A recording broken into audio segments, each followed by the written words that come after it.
Heart of Black Ice, Sister of Darkness, The Nicci Chronicles, Volume 4. By Terry Goodkind. Read by Deborah Desmond. Chapter 62. After she inspected the Tanimura garrison, Nicci and General Linden worked for days, strengthening the city guard and pressing countless new recruits into service. Many of them drawn from the refugees that had flooded the city after the Nurukai attacks. Hundreds of battered survivors came up the coast road from the south, people displaced from Efren and Larakan shores. Many were weak and saddened, seeking only stability in their lives. Others could not forget the blood and fire, the nightmare of the ruthless raiders, and they wanted to fight back. With nothing but threadbare clothes on their backs and the scabs of healing wounds, they desperately needed aid. But Saramundi could absorb only so many refugees, since that city had itself suffered significant damage in Kor's raid. Up in Tanimura, Nicci listened to their stories, one after another. When she looked at the outraged survivors, she knew they could be forged into an army, which was exactly what the old world needed. Calling upon her own determination, she rallied them in the Tanimura square. "Soon a full-fledged war will be upon us. Will you let the Nurukai hunt you down and kill your families? Or will you take up weapons and learn how to fight back?" The resounding shouts nearly deafened her. She could see Linden's surprise as he looked up at the unexpected and earnest recruits for the army. Nicci gestured to the refugees. "The Daharan garrison here will give you what you need, and I intend to set up training bases in Saramundi as well. Rally the blacksmiths and armorers in every city. We don't have much time. Everyone needs to pull together. What happened in Efren must not happen again." She wanted to see the devastation for herself. With Linden's permission, Nicci gathered 50 soldiers and a dozen angry refugees, then set off on a swift military ship, sailing south to Efren. 2 days later, reaching the black scar of the town, they anchored the swift ship offshore, because all of the docks had been burned to the waterline. Nicci accompanied her group of soldiers and pale survivors, who clung to spiderweb-thin threads of hope that they might recover something from the ruins. Others simply wanted to bury their dead, or at least lay markers for fallen friends and family members. As Nicci walked through the ruins, her boots crunched on charred wood and the cracked bones of victims. Though the fires had burned out weeks before, the smell of soot and ash hung in the seaside air. Nicci imagined she could hear the lingering echoes of screams. The imprint of pain, violence, and suffering would remain here for years to come. "Sweet sea mother," muttered one of the guard recruits, who had come from Saramundi. "Those animals left nothing standing. Why would an army do this?" Soot smeared the side of his face, where he had wiped away a tear. "If they meant to conquer Efren, why destroy it all? Why kill everyone? That is not how you win a war. The Nurukai come to pillage, not to rule," she said. "You watched them attack Saramundi Harbor. You know what they are." The recruit looked around the dead, silent ruins, appalled. "If we hadn't stopped them, would they have done this to Saramundi too? To my city?" "Without question. That is why we had to obliterate them. Captain Kor is dead, and not a single Nurukai got away." Warm pride filled her chest. "But Lars is still out there. We will have to crush them again and again, until they learn their lesson." Nicci walked among the haunted forest of timbers, collapsed walls, charred rooftops of what had been a thriving town. She knew what Efren must have been like, a community of several thousand fishermen, boat builders, farmers, woodcutters, smiths, shopkeepers, traders. The town would have had taverns, inns, shops, stables, a marketplace. Now only ashes remained. The site was a dark stain, as if a bolt of lightning had erased the town from existence. She and the soldiers walked slowly through the streets. Warm sun beat down through a hazy sky. The smoke was gone, but some of the recruits and refugees kept coughing, perhaps to hide their nausea and grief. She herself had helped defend the town of Rendabe from another Nurukai raid. In that instance, though, they had won. Nicci remembered the Rendabe cemetery, with many stone markers to indicate the dead who were buried there, as well as countless wooden posts bearing the names of those who had been taken by the Norokai. Nicci had learned to hate the scarred raiders then, and her opinion of them had not improved after she actually met Lars, Kor, and other Norokai traders who came to Ildakar to sell their pitiful slaves. She entered the burned-out skeleton of what had been a tavern. One wall had collapsed, while 2 stone half-walls remained intact. Nicci stepped gingerly through the rubble, absorbing the sense of the place and filling in details with her imagination. Blackened lumps had been tables and stools, a splintered counter. A sealed cask of ale had exploded when its contents boiled in the fire. 6 skulls were readily visible, and she didn't doubt that they could find others if they sifted through the ashes. "What are we going to do here, sorceress?" asked the anxious recruit, who had followed her. "I wanted to see with my own eyes." She moved slowly, her black dress blending in with the burned ruins. Charcoal-encrusted beams had bent under the heat, looking like the bones of long-dead dragons. "And I wanted you all to remember that this is what the Norokai will do if we let them win." She inhaled deeply, smelling the death and agony around her. The recruit nodded. Now he had a smear of soot on his opposite cheek from a second tear. "Do we rebuild?" a long-faced refugee asked.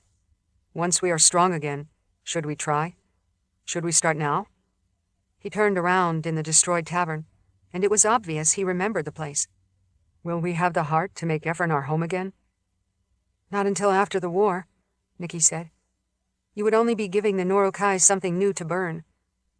For now, your best chance is to become fighters. If Utros and his army were on the way, and if the ancient general had indeed joined forces with the Norokai, then the old world would be awash in blood, and soon." In burned-out homes they discovered several ghost-like squatters, villagers who had fled into the hills and now came back to the remains of their town, shocked and numb. 2 battlefield surgeons tended to their injuries. Nicci hoped to toughen and recruit them for the new military force she was building. She would have preferred that Richard lead the Daharan army to fight at her side and crush both Utros and King Grieve. But Richard was counting on her, and Nicci would not let him down. He had sent her down to the old world to pave the way for a new golden age of peace and prosperity, relying on Nicci to crush any upstart dictator or ill-advised tyrant. She had never dreamed of the threat she faced now. A gigantic army from centuries past, and a raiding fleet of countless attack ships. How could Richard's small bone box be everything she needed? With a soot-stained hand, she slipped the little cube out of her pocket and looked at the etched letters in the language of creation, felt the tingle in her fingers. Richard was a master of constructed spells, and this one was tighter, more intricate than any she had seen. Through her gift, she could sense its potential, but not how it worked, or what its purpose was. Nicci feared that its use was beyond her abilities, but Richard believed in her, so how could she do any less? Who else could she ask? None of the other gifted in Tanimura had her breadth of knowledge, except perhaps some of the Sisters of the Light, who remained in the city. The sisters had eagerly scrutinized the artifact when Nicci asked their opinion, but despite their strong desire to help, none of the sisters had offered any insight. So it would have to be her. Opening the delicate lid, she studied the shimmering white sphere, the pulsing nugget of a constructed spell. "I can handle this," she said, as an affirmation to herself. She would figure it out when the proper time came. Still, she had a hard time maintaining her confidence as she gazed across the wasteland that had been a thriving town. Before the war was over, there would be many more devastated towns. The people were fighting for their lives, their homes, their families. This Norokai raid had killed hundreds, maybe thousands, but the Ephron tragedy would be like a sharp stick poking a coiled rattlesnake. Nicci intended to inspire all the survivors to strike back with sharp fangs. Ephron, Saramundi, Larakan Shores, and all the coastal cities would recover and thrive again. Nicci just had to save the world first. Chapter 63. With a sinking heart, Norcross followed his orders and worked to evacuate Renda Bay. The need to abandon the town had struck the people like a thunderclap, But their angry resolve to fight for their homes had crumbled in the face of reality. Even all of them together could never stand against nearly 100,000 armed warriors. "This doesn't mean we are giving up," the wizard Nathan had insisted. "But even if every single person in Renda Bay killed 100 enemies, General Utros and King Grieve would still have enough fighters to grind your town into dust. We'll still find a way to hurt them." "I need to keep our people safe," Thaddeus agreed. "We will load the 3 sailing ships and every fishing boat we have, and others will flee into the hills and hide. We have to get our people out of here. We have to." Accompanied by squads of Daharan soldiers, Norcross marched up and down the streets, pounding on doors. Criers shouted for all citizens to pack up their food and run for their lives. By the time General Utros arrived, Renda Bay would be a ghost town, stripped of any resources he could use. Down by the docks, lines of men and women carried satchels of their most precious belongings as they boarded boats to get away. Wailing children clutched their mothers' hands and tugged on their skirts. One pigtailed girl grinned, as if this were a great adventure. In order to make more room on the Daisy, Kenneth had tossed any crates, barrels, and tools overboard. Now loaded with people, the fishing boat rode so low in the water that Kenneth looked concerned. He pulled up the boarding plank. "Can't take any more people. There are other boats." Even though the relentless army was less than a day away, according to scout reports, the villagers remained mostly calm. They waited for more vessels to reach the docks as the Daisy set sail and moved off past the stone defensive towers. Once the heavily laden craft reached open water, Kenneth turned north, followed by 10 other equally full vessels in a civilian flotilla. They sailed away, hoping to be far out of sight before the armies closed in. As more boats took on passengers, one old woman wrestled with 2 goats. She stamped her foot on the dock boards, but the fisherman captain waved her away. "You can't come aboard with the animals. There's no room. We have to save the people." "But Chu and Lou are like people. They're my children." She wrapped her bony arms around the goats. "I won't leave them behind." The passengers already aboard called out from the deck, frightened and impatient. "Leave them, Mags. That army's coming." "I know. And those soldiers will eat Chu and Lou." Sensing the tension, Norcross hurried among the people. "Take your animals deep into the hills and hide them, ma'am. Turn the goats loose, and they'll be fine. But be sure to go far enough away from the army. You can stay out there with them, or come back here to board a boat if you make it in time. We just don't have enough vessels to carry livestock." The goats bleated pitifully, and Norcross frowned. "No matter how cute they are." Old Mags left in a huff, yanking the ropes and leading her goats through the crowds and out of town. In small dinghies, sailors rowed load after load of people out to the 3 large cargo ships anchored outside the bay. After overseeing the evacuation, Norcross would join General Zimmer and Thaddeus, who were already aboard Captain Mill's ship, directing the movement and retreat. Amber accompanied him, along with Sisters Rhoda and Eldine, while the other Sisters of the Light worked their way through the town with Nathan, Oren, and the remaining gifted defenders. They were preparing a surprise for the ancient army. "We've been separate for so long," Amber said to him with a smile. "I want to stay with you." "I missed you too," he said. "When we're aboard our ship, we'll have plenty of time to catch up. But for now, all these people." He sighed. "There must be 1,000 left to evacuate." "I'll help however I can," she said, lifting her chin. "Prelate Verna was very patient in teaching me how to use my gift. She taught me amazing things." She looked away to hide her sad expression. "I really miss the prelate. She was so kind to me, and so wise." "She did meet a brave end." Amber nodded. "Yes, but it was still an end. I'd rather she were still here." Lila and Bannon came down to the docks, flushed from running. The young man looked upset. "That's a stubborn family. What do they expect to do, throw clay pots at thousands of soldiers?" Lila seemed equally annoyed. "It is a potter's shop, not a gold mine. We could not convince them." She glared at Bannon. "And you refused to let me knock them senseless and drag them here."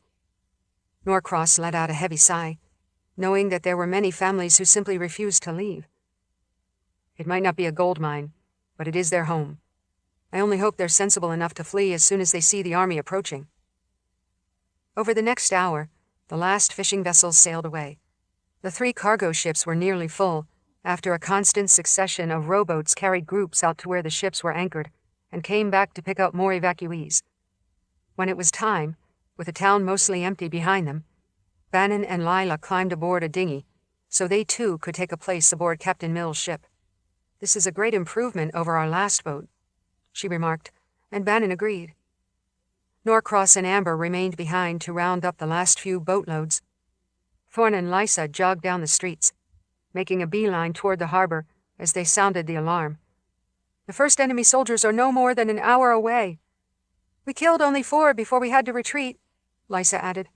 "I don't think we slowed them much. They are more wary now." Thorne frowned.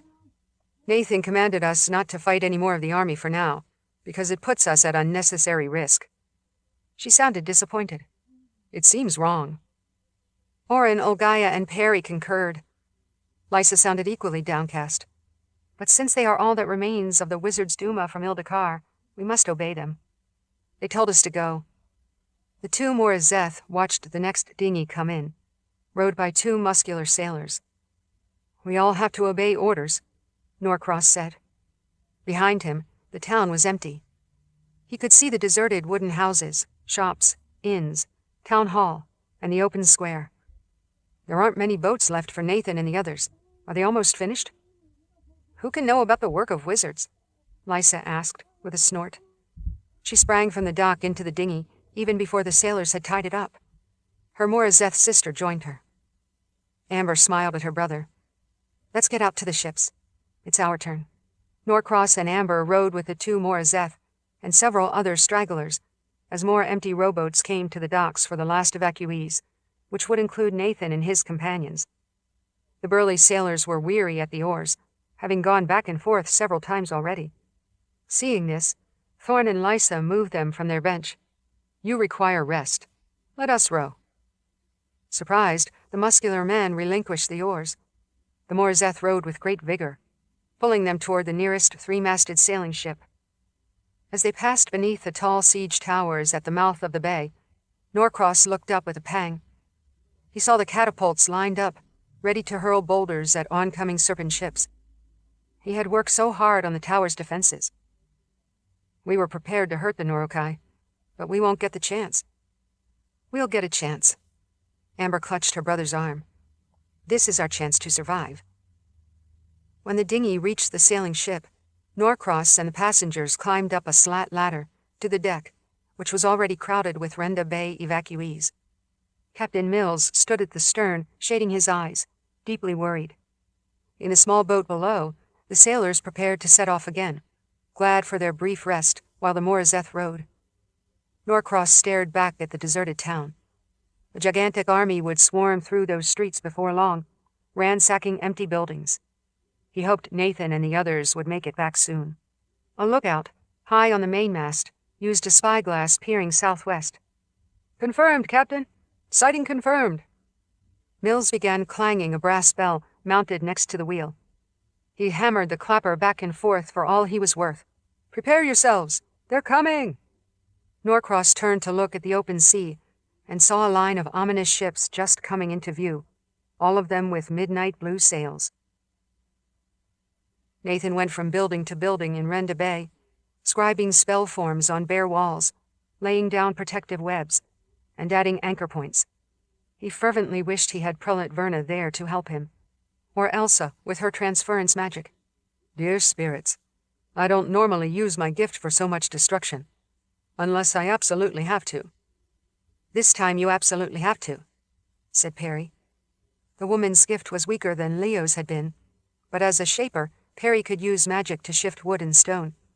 She used her finger to embed gouges and spell forms in the walls of town buildings, inscribing them swiftly and perfectly, whereas Nathan would have had to carve the design more crudely with the point of his knife. With great relish, Oren and Olgaya went about setting booby traps. Lord Oren used paint to draw looping connective runes from one street to another, laying down what looked like an odd design, but was actually a convoluted trap. This would become readily apparent as soon as the enemy soldiers triggered the small constructed spells in the doorways of major buildings and collapsed the interconnected webs. Olgaya laid down magical tripwires across main streets and inside the primary storehouses that were sure to attract the starving army. Though he felt a chill about preparing such a cascade of powerful magic, Nathan knew this set of spells was not the same as Verna's Weeping Stone spell, which had slipped out of control. This was far simpler, cleaner magic, and they all knew how to use it and master it. Nathan had mapped the streets of Renda Bay and picked their targets. His gifted comrades listened intently as he described his strategy. We have to lure the front ranks into the destructive zone. Only then can we let the magic be triggered. Otherwise, it'll be too soon. Arin gritted his teeth. So long as they're all dead, I don't care where the magic strikes. We'll kill more of them if we let them reach the center of town before the trap is sprung, Sister Sharon pointed out. The prelate killed thousands when she brought down the canyon wall. Let us do the same in Renda Bay. General Utros may be more cautious now, Nathan said. The important part is that we deny them any supplies. His soldiers are already starving, marching along and half dead. They will drop from hunger and weariness soon. I'd rather they burn, Orin said. Nathan and Perry worked together in the town hall for the last stage of their plan. Standing inside Thaddeus's office, looking at the historic ledgers and books on the shelves, he felt sadness again. More knowledge being wiped out. Again. I wonder how we will ever forgive ourselves. Perry asked, Would you rather keep your musty old tomes and let the world be conquered? Sacrificing a few books does not seem like such a great cost to defeat the army. I would rather survive and write new books. Perry finished marking spell forms on the walls of the town leader's office. There. Now the lines are connected from the tower down to the foundations. Renda Bay is evacuated, and everything is set. We should get to the ships. Yes, the army is close. Wearing his fine embroidered cape and vest, Nathan felt satisfied as he emerged from the town hall to meet his gifted companions. Time to go. Everyone down to the harbor. They hurried toward the docks, where the calm blue waters of Renda Bay awaited them. The fishing boats had loaded up and already sailed away to the north. The 3 large cargo ships remained anchored, filled with passengers and ready to depart, with just a few rowboats ready to carry Nathan and his gifted saboteurs. He glanced one last time at the vacant town. Everyone seemed to be gone. The homes were empty, except for the booby traps of magic they had placed in strategic places. He heard a sudden, loud clamor from the sailing ships out on the water, a bell ringing and ringing to sound the alarm. Perry looked up. What is that? Nothing good. Orin hurried down the street to the waiting rowboats at the dock, where the anxious sailors urged them to hurry. Nathan and the others ran faster. From the dock, he could see at least 100 serpent ships on the horizon, sailing directly toward Renda Bay. Chapter 64. General Utros had not smelled the sea in 15 centuries. Long ago, one of his military marches had taken him to the coast, and he remembered how he had stared out at the sun on the open waves, observed the sailing ships and fishing settlements, and known he wanted to conquer them. Now, the relentless march took his army along a river that flowed to the ocean. Approaching Renda Bay, he smelled the salt air again, which brought with it a tang of freedom. The soldiers marched non-stop, hour after hour, though they were gaunt and starving despite the spell that numbed the gnawing hunger in their bellies. Along the river, they grabbed fish, waterfowl, even weeds from the current, devouring whatever they could find. And they kept moving. Utros, Enoch, and Ruva rode in the lead as they approached a significant town at the mouth of the river, the largest settlement they had encountered since crossing the mountains. Along the way, his army had overwhelmed smaller villages, mining towns, and crossroads settlements, which had offered only lean pickings. Renda Bay at last would offer supplies and materials. Tonight, we will eat well, said First Commander Enoch, sitting high on his dark horse. Utros considered making this fishing port his new base, where he could meet up with the Nurokai fleet. After King Grieve and his serpent ships departed from Ildakar, The two great military forces had had no communication with each other, and their overall war plan was based on nothing more than crude maps and vague memories. During the long days of marching, Boutros had pondered strategic possibilities about conquering the land, whether to use his army as a single battering ram to crush anything in the way, or to split the force into dozens of sub-armies dispatched in all directions. He would make his final decision once he conquered Renda Bay. When the Nurokai eventually joined with his army, the scarred raiders would inspire fear among their victims. Boutros would let the reckless warriors bear the brunt of any resistance, suffering casualties so that his own men remained uninjured. That was his entire purpose for the alliance with them. Will King Grieve be here in Renda Bay? And his vile shaman? Ruva's voice turned sour. We shall see. We don't need the Nurokai, but we can use them. He urged his black stallion toward the town's outskirts. A ripple of excitement rolled through the ranks, an awareness that their destination was ahead at last, and the town would no doubt be filled with supplies and plunder. They passed empty meadows, stripped orchards, abandoned farmhouses, vacant paddocks for goats, sheep, or cattle, but no livestock. Boutros frowned. The people have fled. Where are the animals? It's no surprise, sir, Enoch said.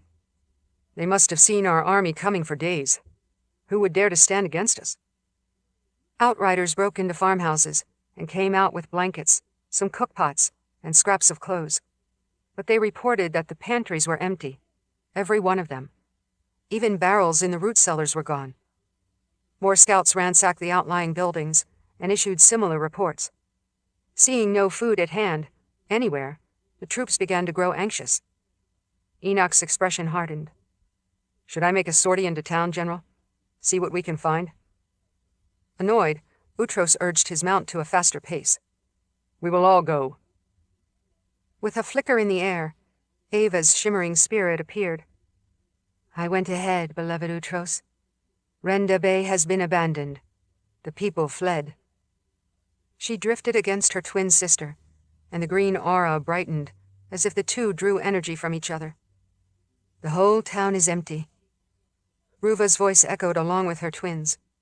The wizard Nathan and his gadflies must have arrived first and warned them. Ava separated. We should have killed him, and all those others at Cliffwall. That might have appeased the Keeper while we continue our war. Killing those people is of secondary importance, Boutros said. Even if the town is empty, we will occupy it as our base of operations. I need to plan our next move, with or without the Nurokai. He pressed his stallion into a gallop, and Enoch and Ruva rode beside him as if making a military charge. The soldiers in the vanguard let out a hero's cry and charged ahead to attack the silent city. At the edge of town, Boutros noted stables, farmhouses, a smithy, a sawmill, a brickyard, a cooper's shop with half-finished barrels lying among piles of staves and iron hoops. At the center of Renda Bay, they saw the main square, the large town hall. Everything was empty. Find them. Boutros pointed to the left and right. Those are warehouses, grain silos. There must be some animals in the pens and stockyards. Report all food stockpiles you find. Our supply sergeants will divide up the spoils to best feed our men. The encroaching army roared with excitement. Soldiers broke ranks and rushed into the streets, ransacking the buildings.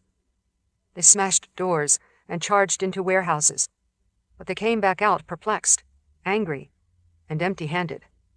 There's nothing, General, reported one of the first scout captains. The barns and warehouses are vacant. We didn't even find a bale of hay for our horses. Boutros adjusted the horned helmet and stared ahead. I have conquered an abandoned town. He pushed his stallion toward the central square. There must be more here. Enoch gestured beyond the descending streets that led to the water and the open bay. Down there, sir. Look at the docks. All the boats are gone. Boutros's leather gauntlet creaked as he clenched a fist. Beyond the mouth of the bay, he spotted 3 large ships departing under full sail. Then he caught his breath as he saw more than 100 serpent ships pursuing them like a pack of wolves. The Nurokai are coming.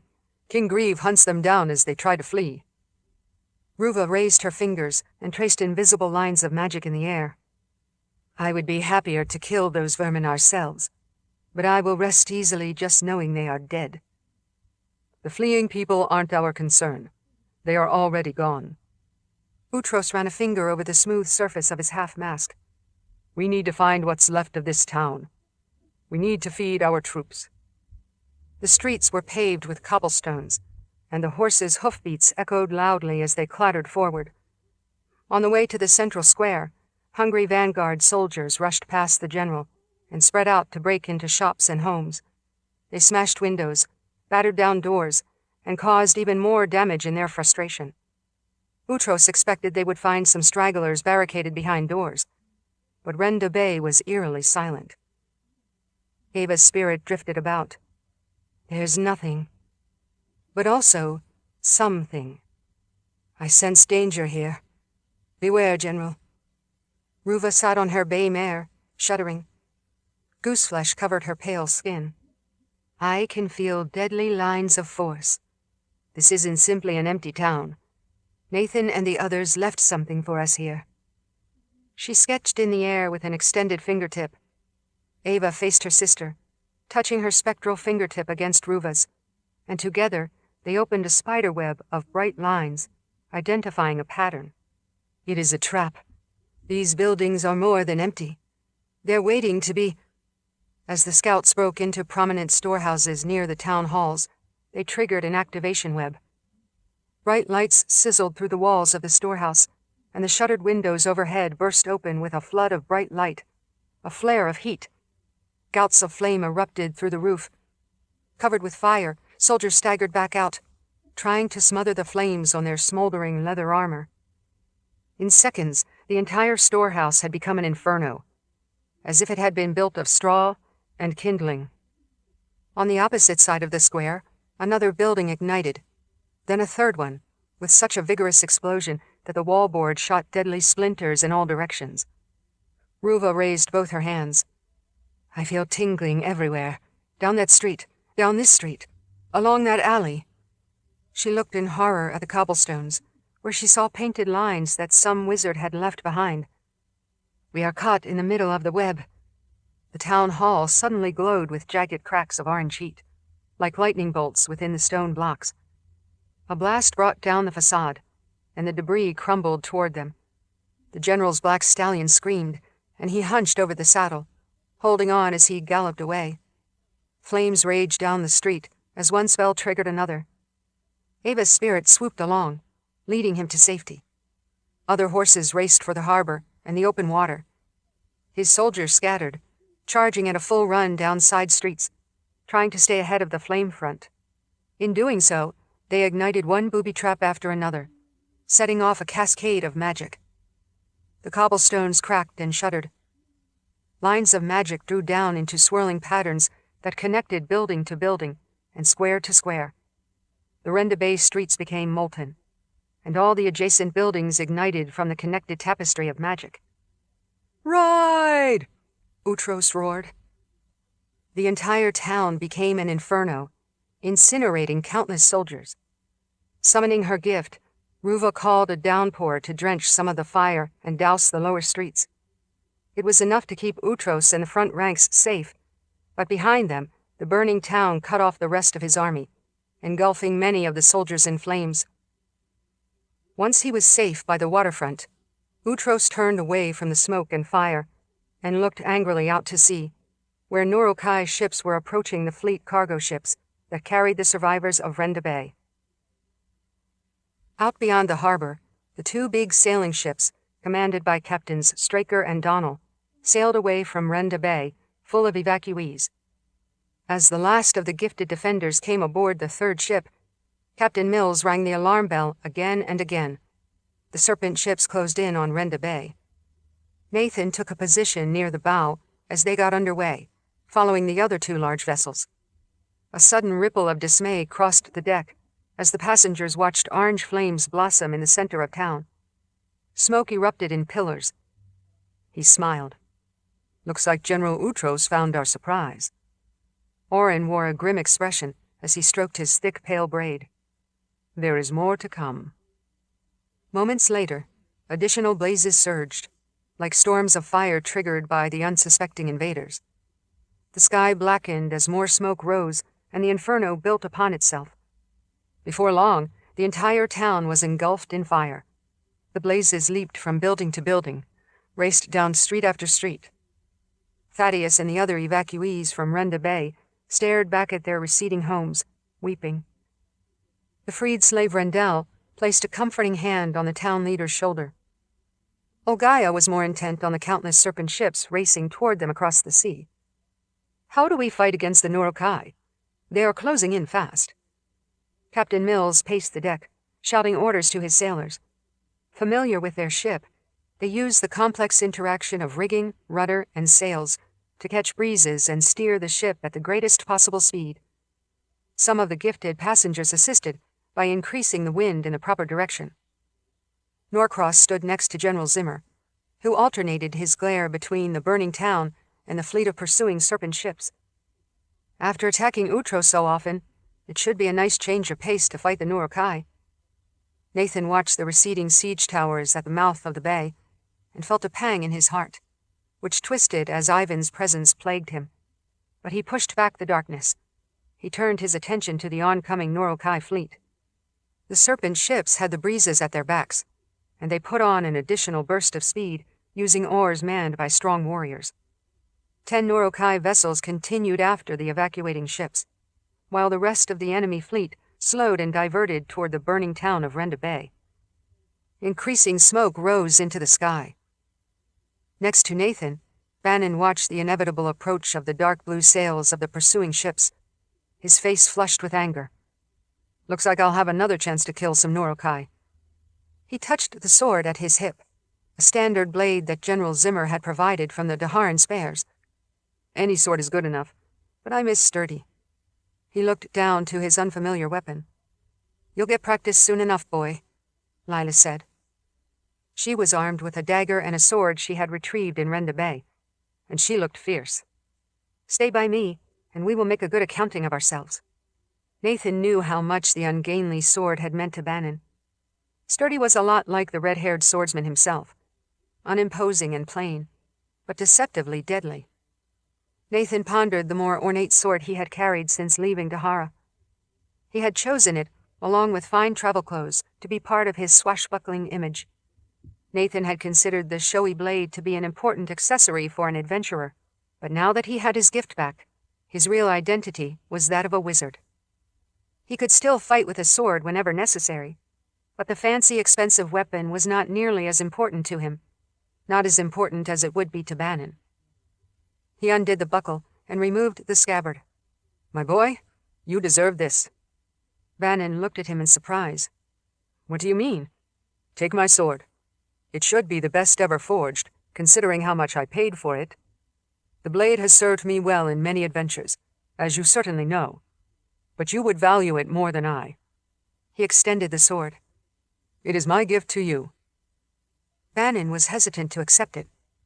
"I've never used such a fancy blade."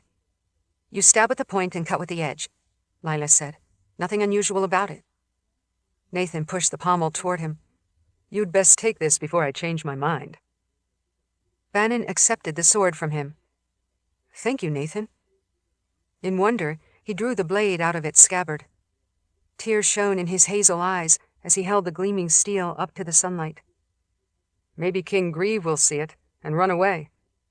"I would prefer that he come closer, so you can stick it in his heart," Lila said. Nathan felt warm satisfaction. "Give me your borrowed blade in exchange, so I'm not entirely unarmed." Bannon handed over his sword, then proudly strapped on Nathan's belt and scabbard. "It is a sword more worthy of your skills," Lila said. "I still miss sturdy." "You are the weapon, Bannon Farmer. A blade is just a blade." The hounding Nurokai kept closing the distance, and it was clear they would converge soon with their furious rowing. From the deck, Nathan could hear the shouts of angry warriors and the pounding beat of the oarmaster. "They are relentless. And a bit foolish." One serpent ship pulled ahead of the other 4, its oars moving like the blurred edges of a centipede. Standing behind the carved serpent figurehead, one Urukai roared out a challenge. He swung a spiked iron sphere on a chain. Bannon recognized him.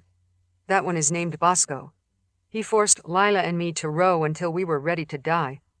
He thinks highly of himself, Lila said with a snort. I can smell him from here. Bannon looked at her with a hard grin.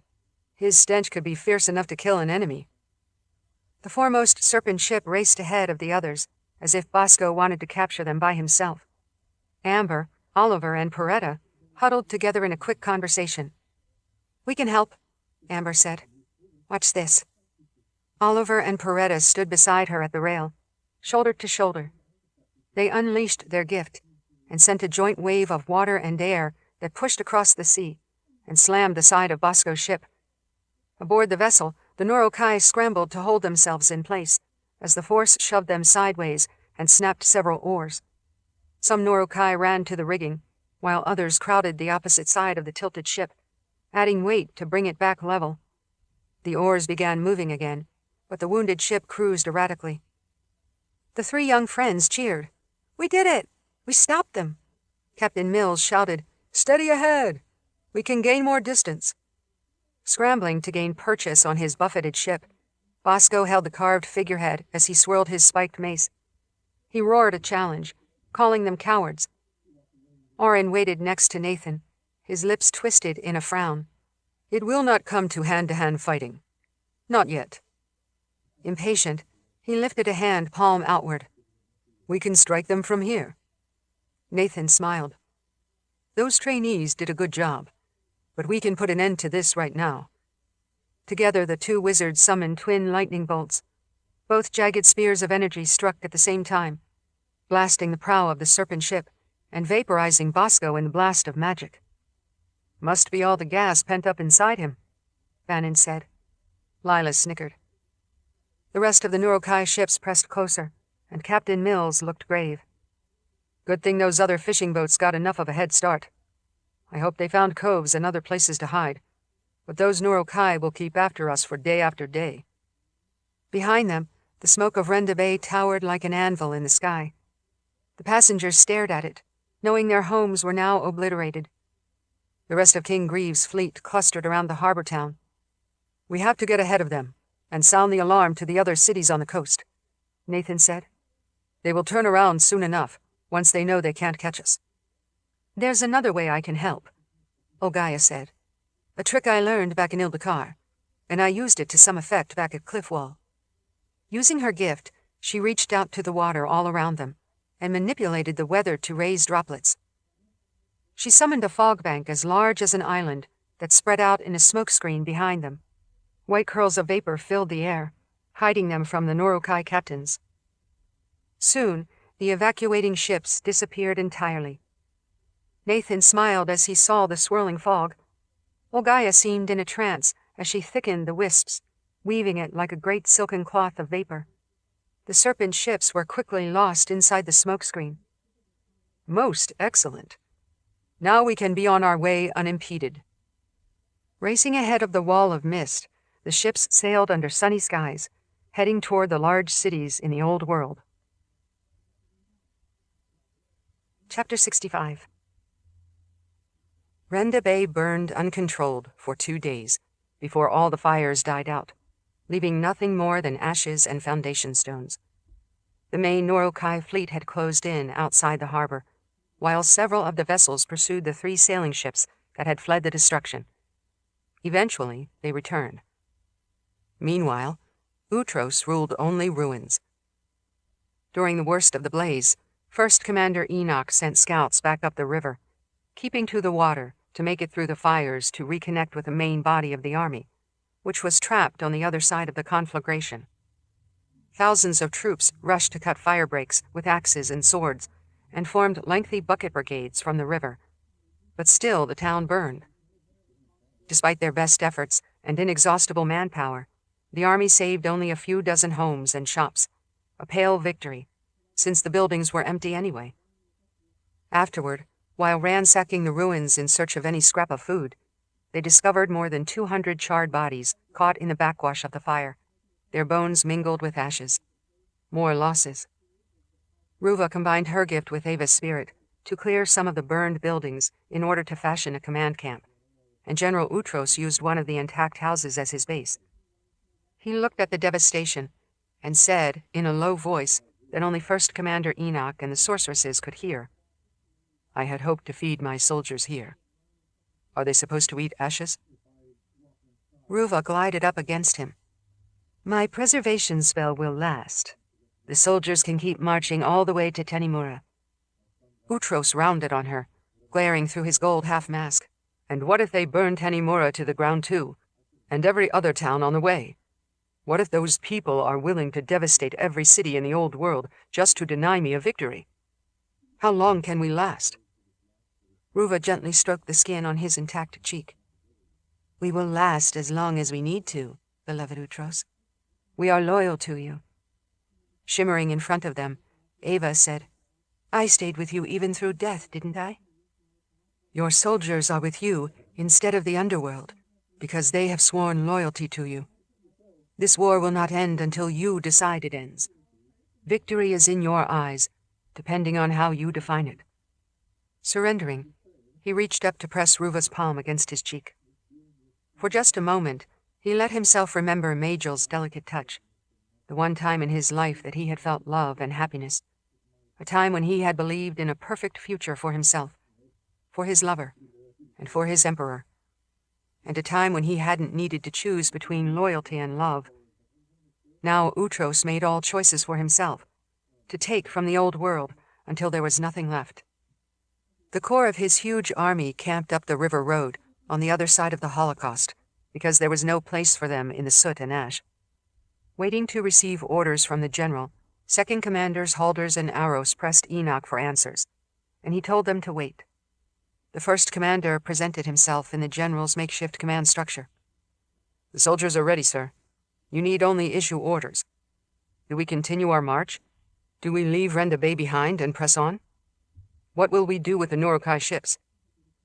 After a long moment, Utros said, "What I truly need are maps and scouts, and then I can decide where to go."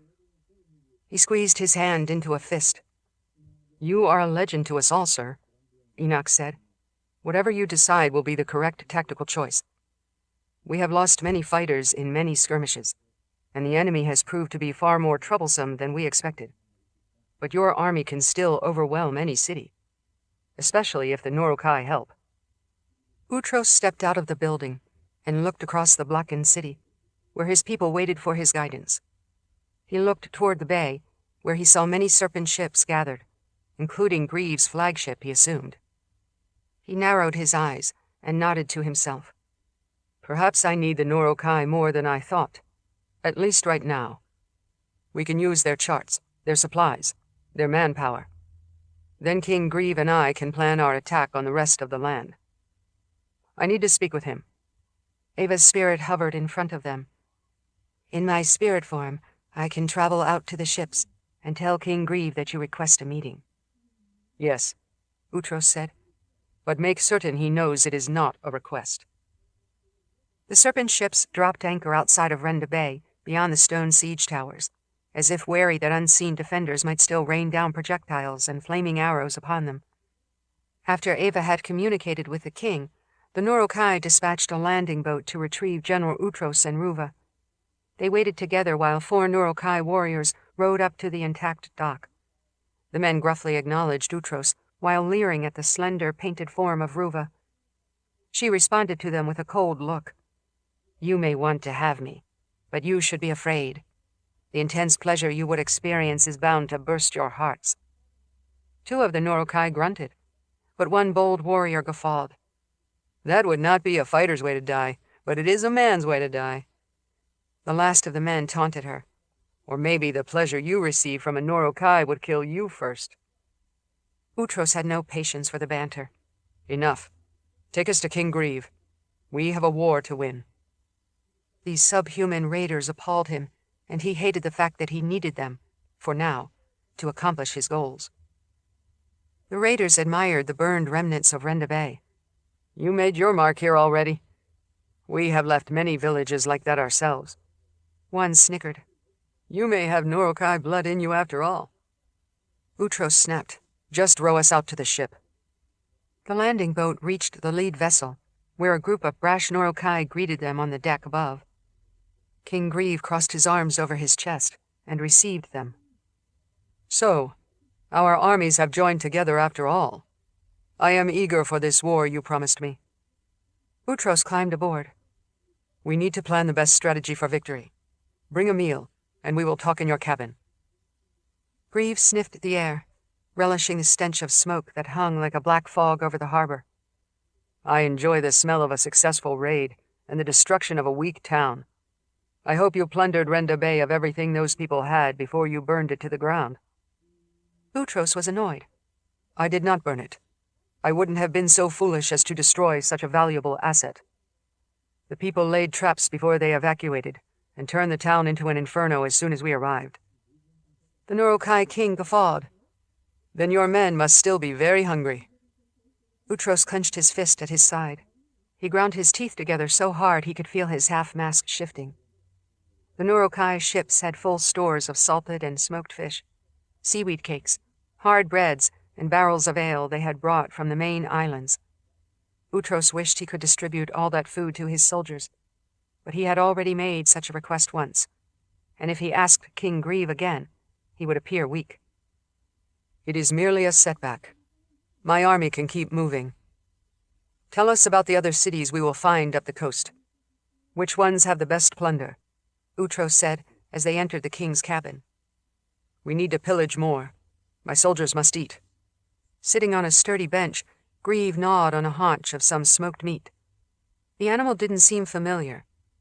He didn't answer the question, preoccupied with eating. Utros and Ruva each received a block of smoked fish on a pewter plate, which they found satisfactory. The sorceress chewed in silence until she finally asked, "Where is your shaman? Doesn't Chalk guide your decisions?" "Chalk is dead." The expression on the king's horribly scarred face seemed to fall. "Now they all need to die. They all need to grieve."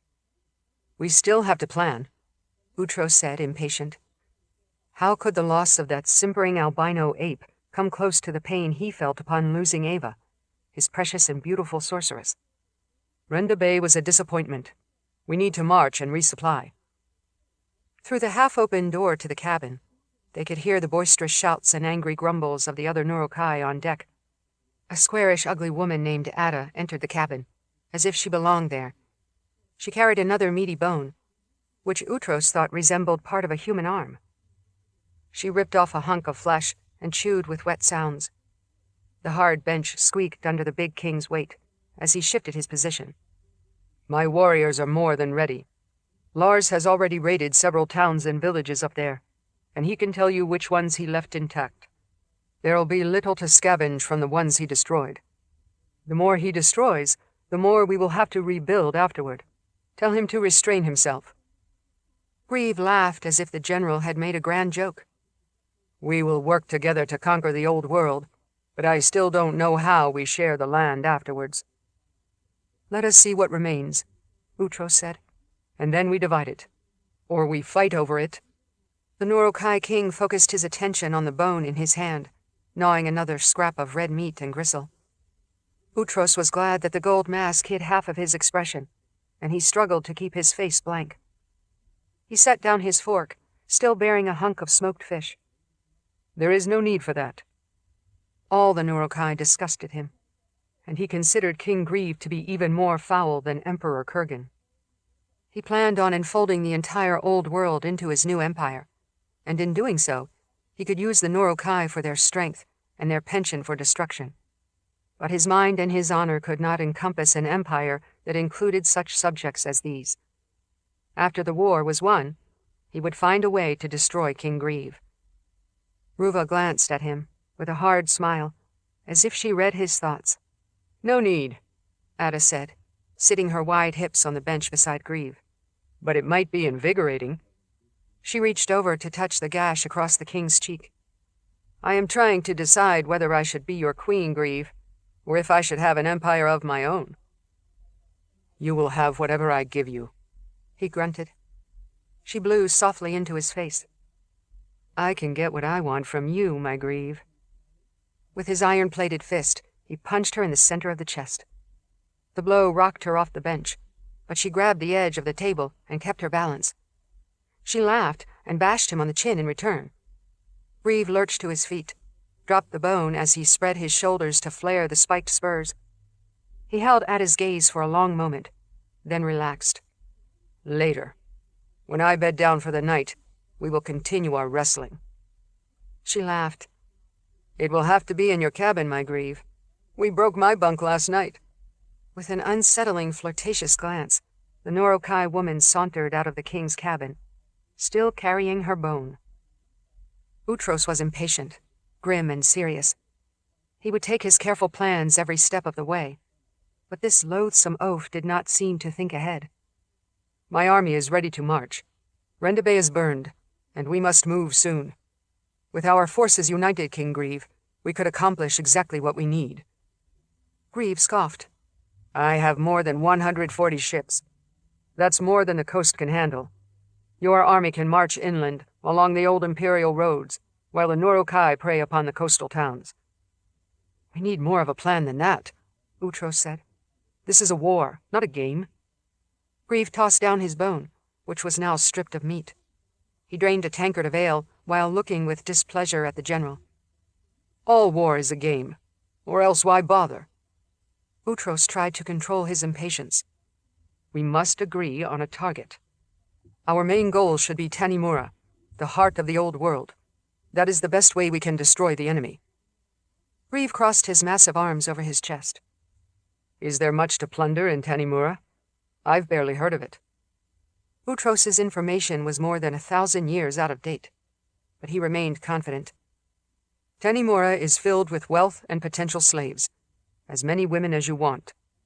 Once we capture and destroy that city, we will have won the war. King Grieve grunted. That is all the plan I need. We will each make our way north. After we strike Tanimura, we can take our time and pick clean the carcass of the old world. Chapter 66.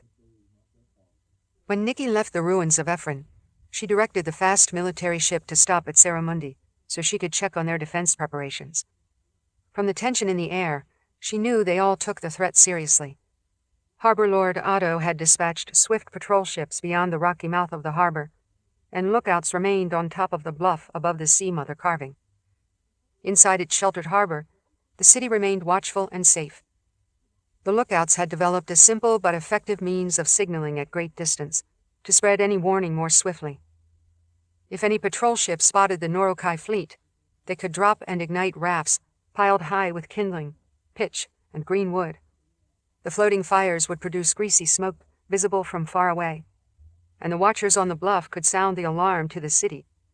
Norokai raiders would never surprise Saramundi again.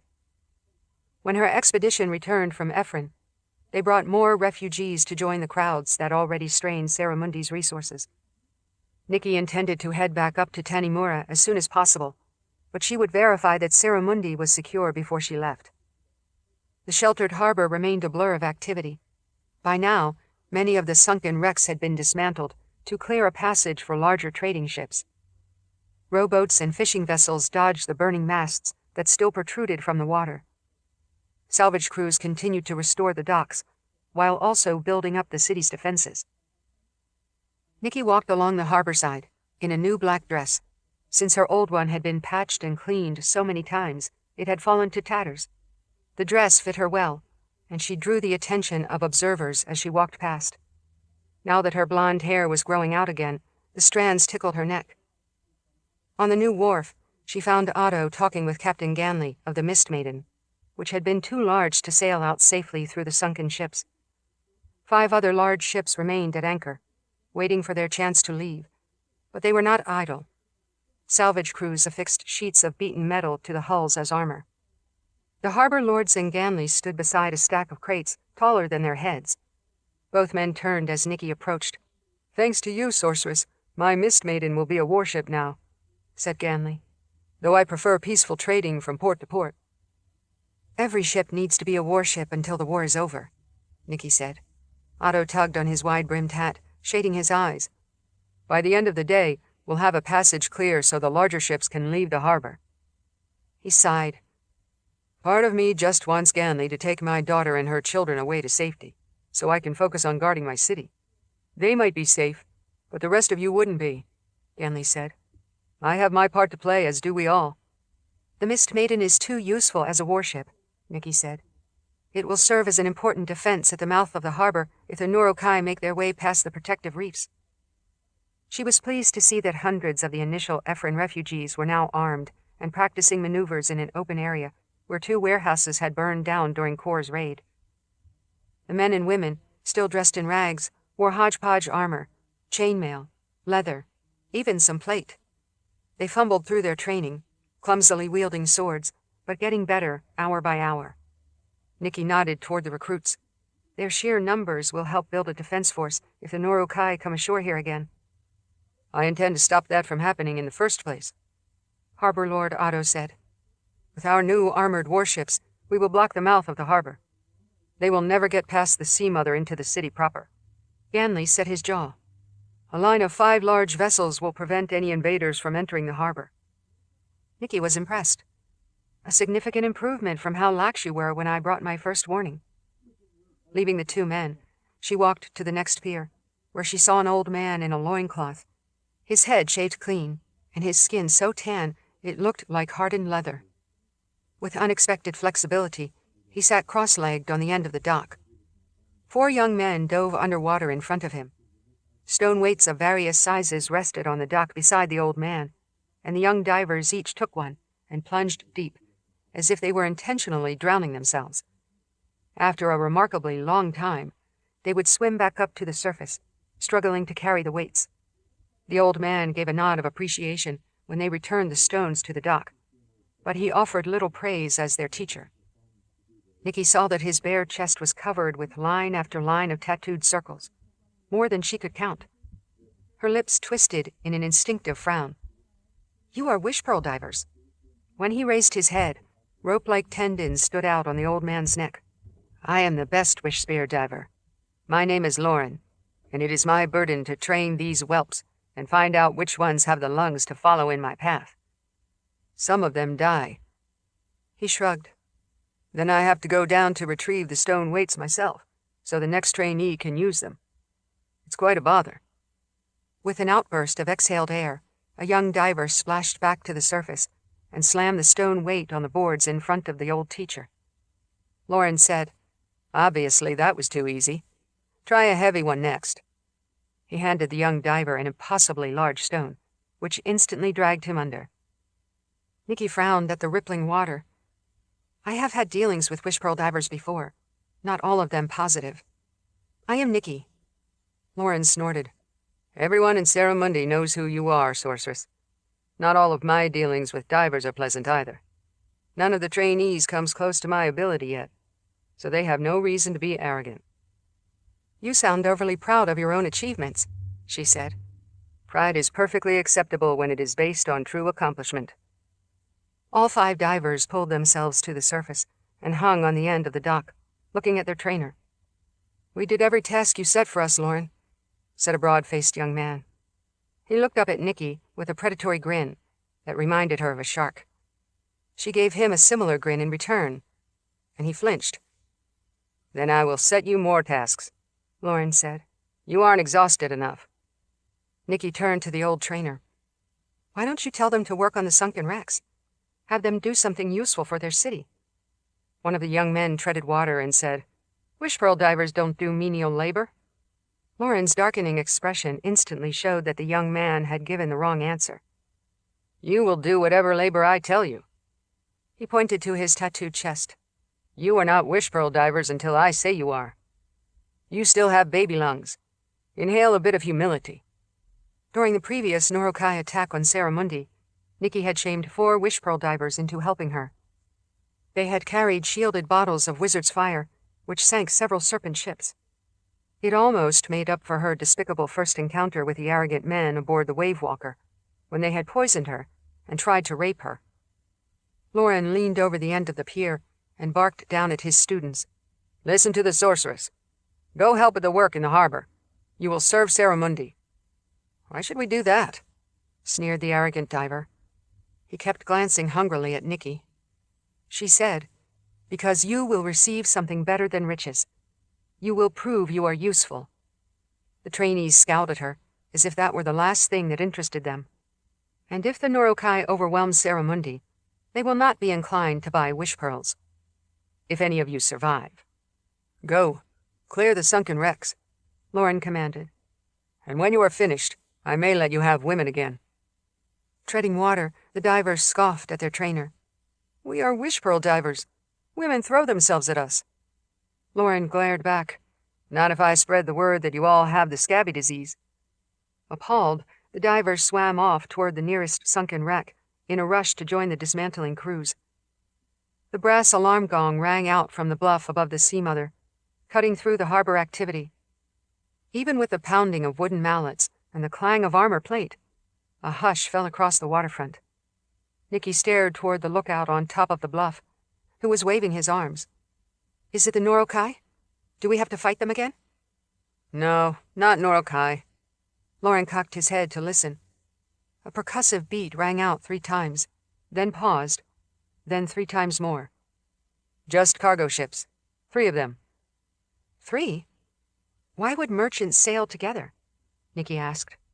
They are competitors. Lauren still sat cross-legged on the dock, baking in the sun. "I have not seen it before. This must be something unusual." Before long, as the ships sailed through the narrow mouth into the sheltered harbor, Nicci learned that they had come up the Phantom Coast all the way from Renda Bay, and that they carried Nathan, Bannon, and others from Ildakar. Captains Mills, Straker, and Donnell anchored the ships near the tall carving of the Sea Mother, and dispatched rowboats to bring representatives to the docks. Though she covered it well, Nicci felt as astonished as a little girl when she saw the erudite wizard with long white hair aboard the first boat. He wore a ruffled shirt, long cape, and vest. Behind him sat the ginger-haired swordsman Bannon Farmer, and the Morzeth Lila in her distinctive black leather. Nicci had never expected to see them again. She couldn't guess how they had come to Saramundi, on the other side of the old world from where she had last seen them. Nicci could see that Nathan had never expected to see her either. As the rowboat pulled up to the dock, Bannon lurched to his feet, rocking the boat and waving vigorously. "Nicci, I can't believe you're here."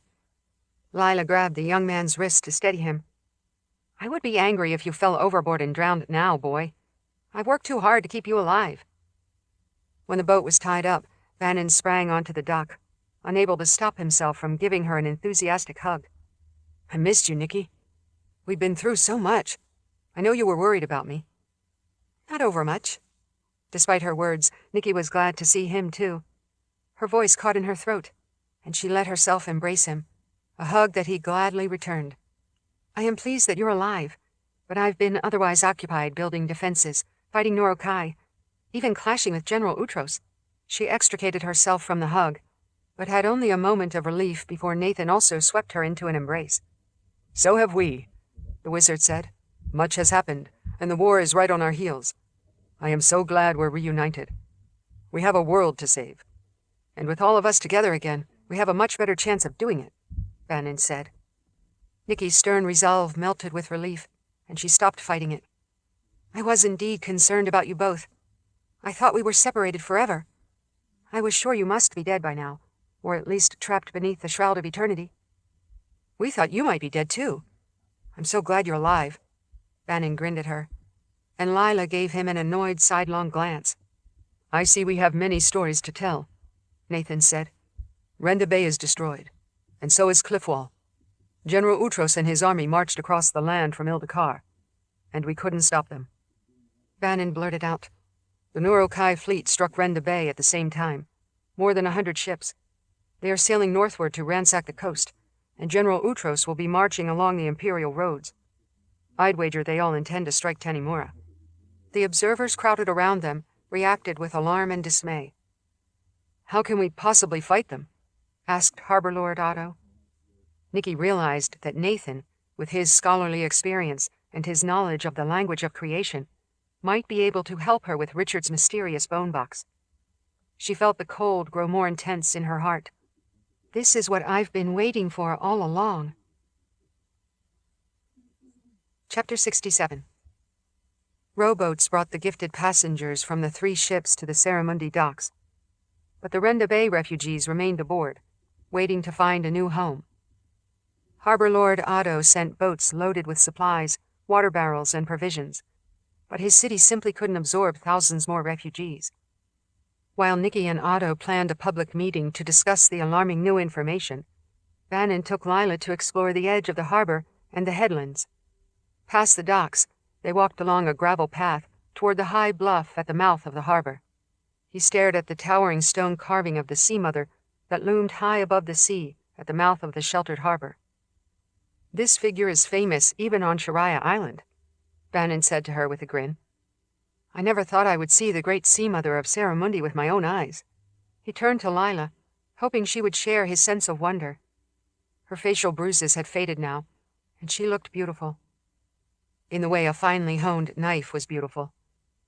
Ever since their escape from the bastion, she had remained close to him, never letting the young man out of her sight. She insisted on protecting Bannon even as they slept together in a narrow cabin aboard Captain Mill's ship, although when he held her, Lila was hard rather than soft. Regardless, he would not have wanted any other companion. "You often speak of the Sea Mother, usually when you intend to swear," Lila said. Standing beneath the imposing carved figure, Bannon craned his neck up the bluff side. He tried to imagine sculptors hammering away at the dark sea rock to reshape the natural formation into the beautiful and intimidating woman. "I've never seen the actual Sea Mother myself, but it was said in times long past that she appeared like a goddess in a silvery form." "She is beautiful," Lila admitted grudgingly. Her tone carried more resentment than admiration. The giant feminine face looked benevolent, and the huge blank eyes stared beyond the harbor toward the sea. The Sea Mother was there to protect Saramundi against all enemies, although she had not batted an eyelash when the Norokai came. Bannon knew that Nicci was the one who had saved the city. Walking along, he was pleased to rest his hand on the finely tooled leather scabbard and the ornate sword that Nathan had given him. Never in his life had he imagined owning such a magnificent weapon. He had been so proud of Sturdy, which he'd purchased with his own coins. He had trained hard, holding the leather-wrapped hilt in his hand. He doubted that any other weapon would ever feel so natural, but he had to admit that Nathan's sword seemed nearly as perfect. Happy for this respite before the next horrific battle, whenever it might come, he was glad to walk with lovely Lila. He felt like a different person, no longer a young cabbage farmer who had escaped from a dreary existence on a backwater island, someone whose father had beaten him and murdered his mother, someone whose best friend had been abducted by Norokai slavers. No, that was the old Bannon. Now he had traveled widely and fought in great battles. He was filled with wonder and hardened by experience. Now he had clean clothes, a full stomach, a fine sword that was worth a fortune, and a beautiful woman, his trainer, his lover, who refused to leave his side. He could barely believe it himself. Bannon looked up at the majestic carving and muttered, "Sweet Sea Mother." He smiled at his own words. Lila interrupted him with a bitter undertone. "You consider her too beautiful, boy, just like you fawn over Nicci." "What?" Bannon blinked at her. "I fawn over Nicci? I have seen you. Your heart beats faster when you look at her. She is attractive, I admit, but so am I. Is my hair not blonde enough? Her breasts are larger than mine. Is that what you desire?" She tensed as if ready to attack him. Bannon didn't know what to say. A long time ago, he had indeed been smitten with Nicci. He flirted with her, even bought her flowers in hopes of winning her heart, only to learn that those flowers were poisonous. Nicci had scoffed at his intentions, and when he didn't forget his silly crush, she had threatened to kill him. He chuckled at the memory. "Nicci? She terrifies me." Lila drew the sword from her hip, and with her other hand she took out the agile knife. Bannon knew full well how it could deliver surges of impossible pain. "Do I not terrify you, boy? Defend yourself, and maybe you'll learn your lesson." She lunged with her long blade, and it was all he could do to yank Nathan's ornate sword out of its scabbard in time to counteract her blow. Steel crashed against steel. Previously, Bannon had practiced with the new sword, fought in a shadow dance against imaginary opponents, but now Lila was serious. She struck again, backed away, then slashed hard across his abdomen. She would have gutted him, but he leaped back at the last instant. The swish of the blade's point kissed the fabric of his shirt. "Lila, what are you doing?"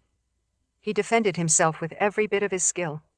The fancy sword felt different in his hand, and the balance was a little off. He adjusted his grip and brought the blade up in time to catch the shorter sword that Lila wielded. His wrist vibrated with the blow. They continued to fight beneath the looming sea mother. Bannon's boots slipped on the gravel path, and Lila pounced. She snapped, "You make me angry when you lust after other women." "I wasn't," Bannon cried. She hacked at him twice more, but he successfully blocked her. The sword felt better now, and his movements were smoother. "I've thought of no one but you." "Prove it," she said, and struck again. Bannon barely blocked severe injuries, and Lila was relentless. He didn't know what she meant. As he continued fighting, however, the sword became a natural extension of his arm. He studied Lila's fighting technique, but he already knew her so well. He anticipated her strikes and counterstrikes. He panted heavily, and his arm was sore, although she had barely broken a sweat. He pushed himself harder until he finally saw the tiniest opening as her blade dipped. Bannon raised his sword to strike her head, but he turned the flat of the blade just enough to land a resounding blow on her skull. Lila staggered back and pressed her palm against the stinging pain. At a safe distance, she lowered her sword and turned to face him. Instead of seeing the expected flash of anger in her eyes, Bannon saw admiration.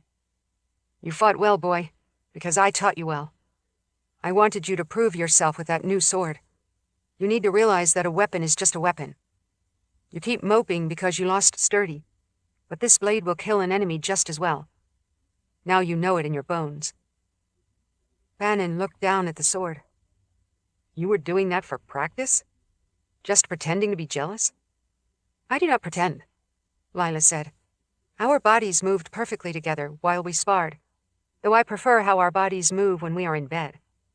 You have now convinced me that I am the center of your attention. That is enough fighting between the two of us." She turned him away from the stone sea monster and led him back down the gravel path, away from the headlands. "I want to leave this woman who watches us. We will not need to fight like that again."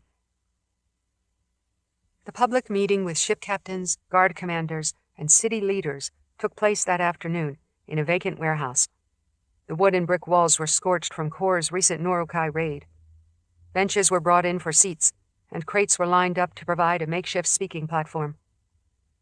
As representatives gathered to discuss the situation, Nathan took stock of the crowd. General Zimmer and Captain Norcross represented the Daharan Expeditionary Force that had originally marched down from Tanimura. Sisters Eldine, Rhoda, and Mab jointly represented the Sisters of the Light, since they had not yet chosen a new prelate. Nathan doubted they would ever find a woman who could replace Verna. As she stood on the raised platform, waiting for the audience to settle down, Nicci crackled with power and confidence. Perry, Olgaya, and Oren, the gifted fighters from Ildakar, were also a force to be reckoned with. Townspeople from Saramundi gathered in the doorways and lined the walls of the warehouse, listening to what might be the most important meeting of their lives. Otto pounded a mallet against the wooden wall, and the resounding boom dropped the crowd into silence. When they spoke to the audience, Nathan, Nicci, and General Zimmer described the situation as they saw it. Oren and Olgaya interjected with their own experiences, and Bannon also joined in, talking at length about the awful Norokai. As misery dripped from his voice, town leader Thaddeus told how Renda Bay had been burned to the ground in order to stall General Utros and kill as many of his soldiers as possible. Jared, the cocky Krokener captain, called out, "So how soon will the Norokai come for us? If they followed you after Renda Bay, they could be here any day now." "The pursuit broke off swiftly," said Captain Mills, sounding proud. "The Wizards sank their lead ship, and Olgaya hid our ships in a fogbank. The rest of the Serpent ships withdrew to Renda Bay, as far as we could tell. Our fishing boats found refuge in coves and smaller towns up the coast, but we sailed here at top speed to sound a warning. Zimmer scratched the side of his cheek. The Norokai are in no hurry. They will attack and ransack other villages along the coast as they make their way north, and General Utros's army will take some time to march across the land. Otto said, "If the army travels along the old imperial roads to reach Tanimura, they may well bypass Saramundi, because the roads swing inland. That's one reason why our city remained mostly independent from the imperial order. We were out of the way. Maybe we don't need to worry about General Utros." "Oh, good," Jared chimed in sarcastically. "More than 100 Serpent ships should give us no trouble at all." "We have enough to worry about," Nicci said. "I believe Tanimura is their primary target.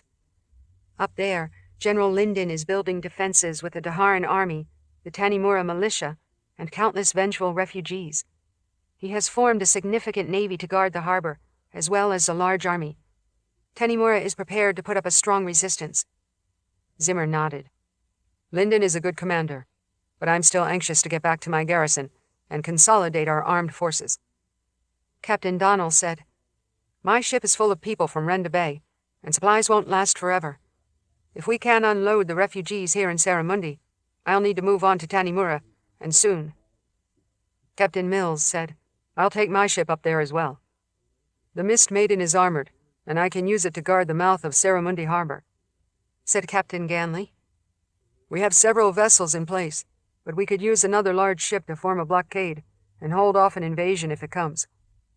Captain Straker said, "I'll stay here. My sister lives in Saramundi." Oren and Perry looked at each other, and then Oren called out, "The two of us will ride with Captain Mills and join the defense of Tanimura." "Then I will stay here and help protect Saramundi," Ogaya offered. "This is not Ildakar, but it seems a fine city." Nervous, Harbor Lord Otto looked to Nicci. "You are a powerful ally, sorceress. Please stay. Saramundi needs you."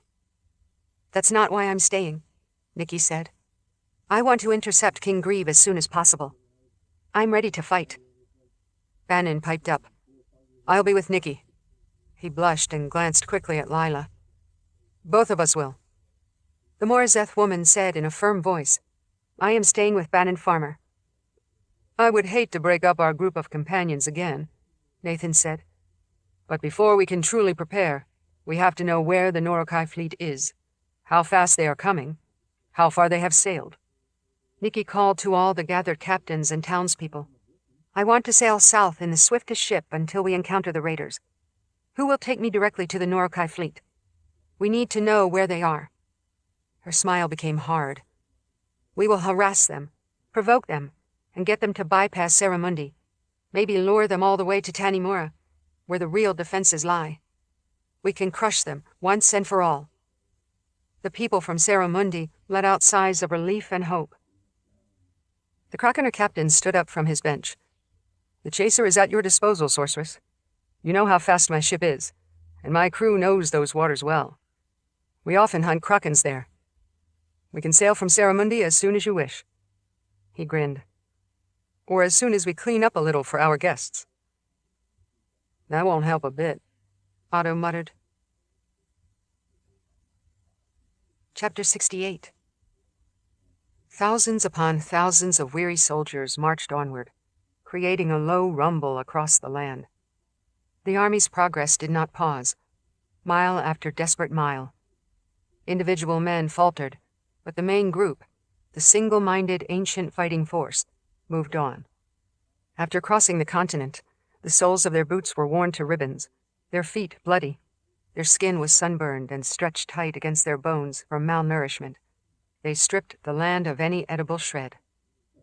General Utros looked back at the dust cloud raised by the endless ranks. He saw the hollow yet stony expressions on their faces, sunken eyes staring ahead, intent on their goal, intent on their leader. They did not complain, partly because of the numbing preservation spell, but primarily because they still believed in Utros. They would march all the way to Tanimura and capture the great city, which would allow him to anchor his empire from Orogang across the continent and up to the New World. Utros held his head high, even under the weight of the helmet. He would not let his men down. 15 centuries ago, they had laid siege to Ildikar, and after reawakening, they had battled their way over the mountains, across the valleys, and all the way to the sea. That in itself was a victory, but General Utros wanted more. They marched north along the Imperial Road toward their real prize. Ruva rode beside Utros on her bay mare, but she seemed in a trance. Although he insisted that she eat well, the sorceress seemed gaunt, even wasted. Her voice was quiet above the plodding hooves of the horses. "Do you think Ava will be in Tanimura? I miss my sister." Utros frowned. "Ava's spirit appears wherever she wishes." "I haven't seen her in so long." The vibrant paint that marked Ruva's body was smeared and flaked off in patches, which disrupted the arcane loops of the spell forms the twins had so carefully painted on each other.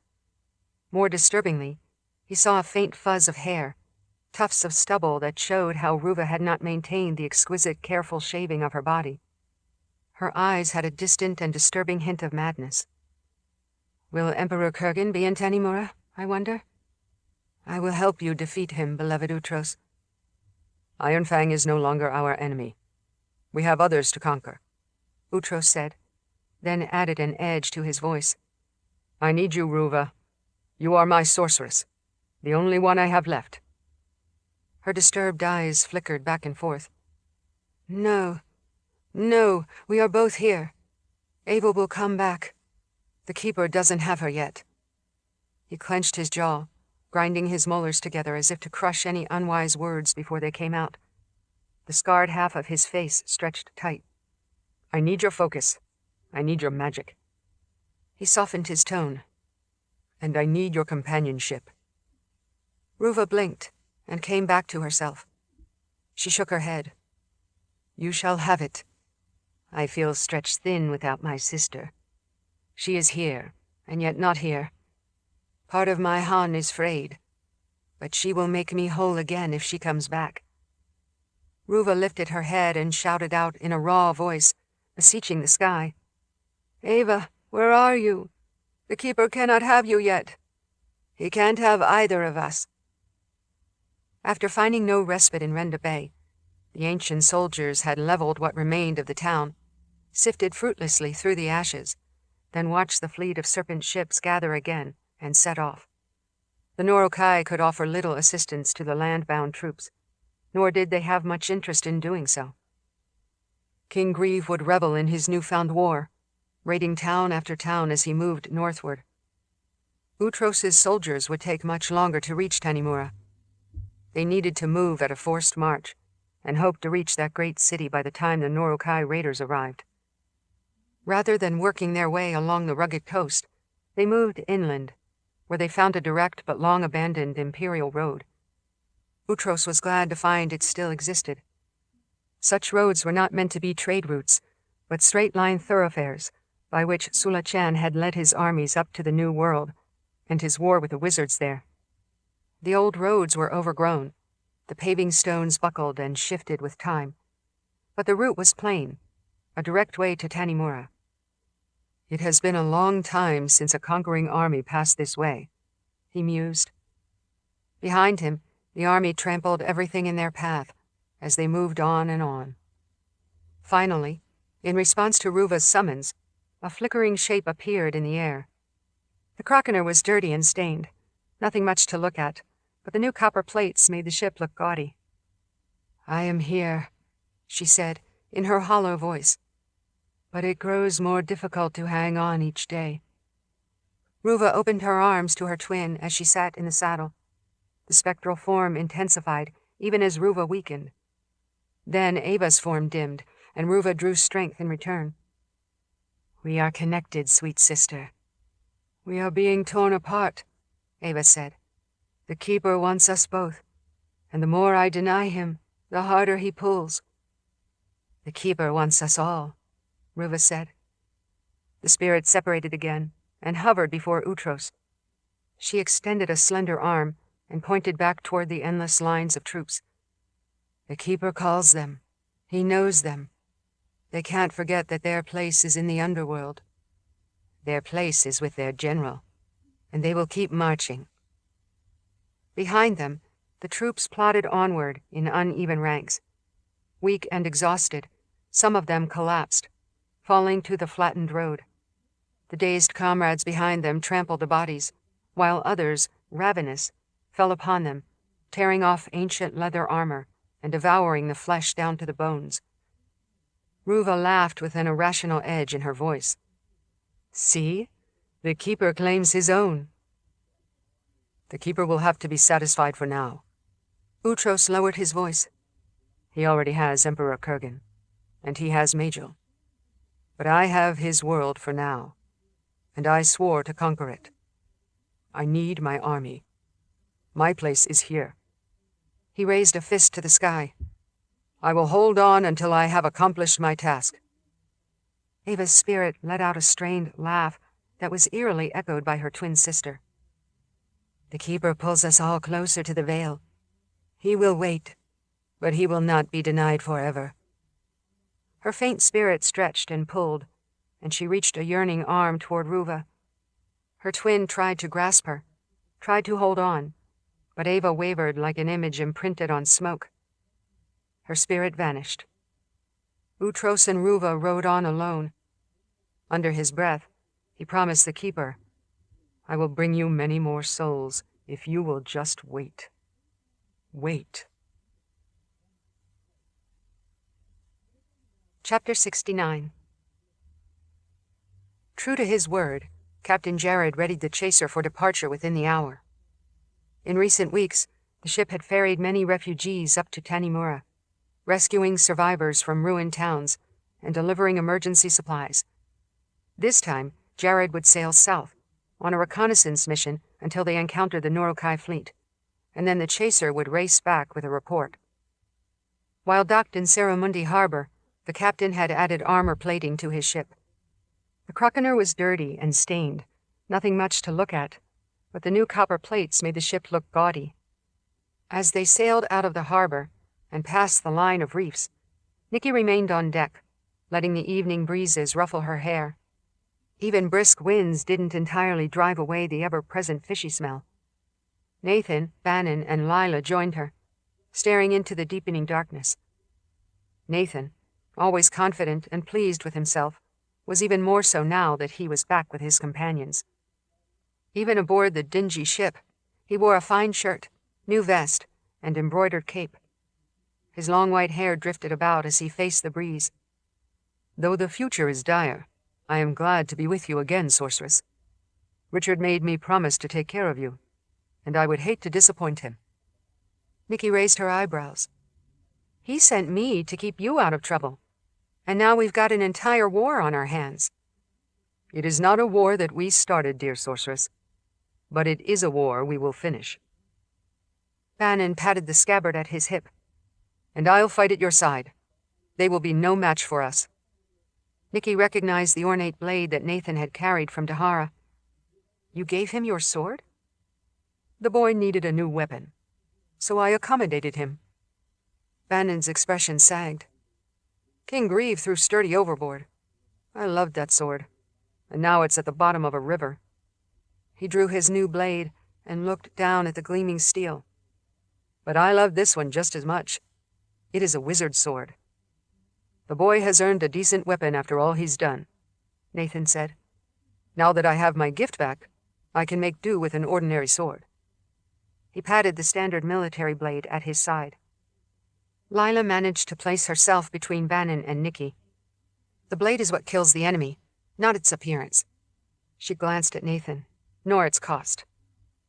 When full darkness set in, and the chaser cruised through the open water, Captain Jared rang the bell to get the attention of the crew. "We will serve dinner. Fine Kraken meat to impress our esteemed guests." One of the crew members joked, "I thought we were going to use that meat to kill the Nurokai when we found them." Jared took mock offense, and the rest of the crew laughed. He presented platters of the meat in grayish puddles of special sauce, which he explained was a recipe that his mother had concocted to make the Kraken meat taste delicious. "You mean palatable," yelled another one of the crewmen. They laughed again. Nathan tasted the dish with trepidation, while Lila and Nicci ate their meals without comment. "Better than fish guts," Bannon observed, as if it were a compliment. And then he spoke at length about how his mother used to cook kraken meat with cabbage on Sharia Island. Jared sat on a crate on the open deck and grew serious as he leaned forward, meeting Nicci's eyes. "My crew and I are glad to have this important mission. Crockeners put up with a lot of ribbing from other sailors. We know that our ship smells. We know that fancy cargo vessels are cleaner and more comfortable. And we even know that some people don't like the taste of kraken meat. But we are loyal citizens, and we will fight to defend our land." Later that night, after the crew had quieted, Nicci took Nathan aside. "On my previous visit, I did dispatch a message up to the People's Palace to inform Richard about this terrible war. I asked him to send help, but apparently he's involved in some crisis of his own, up in Dahara. He didn't explain." Her expression darkened. "He is, however, confident that I can handle any problems here in the old world." Nathan's nostrils flared. "You mean that we can handle any problems?" Nicci produced the small bone box and extended it to him. "Richard told me this is all I would need. I cast a verification web, poked and prodded with my gift, but I still don't know what it is. Maybe you can help me figure it out." Curious, the wizard took the bone box and inspected each side. "These markings are the language of creation. Life to the living, death to the dead." Cautiously, he pried open the lid and let out a whistle of amazement when he saw the glowing pearl of magic that twisted and rolled and rippled. "It is... I believe it's a constructed spell." Nicci nodded. "But I don't know what it does or how to trigger it. I am missing the key. Richard thinks I will understand what I'm supposed to do." "Given time, I might be able to decipher it. I have some familiarity with constructed spells." "As do I, but so far this has baffled me." Nathan turned the bone box back and forth in his hand, then handed it back to her. "We can work on the puzzle together. But if Richard says this is all you need, then I'm sure you are up to the task. Meanwhile, we have other ways to fight the enemy." He gazed ahead of them, across the dark sea. "As soon as we find those serpent ships." For the next few days, Nicci and Nathan augmented the southerly winds, which doubled the speed of the chaser. Jared's crew kept a sharp lookout for the raider fleet, but the ocean remained quiet. Nicci and Nathan scrutinized Richard's complex constructed spell, but came up empty-handed. By the third day, the crew aboard ship became anxious, and the captain's aloof demeanor grew tense. To burn off their restlessness, Lila and Bannon sparred across the deck, while Nathan stared toward the watery horizon. Nicci stepped up to him. "I'm anxious to find the Norokai, but every mile we go without encountering them means they are that much farther away. Saramundi and Tanimura have extra time to build their defenses." "Sweet Sea Mother, we're ready to fight," Bannon said, resting his sword tip on the deck. "Right now." The shirtless lookout dangled from high on the mainmast. He called out, "Smooth water ahead, Captain! Mirror water!" The crew suddenly became energized, and the captain grinned with anticipation. Nicci followed the lookout's urgently pointing hand, where an unusual and unnatural smooth patch of water looked like glass. "What does it mean, Captain?" "That's a sure sign a kraken is just below the surface." He barked orders to the crew, while he himself ran to the captain's wheel, altering course. "We can't miss an opportunity like this. It's right in front of us." His chest swelled as he inhaled a deep breath. "It's time we remembered we're krakeners." The crew gathered ropes, harpoons, and weighted nets, moving with the efficiency of long practice. Excited, they shifted their weapons from one hand to another and flexed their muscles. As the chaser approached the oddly smooth water, a smooth green tentacle broke the surface and curled upward, then sank again, cresting barely a ripple. The kraken hunters howled out a challenge. One overeager man hurled his harpoon, which fell far short, and he promptly reeled in the rope, hand over hand, to get his weapon back. The tentacle was smooth and covered with slime, mottled with leopard spots. Another tentacle glided out of the water, and then 4 more tentacles arose, each one covered with suckers. Their movements were languid, as if the creature were merely stretching in the ocean air. "Will it attack?" Nathan asked. The crew laughed at the suggestion, and Jared rolled his eyes. Krakens are docile beasts that graze on seaweed. They squirm a lot when you kill them, but they're not the monsters people think they are. As the chaser closed in, the crew gathered at the rail, cocking their arms and readying their harpoons. Other crew members held ropes and nets. It was a coordinated effort, as if they were soldiers about to go into battle. "I count 7 tentacles," Bannon said. "How many does a kraken have?" Jared waved his hand. "However many it likes, and the more tentacles they have, the more meat we can harvest." "We're in range, Captain," the lookout called. The sailors needed no more encouragement. Like archers launching a volley of arrows, they hurled their harpoons into the glassy water. 7 of the jagged spears splashed uselessly in the sea, while 4 sank into tentacles. The thing was like a spider startled in the center of its web. One of the laughing sailors wrapped his rope around his waist, and the kraken's reflexive jerk nearly pulled him overboard, but 2 of the man's friends grabbed him in time and pulled him back. More harpoons struck as the chaser closed the distance. The sailors pulled on the ropes while the struggling kraken yanked back. The ship's hull strained and creaked against the monster's mighty tug. 2 of the new armor sheets popped loose with a clang. A forest of tentacles flailed upward, dripping slime. As it rose to the surface, Nicci could see that the kraken's body core was a sphere, with a hard shell like a crab's, and the tentacles extended outward like the spokes of a wheel. Several harpoons struck the shell and bounced off. One tentacle quested forward, trying to grasp the people on deck. Bannon ducked as the sucker-rimmed tip barely missed him. Nathan chuckled, but didn't notice a second tentacle that slashed sideways.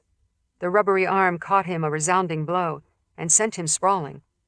He smashed against a large crate and cracked his head, leaving him stunned. The wizard's long white hair was matted with kraken slime, as well as a blossom of blood. Bannon hurried over to help. Nathan groaned and picked himself up, pressing a palm to his head. "I assure you I'm all right. Just a little rattled." He struggled to his hands and knees on the deck, barely conscious. "I think I'll rest a bit." The tentacles writhed around the ship, and the hunters continued to disable their prey. They hacked off any appendages that came close, leaving the creature with several stumps. Jared grinned at Nicci. "Feel free to use your gift, sorceress.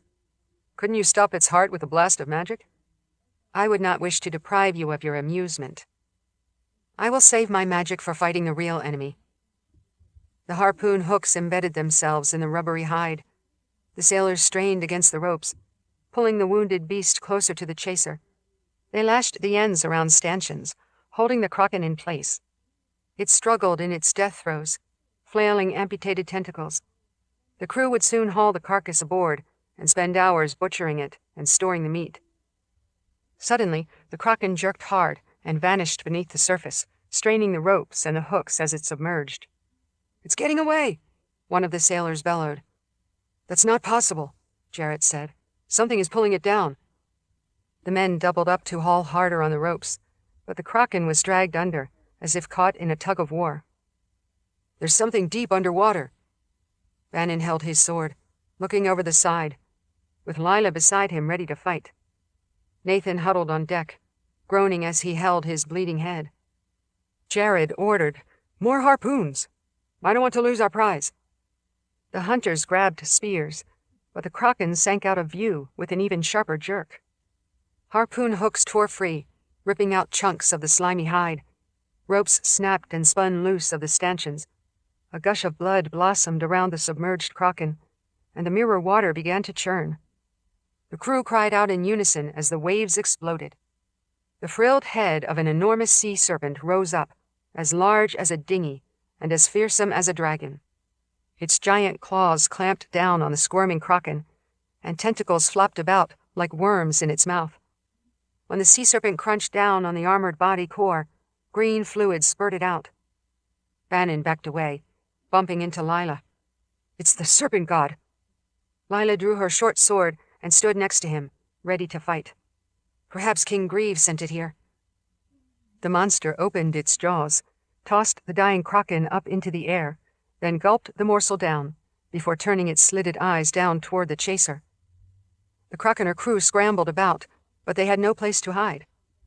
The monster flared its spiked frills and let out a bellowing hiss.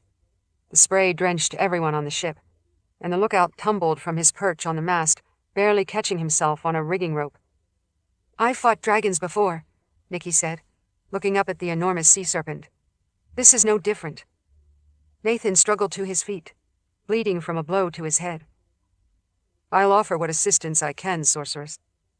The serpent god wheezed out as it loomed over the chaser. Nicci summoned a lightning bolt that scorched a smoking line down its sinuous body. With a roar, the serpent god lunged down and bit the side of the ship, splintering wood. The crew threw their harpoons, but their spears did little damage to the scaled hide. Nicci recalled when she had fought the dragon Brahm, using the subtractive side of magic. Now she extended her gift and easily found the serpent god's heart near the top of its long neck. The heart was as large as a barrel, beating hard. She unleashed her gift, caused the muscle to swell and darken, then burst. The serpent writhed backward, arching its jaws toward the sky in agony. But even after Nicci had exploded its heart, the monster struck again, sweeping its great neck sideways to snatch a panicked crewman in its jaws. With one chomp, it bit the man in two and tossed the pieces into the water. Nicci couldn't believe the creature still lived. "I stopped its heart." She reached out with her magic again, then realized, to her surprise, that this creature had more than one heart. Once she concentrated, she discovered 6 hearts down the length of its body, each one independent, each beating to keep the underwater monster alive. "Then my work has just begun." She lashed out with her destructive magic, finding another heart and stopping it. She burned a 3rd heart to a lump of internal charcoal. Each time Nicci heard it, the creature recoiled and smashed into the ship, causing even more damage. The chaser would not last long. Groaning and still dazed, Nathan managed to summon a ball of wizard's fire and hurl it at the serpent god's head. The searing magic flames burned between the creature's jaws and roasted its tongue. Nicci didn't stop her attack. With methodical intensity, she destroyed all of the monster's remaining hearts, one by one. At last, the giant serpent collapsed onto the water, causing waves that rocked the kraken hunter ship. The dead serpent god floated in the sea, longer than 2 or 3 ships. Jared and his crew stared in dismay. The captain dropped to his knees and touched the bloodstain on the deck where his crewmen had been killed. Bannon and Lila stood shaken, holding their swords ready, as if some other monster might emerge from the deep. Unsteady on his feet, Nathan placed a hand on Nicci's shoulder. She knew it was meant to be reassuring, but he seemed to be steadying himself. "Sorry I couldn't be more assistance." "The serpent god is dead, Nathan. We killed it." High up on the mast, the bedraggled lookout squawked, "Ships! Norokai ships on the horizon!" Far out on the water, Nicci saw more than 100 ominous vessels sailing toward them. From afar, the raiders had seen Nicci kill their serpent god, and even at a distance, she could hear their howls of outrage. All the oars were extended, churning the water, so the serpent ships approached at great speed. Nicci crossed her arms over her chest. "We have found them at last." She felt a deep chill upon seeing the size of the fleet. "Turn your ship about, Captain. Quickly. Back to Saramundi with all possible speed." Still unsteady, Jared shouted for the crew to reset the sails as he spun the wheel to turn the rudder. Though exhausted from battling the sea serpent, Nicci called up her gift, and Nathan assisted her as best he could. Together, they created a wind as strong as a storm to help the ship flee.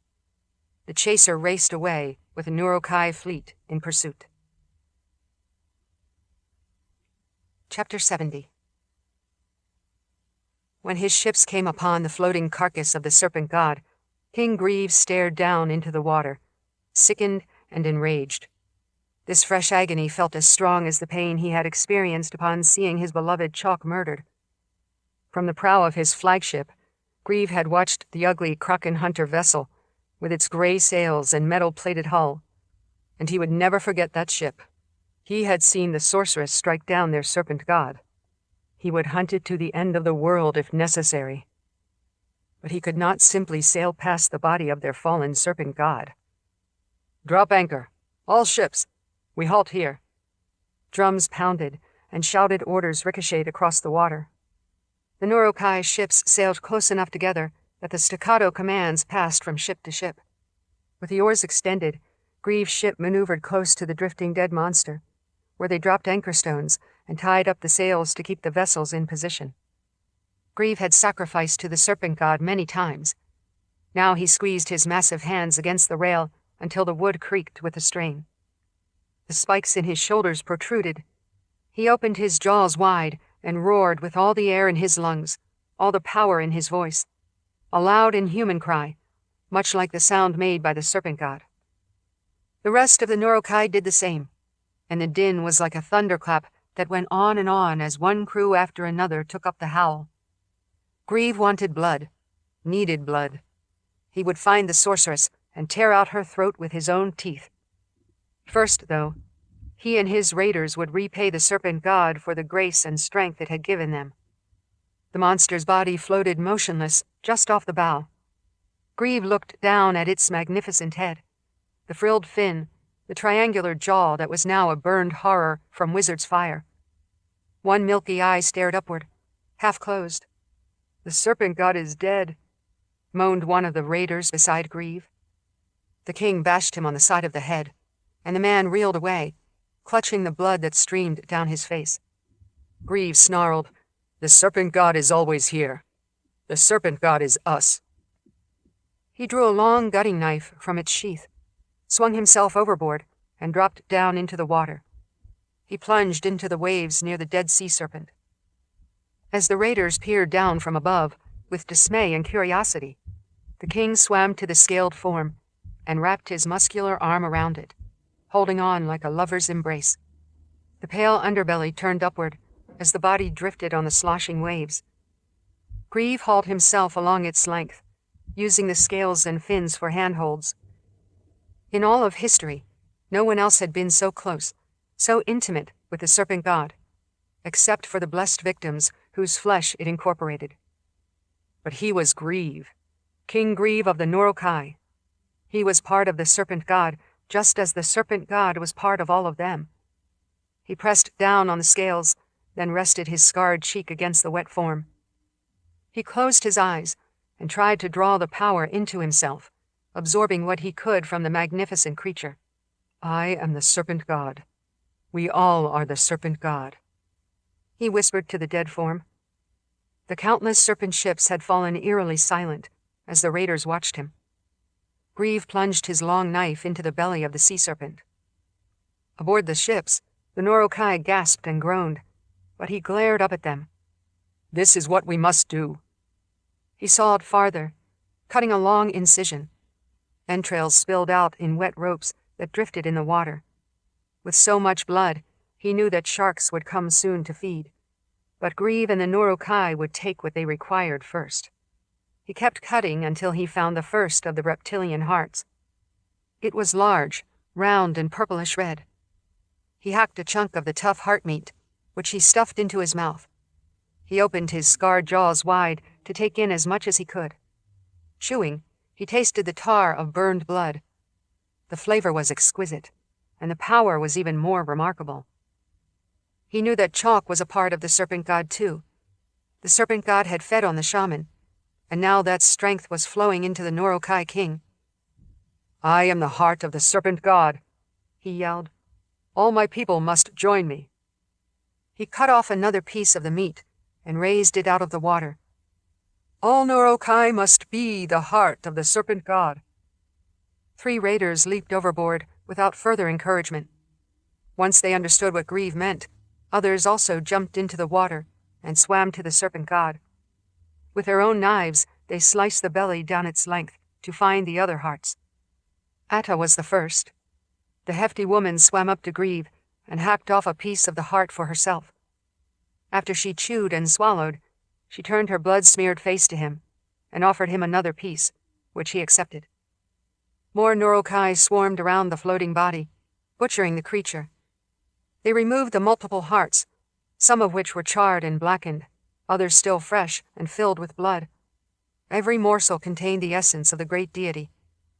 When the hearts were consumed, the raiders stripped the meat from the serpent's bones. This was a feast unlike any they had ever experienced. The Norokai had pillaged towns, stolen their food, raped their women, but nothing could compare to this thrill. The water became a froth of red. The circling sharks were wary, unwilling to approach the fierce Norokai. As the feast continued, Grieve's shock was replaced with an intense confidence. The great serpent god might have been slain, but it was not a cause for sadness. This was a transformation, and he felt it swell within him. Around him, hundreds of raiders stripped the carcass and squabbled over the last morsels. Every Norokai wanted to partake, though he knew that was not possible with the tens of thousands of bloodthirsty warriors aboard their fleet. "You have eaten the heart of the serpent god," Ada said, as she floated next to him, caressing the scar on his cheek with one bloody finger. "You are King Grieve. You are all of us." "Yes, I am all of the Norokai. I have fed on the heart of our god, and now I myself am its living manifestation." He and Atta swam back to their ship, as the Norokai continued to work on the carcass like seagulls tearing apart a bloated whale. When he climbed aboard his ship again, he caressed the carved figurehead. He raised his fists into the air and shouted, "I am the serpent god now. We are the serpent god, and we will strike and kill."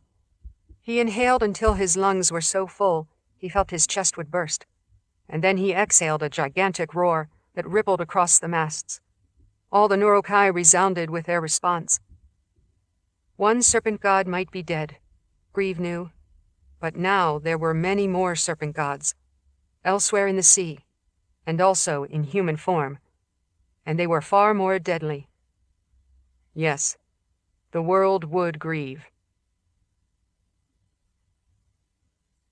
Chapter 71. Driven by the enhanced wind, the chaser practically flew across the waves toward Saramundi. The Krakener pulled far ahead of the Norokai fleet, and the crew made makeshift repairs from the sea serpent attack along the way. They could not reach Saramundi fast enough to please Nicci. After seeing the number of serpent ships, she was convinced that even Saramundi's new defenses could not withstand such an attack. The much larger city of Tanimura might stand a chance, with its full navy and strengthened army, but not Saramundi. Ephron and Larakan shores had already been wiped out by a much smaller Norokai raiding fleet. Saramundi was more than 10 times larger than Renda Bay, however, and such a city simply could not be evacuated in only a few days. It seemed an impossible situation. She stood at the bow of the chaser with Nathan, Bannon, and Lila, discussing options. Even with their speed and significant head start, Nicci doubted they would have enough time to make the necessary preparations, whatever those might be. Together, they tried to develop a plan that would give Saramundi the best chance of survival. Just before the chaser approached the line of reefs beyond the harbor mouth, they encountered one of the patrol boats. As they raced past, Nicci cupped her hands around her mouth and shouted, "Light your signal rafts! The Norokai are on their way!" The patrol boat's crew dropped the floating platform overboard and lit the pile of green kindling to raise a column of smoke that could be seen for many miles. Other widely separated scout boats spotted the signal and replied in kind, lighting their own rafts to pass the message along and notify everyone in the city. The lookout on top of the Sea Mother bluff hammered on her gong to sound the alarm. Saramundi was on full alert by the time the chaser sailed past the Mist Maiden and 4 other armored cargo ships that defended the mouth of the harbor, just beyond the towering stone carving. When the Krakener pulled up to one of the repaired piers, Harbor Lord Otto, Lady Olgaia, Captains Ganley and Straker, and other city representatives hurried to meet them. "The Norokai are maybe 2 days behind us," Bannon blurted out. "We have to get the whole city on high alert." Otto nodded soberly. "We are as ready as we can be. Everyone is armed and trained. The ships are reinforced with metal plates. We knew this might happen. You have made an admirable effort here, but alas, we are convinced it will not be enough to save Saramundi." Nathan said. Captain Ganley looked indignant. Don't underestimate us. Our people know this is their only chance to save their homes. They will not give up without a fight. It will be a battle such as the Nurokai have never seen.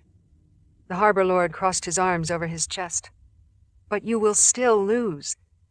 Even if you inflict numerous casualties on the raiders, they will still burn your city to the ground, Nicci said.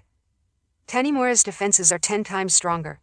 They have built up a whole fleet of warships ready to defend the sea, and their standing army includes a garrison from Dahara, thousands from the city guard, and countless refugee recruits. Oren, Perry, and the other gifted are already there with General Zimmer. Our best chance is to lure the Nurokai fleet directly to Tanimura, where they will be wiped out. But what about Saramundi? Otto asked, his voice cracking. What are we to do? You may not need to fight at all, Nathan said, touching a finger to his chin. We have an idea to protect your city. Lady Olgaya's actions gave us the idea, in fact. The gifted woman from Ildikar was surprised. Her hair hung loose now, rather than in the familiar braids, with a ragged hunk where an enemy soldier had cut one off. I inspired you? I am intrigued. Otto looked from Nathan to Nicci. I like the sound of that, but I don't understand what you mean. Leaving the Croconer, Nicci walked down the dock, all business. She regarded the rolling hills, the sections of the city that spread inland from the neat, protected bowl of the harbor. Her memory and her imagination had not failed her. Yes, it is possible.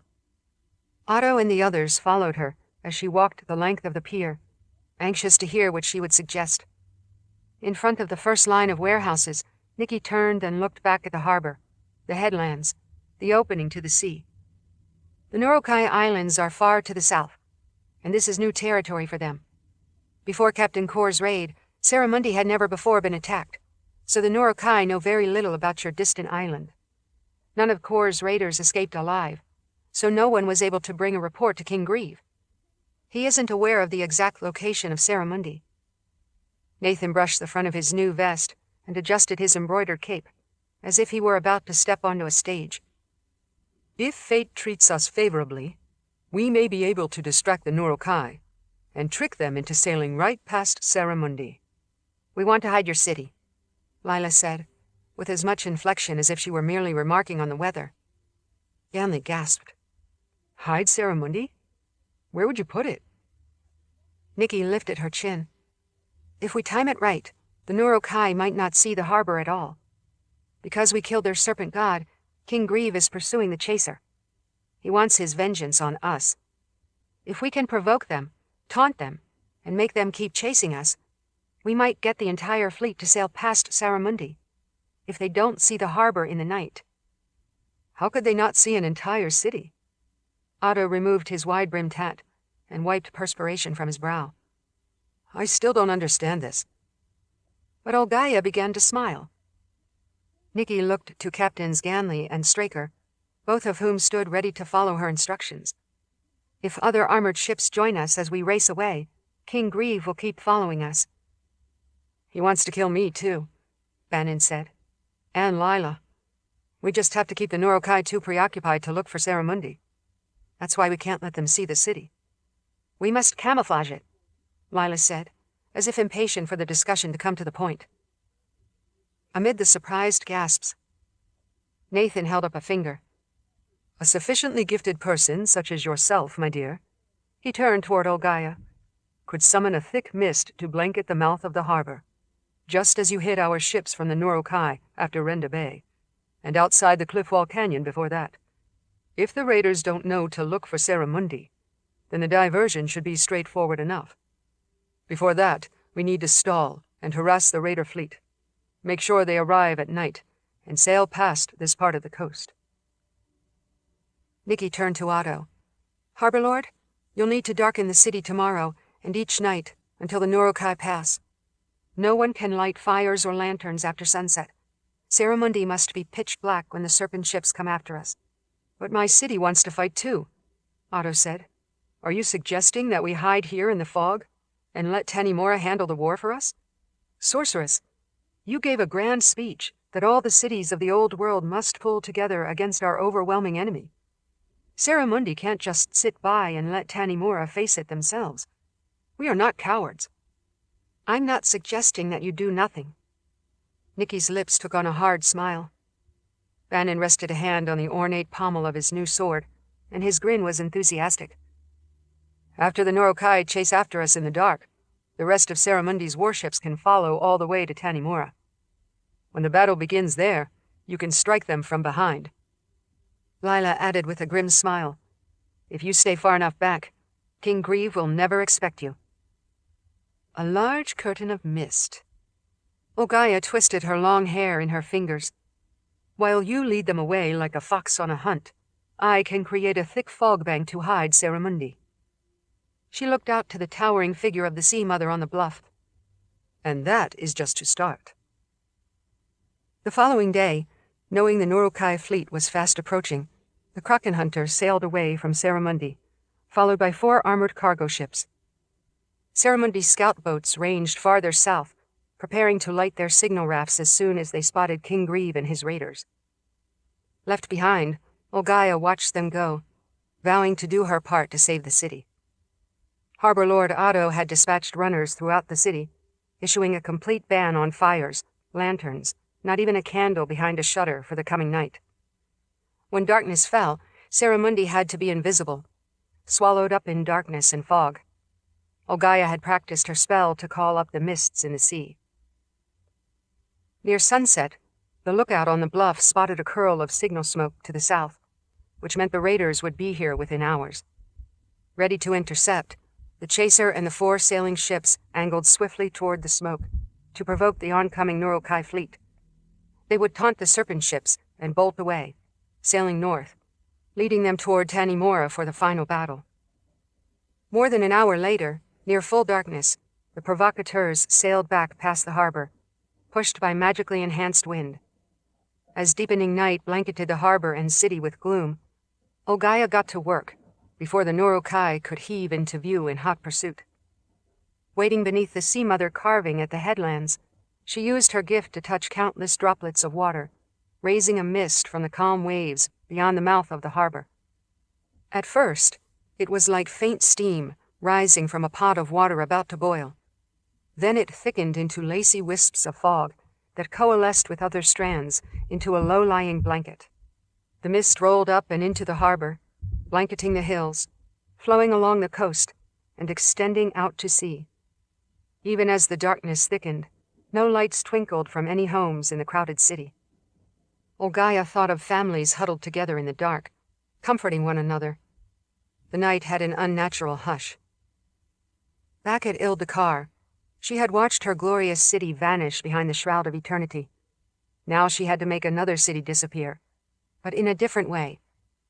Ogaya thickened the mist around the mouth of the harbor, so the Norokai would see nothing but a blurred coastline, if they could make out anything in the darkness. As the last gloom faded into deep night, she spotted the blue sails of more than 100 serpent ships racing after the chaser and the 4 armored cargo ships. The enemy fleet was dizzying in its size, but Ogaya had seen it before, at Renda Bay. She now saw the sense in Nicci's plan. No matter how hard the people might fight back, these ships would have destroyed all of Saramundi's defenses, filled the harbor, and burned the city to the ground. Even if the trick worked, however, Ogaya intended to make her mark here. As the thick fog spread and settled, Ogaya took a dinghy and rowed out of the mouth of the harbor. The currents were erratic, but she used her gift to steady the boat as she made her way out to the long line of dangerous reefs beyond the harbor. Rowing hard, she picked her way along the foamy line until she chose a place to lay down another deadly trap. She created a small shimmering ball of light, flickering cold flames that were tightly layered, like the petals of a rosebud. She laid the glowing kernel among the reef rocks, ducking from the spray hitting the rocks. Her little spark glimmered there, immune to the water that tried to douse it. This wasn't normal fire, but would become a beacon bright enough that she hoped it would lure some of the oncoming Norokai ships right to the keeper. Finished, she rowed back to the sheltered harbor, confident the trick would work. Out on the reefs, her enigmatic light grew brighter in the fog. Lars stood at the bow and howled into the night, shouting a challenge at the fleeing ships. The chaser sailed ahead into the darkness. He remembered Nicci from Ildikar. Now the blonde sorceress kept provoking the raider fleet by lashing out at them with bolts of lightning. King Grieve drove his fleet after them in a headlong charge. Groaning at the benches, the muscular Norokai pulled on the oars, driving the serpent ships faster than any wind. The small Croconer and 4 large warships fled north with all possible speed, which told Lars that the sorceress could not sustain her attacks. She and the other gifted provocateurs had struck and harassed the serpent ship at sunset, but then they turned and fled. Obviously, they feared King Grieve's mighty navy. Nicci's lightning had been nothing more than a sting to enrage the wild bear of the Norokai fleet, and the serpent ships swooped after her, closing in for the kill. Lars commanded his crew, "Pull at the oars! You are not weaklings!" The muscular raiders, both men and women, sat at the benches and gritted their teeth, groaning with the effort. The oars dipped into the water, cut deep, and pulled back. He did not want his ships to lose their quarry in the darkness as thickening fog rose all around them. While Grieve and his fleet sailed forward like a battering ram, Lars and his 10 ships hugged closer to the shore. This was farther north than he had ever explored, even on their recent destructive raids. Just like his commander Kor had been, Lars was underneath a death sentence, obligated to fight until he died. He would keep attacking these scared little people for as long as he could, but he didn't expect they would manage to kill him anytime soon. Now his raiding ships sailed through the black night and suffocating fog, but Lars could hear waves rushing against the nearby coast. "Row faster! The sorceress is out there somewhere. We must be the first to catch her." "Will King Grieve feed her to the serpent god?" asked one of the warriors. "There is no serpent god," said Ura, a muscular woman who was too ugly even for Lars. She'd shaved her head to make herself nearly indistinguishable from a male, although she could not hide her heavy breasts. "We are the serpent god, and we take the sacrifices ourselves," Lars said. "First, we have to catch them." The oarmaster pounded on the drums, and the serpent ships plunged into the impenetrable fog. Near the serpent figurehead, one sailor cried out in surprise and pointed forward. "Lars, look! Some kind of beacon." A bright light sparkled upward from the veils of white mist, like a full moon. It glowed and pulsed in the waterline, tempting, dazzling. "What could it be?" asked Ura. "It is magic," one of the raiders muttered. "Of course it is magic. We are hunting a sorceress," Lars said. "That is where she must be. Adjust course. We will follow that light and run it down." The sailors pulled hard on the oars, and the serpent ships cut through the water like vipers ready to strike. The tantalizing beacon glowed through the fog, calling them. It lifted higher in the sky, then dropped low again. "Prepare your weapons," Lars said. The Norokai seized their assortment of blades and clubs and rushed to the front of the ship, ready to swing themselves overboard as soon as they cornered their prey. The glow brightened, and Lars had to shade his eyes. He still didn't know what it was, but the beacon seemed to be retreating. "Faster!" Just as the first serpent ships approached the dazzling orb, he heard the crash of breakers. Far too close. He had only a moment to think before his ship ran aground. "Reefs!" Ura screamed, just before she was hurled overboard by the impact. Jagged rocks ripped open the lower hull, smashed the keel. Lars slammed against the rail. Many of his sailors bowled into one another and tumbled over the side, yelling in rage. Hulls cracked and crunched as more of his serpent ships smashed against unseen reefs. The glowing beacon hovered mockingly overhead, brightened to a flare, then winked out, leaving them in mist-shrouded darkness. Another serpent ship careened into Lars's vessel from the starboard side, crushing the hull, snapping off the oars like twigs. The impact shattered his ribs and his left arm, and Lars fell over the side as his ship tilted. Water gushed into the open gap in its hull. He plunged into the roiling water and flailed with his useless broken arm. His bare chest scraped against the sharp reef rocks. He saw dozens of his crew scrambling for purchase against the heavy waves, holding on to the wreckage. At least 7 of his vessels had run up onto the reefs, and Lars realized that the glowing orb had lured them into treacherous waters. A trick! Hundreds of wounded Norokai were swept out to sea, or caught up in the churning foam and pulped against the rocks. The fog grew even thicker, hiding them from the rest of the receding fleet.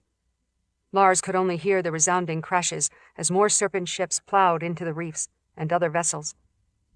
When he tried to shout, a curl of seawater gushed into his mouth. He coughed, his shattered ribs stabbing like knives.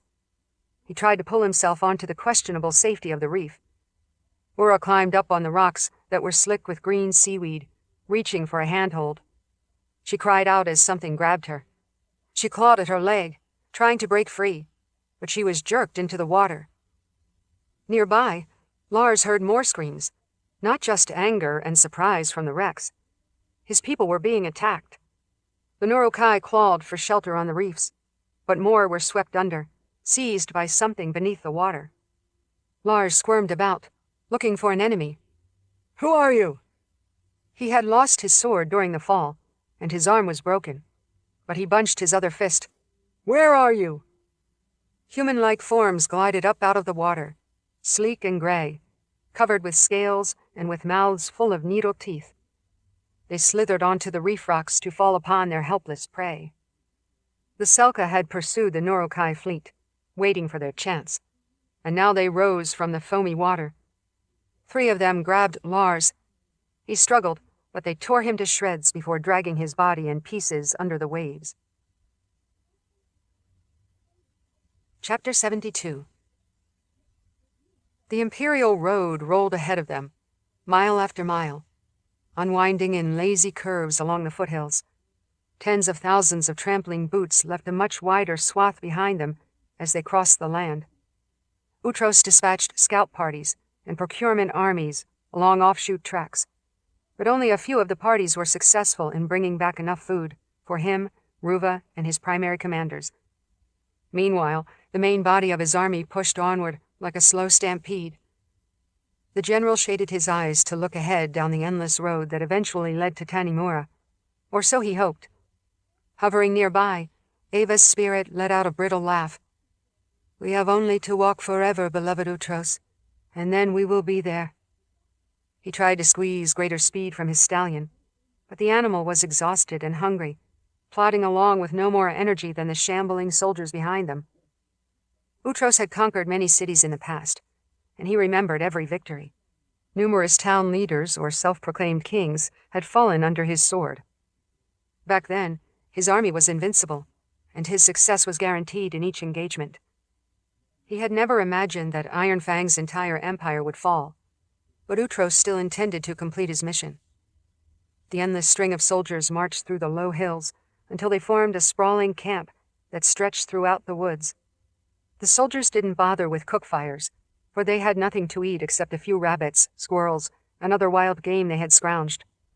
By now, his warriors were so ferociously hungry that they devoured any animals they killed without bothering to cook the raw meat, while their starving comrades licked any smears of blood left behind.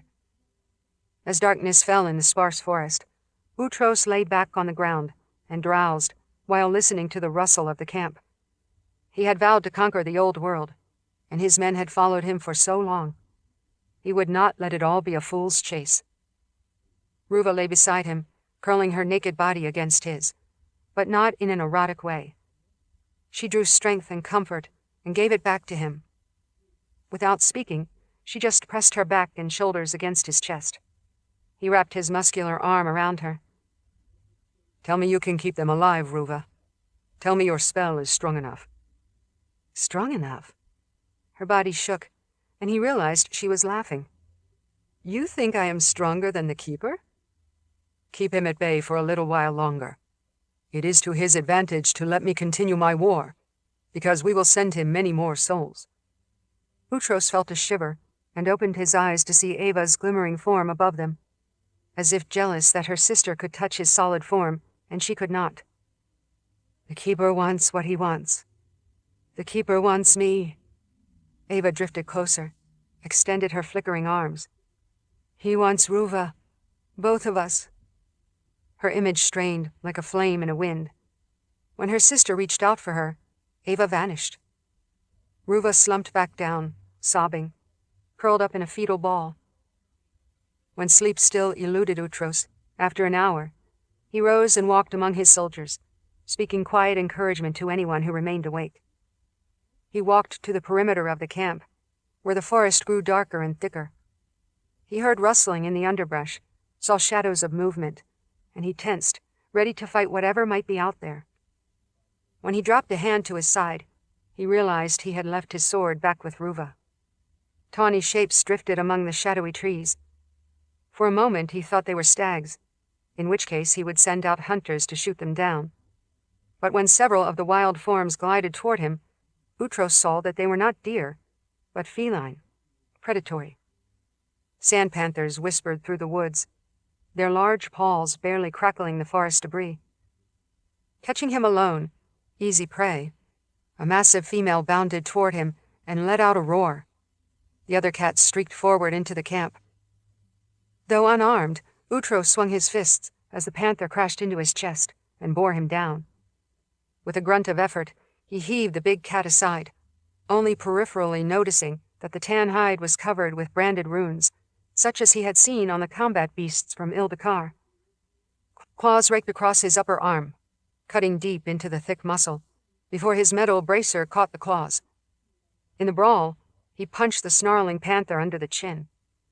Roused by the noise, other soldiers came running, and more big cats fell upon them. The lead female, though, targeted Utros specifically. Something was driving the animal. This was not just some mindless predator making a convenient kill. As more soldiers rushed to defend the general, he heard another round of shouted alarms in the extended camp. A clash of swords rang out into the damp night air. As he battled the sand panther, he couldn't let his attention waver, but he saw human forms darting in, barely visible in the forest gloom. With a swift, dispersed strike, they attacked the groggy soldiers, killing hundreds before they melted back into the trees, never becoming fully visible. Utros continued to wrestle with the panther. Her claws ripped through his leather armor and tore open his side. The cat's eyes shone in the starlight, full of murder, and when she roared, he could feel her hot breath on his face. "Utros, no!" Running up, Ruva raised her hands and summoned her gift. A crackle of magic swept through the air, flames that licked out to slam the panther. But to the general's astonishment, Ruva's fire merely rippled around the spell markings on the tan hide, causing no harm. The bright flash of impotent fire was enough to startle the cat, though. The animal leaped back, snarled, then pounced on Utros again. With a sweep of a paw, she knocked off the gold mask, which clattered to the ground. Ruva struck out again with her magic, buffeting the panther, and as Utros rallied, the big cat retreated, snarling one more time, and melted back into the trees. With their general under attack, hundreds of his soldiers grabbed their weapons and came running to the rescue. More than a dozen sand panthers were attacking his army in a concerted effort, but when so many soldiers rallied against them, the cat snarled, slashed a few more times, and bolted into the forest. They vanished into the night. Hungry for revenge, some soldiers rushed into the forest in pursuit of the mysterious attackers, but their battle cries turned into screams as they died out in the darkness. Utros stood, bleeding from where the panther had mauled him. Sobbing, Ruva pressed herself against him. "You're hurt. You're bleeding. So much blood." Then she smiled oddly at him. "Blood has magic." The sorceress clasped the deep cut in his biceps, squeezed, and unleashed her gift. He felt a tingling warmth as his muscles and skin knitted under her healing spell. He had rarely asked either of the twins to heal him, because battle injuries were worth savoring. Even the pain counted for something. But Utros could not afford to be weak. He needed the full use of his body. As Ruva patched his worst wounds, he stared into the forest where the panthers had disappeared. What had driven them here? What guided them? Now alert and on edge, the The soldiers in the camp gathered up the bodies of the men who had been slain by the panthers and the mysterious attackers in the forest. Under normal circumstances, his warriors would prepare the fallen for a respectful burial or funeral pyres, but these were not normal circumstances. Utros did not want to think about what they did with the corpses. Sleeping on the chaser's deck, as it raced away from Saramundi with the Norokai fleet in hot pursuit, Nicci fell deeper into herself, and her dream presence connected with her sister panther. Mura moved with 20 other sand panthers, pacing the army of General Utros. The panthers had no maps, but Nicci had a clear sense of where they were from the strength of her connection. The spell bond was growing stronger as they came together after being widely separated. Mura continued to lope toward Nicci, day after day, closing the distance and trying to help. Nicci tasted blood as she dreamed. Seeing through feline eyes and feeling her claws and muscles, she crashed out of the forest and attacked the enemy soldiers. Connected to Mura, Nicci guided the cat to find a singular target, the most important victim in the entire army, General Utros. She and Mura attacked the commander, wounded him, tore off his golden mask. But even though the branded runes protected her from direct damage by magic, Ruva's powers were dangerous, and the general and his soldiers could kill the panthers. Nicci urged them to withdraw. Licking blood from her whiskers, Mura bounded off into the forest, and Nicci smiled in her sleep. The ships sailed into the night, heading toward Tanimura with the serpent ships behind them. Knowing that Mura was on her way with a new pride of sand panthers brought joy to Nicci's heart. But now she also knew that General Utros and his army were marching closer and closer. Chapter 73. While waiting for Nicci to return with her reconnaissance of the Norokai fleet, Tanimura prepared for war. General Zimmer knew that the fate of the Daharan Empire rested on whether or not the forces under his command could stand against the crushing blow coming their way. They had to be ready. Arriving at Tanimura aboard Captain Mill's ship, which had sailed directly up from Saramundi, he felt great satisfaction to see 50 significant ships protecting the harbor and patrolling the waters. They ranged in size from fishing boats to 3-masted vessels, capable of long sea voyages. Nicci's earlier warning had sunk in. This city could mount formidable defenses, and Zimmer was glad to see it. After disembarking from the cargo ship that had been anchored for months as a guardian of Renda Bay, he marched through the city with the remnants of his expeditionary force. Insisting on discipline, Zimmer forced his returning soldiers to walk in steady ranks to demonstrate they had not forgotten they served in the Daharan army. After all the hardships they had suffered since leaving Tanimura, their uniforms were tattered and their boots were worn and cracked. Their skin was weathered, their muscles toughened through hardship. He said, "We must try to look as impressive on our return as when we departed." The troops moved at a brisk pace up the city streets, back to the garrison, glad to be home. At the garrison, recruits were drilling in the town square, and they turned to look at the returning troops in surprise. Zimmer strode into the courtyard with squared shoulders and entered the main headquarters building. When he reunited with General Linden, the other man rose from behind his desk to greet him, dismayed by the weathered condition of Zimmer's armor, the tattered cape of rank, the hardened look in his eyes. "You look as if you fought a war just this morning." "I fought several wars, Linden, and saved the biggest one for last. The battle is coming here, sooner than you might expect." Linden called for a hearty meal, the best food Zimmer had tasted in some time. While the weary general ate, Linden opened a ledger and dipped a quill in an inkpot, so he could scribble notes as his companion described their adventures and the threat of the Norokai fleet, as well as the army of General Utros.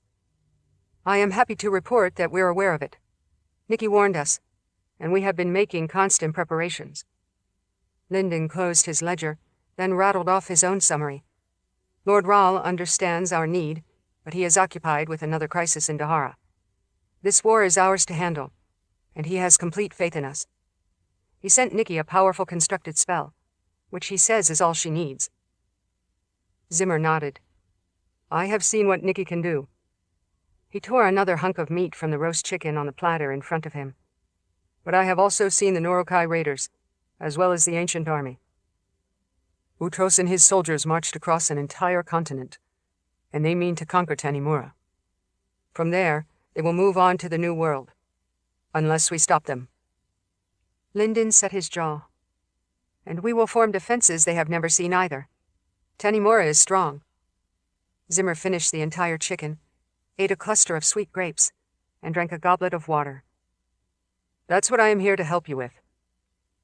For the next several days, he and his weary but energized troops whipped the Tanimura militia into shape. Zimmer wore fresh Daharan armor, feeling resplendent as a general again. He inspected the city armories, watched the frantic work of swordsmiths, tanners, armorers, shield makers. Even though the blacksmiths worked hard all day and night, many new recruits did not have blades of their own, so they made do with clubs, axes, long-handled mallets. Crude weapons required less finesse and training to use, only anger and strength, and the fighters had plenty of that. Tanimura was already a populous city, one of the main trading centers on the continent. The many citizens, as well as countless new refugees, were prepared to defend their homes. Fletchers produced arrows by the thousands, and archers practiced for hour after hour. Workers squatted on barrels and covered the arrow tips with pitch, rolling balls that could be lit on fire for an even more deadly barrage. Captains Mills and Donnell had delivered the displaced population of Renda Bay, and those thousands of angry people expanded the fighting force. Many families offered to share spare rooms so that the new refugees had places to stay and food to eat. Zimmer rode down the streets, rallying everyone. In the practice yards, he saw townspeople fitted with leather vests and helmets. They sparred with one another, flinging sweat out of their hair as they learned the basics of swordplay. Attached to the lower part of the harbor, Hallsband Island, where the Palace of the Prophets had once stood, was just a flat area of crushed rubble, perfect for using as a training field. Militia members marched back and forth, learning how to fall into ranks and clashing in mock battles. As he walked the streets to the waterfront, Zimmer came upon Oren and Perry. Lord Oren's expression was dour as usual. He had rebraided his pale hair and restored his haughty expression. Perry followed him, younger and meeker, but her eyes also had a hardness after what she'd been through. Together, they looked out at the multiple ships gathered to defend the waters around Tanimura. Every ship carried spears, bows, and fire arrows to be used for naval battles. We might just be able to hold off the Norokai fleet, Zimmer said. Tanimura has never seen such a powerful navy. Oren ran a finger along his lower lip. Ildikar taught us many ways to fight, but this city also has plenty of gifted, including the Sisters of the Light. Many of us will man the ships in the harbor to face the Norokai fleet, but others will remain in the city to assist your large army. You have thousands of defenders ready to fight against a land invasion. He gazed at the hills behind Tanimura. There's no telling when General Utros will arrive. We'll be ready for him, Perry said, and the Norokai. Zimmer mentally reviewed the other times he had faced impossible odds. He himself had led guerrilla teams to harass old world towns that supported the Imperial Order. Back then, he had been forced to accept the new dictum that there were no innocents in that war, that even women and children who aided enemy soldiers were enemies in their own way. Zimmer had not been proud of that work, but Lord Ral's forces had won. Across the harbor, smoke signals rose into the sky, and a succession of brightly colored pennants waved to signal the arrival of ships. The Chaser, the Mist Maiden, and 2 other large sailing ships had just arrived from Saramundi, putting the rest of the harbor on high alert. When the swift Crockener pulled ahead of the larger ships and reached the main pier first, Zimmer, Oren, and Perry hurried to meet them. Nicci and Nathan were the first to disembark, both of them looking exhausted from a great expenditure of their gift. We pressed these ships as fast as we could, Nathan said. Nicci added, The Norokai fleet is on its way, right behind us. Has Saramundi been attacked? Zimmer asked. What happened? Oren interrupted. How much damage did Lady Olgaia cause? I hope she wrecked dozens of serpent ships. If our plan worked, then Saramundi is safe. Olgaia disguised the harbor with a great fog bank at night, while we lured the ships onward. They pursued us through the darkness. Nicci looked around impatiently. King Grieve's ships will arrive in less than a day. All of Tanimura must be ready to battle them. Zimmer clenched his fists. We'll be on high alert. As you can see, we have prepared significant defenses. Tanimura is our best hope of stopping them, Nathan said. Bannon and Lila joined them. We have a score to settle with the Nurokai. I'm ready to fight them again any time. It's more than just the Nurokai, Nicci said. Last night, I dreamed through my Sand Panther's eyes. The army of General Utros is closing in, and then we'll be fighting on 2 fronts. Chapter 74. The chaser sailed out to the edge of the harbor in the morning sunlight. Standing on the deck of the Croconer, Bannon wrapped his palm around the hilt of Nathan's sword, his sword, and kept watch for the Nurokai serpent ships, sure that soon enough they would see countless dark blue sails. Nathan had decided to stay with him and Lila aboard the chaser, where they could face the first clash with the vile raiders. Captain Jared's vessel was a scrappy little warship prepared for battle. Bannon's long ginger hair was loose, just like Nathan's. Lila looked at them both. You should cut your hair so no enemy can grab it. I'm rather fond of my hair, Nathan said. It makes me look dashing. One cannot sacrifice everything. Lila sniffed, but didn't argue with him. Wearing only her Morazeth leather, she planted her feet on the deck and stood ready. The studded soles of her high battle sandals would give her good traction, even if the deck were tilted or covered with spilled blood. Bannon looked across the sparkling waves, then turned to the wizard. Thank you again for giving me the sword. I never wanted a better blade than sturdy, but I will make you proud with this one. He slid the weapon from its scabbard, and sunshine gleamed on the smooth steel. Use it well, my boy, and that will be thanks enough. Bannon turned back toward the city. I bought sturdy here in Tanimura, after those thugs nearly killed me. I'm not so destitute anymore. I can't believe Nicci rescued me instead of just leaving me to my fate. It was my own foolishness. Nathan mused. The sorceress likes others to think she has an icy heart, but Richard taught her to help those in need. She can see the value of an investment. She made the effort to save you, and how many enemies have you slain to repay her for that one kindness? Not enough, Lila said, but we will make up for it as soon as King Grieve arrives. Pounding drums and ringing bells set up a racket across the ships. Farther out to sea, patrol boats lit their smoky signals. Nurokai are coming, shouted Captain Jared. His grin showed the gap between his front teeth. Set the sails. What are we waiting for? Bannon braced himself, and Lila stood beside him, wearing a satisfied smile. Maybe the stink of this ship will kill the first line of attackers, she said. Jared brushed aside the teasing insult and stared ahead at the oncoming ships. King Grieve stood behind the carved serpent figurehead and stared at the great city as it came into view. He let out a hissing roar when he saw the countless armored ships arrayed in a defensive line, blocking the harbor. But they couldn't stop him. Grieve was the serpent god. Every fighter in his fleet also carried the blood of the serpent god. His warriors had the energy and soul of their deity surging through their veins. In the previous day, as they sailed with all possible speed toward Tanimura in pursuit of their prey, his warriors had seen a great omen that added fire to their veins. One of the lookouts had shouted, pointing off to the horizon where another huge snake-like form curled in the waves. Grieve had felt his heart swell to see another manifestation of the serpent god, and he let out a bellow that echoed across the choppy sea.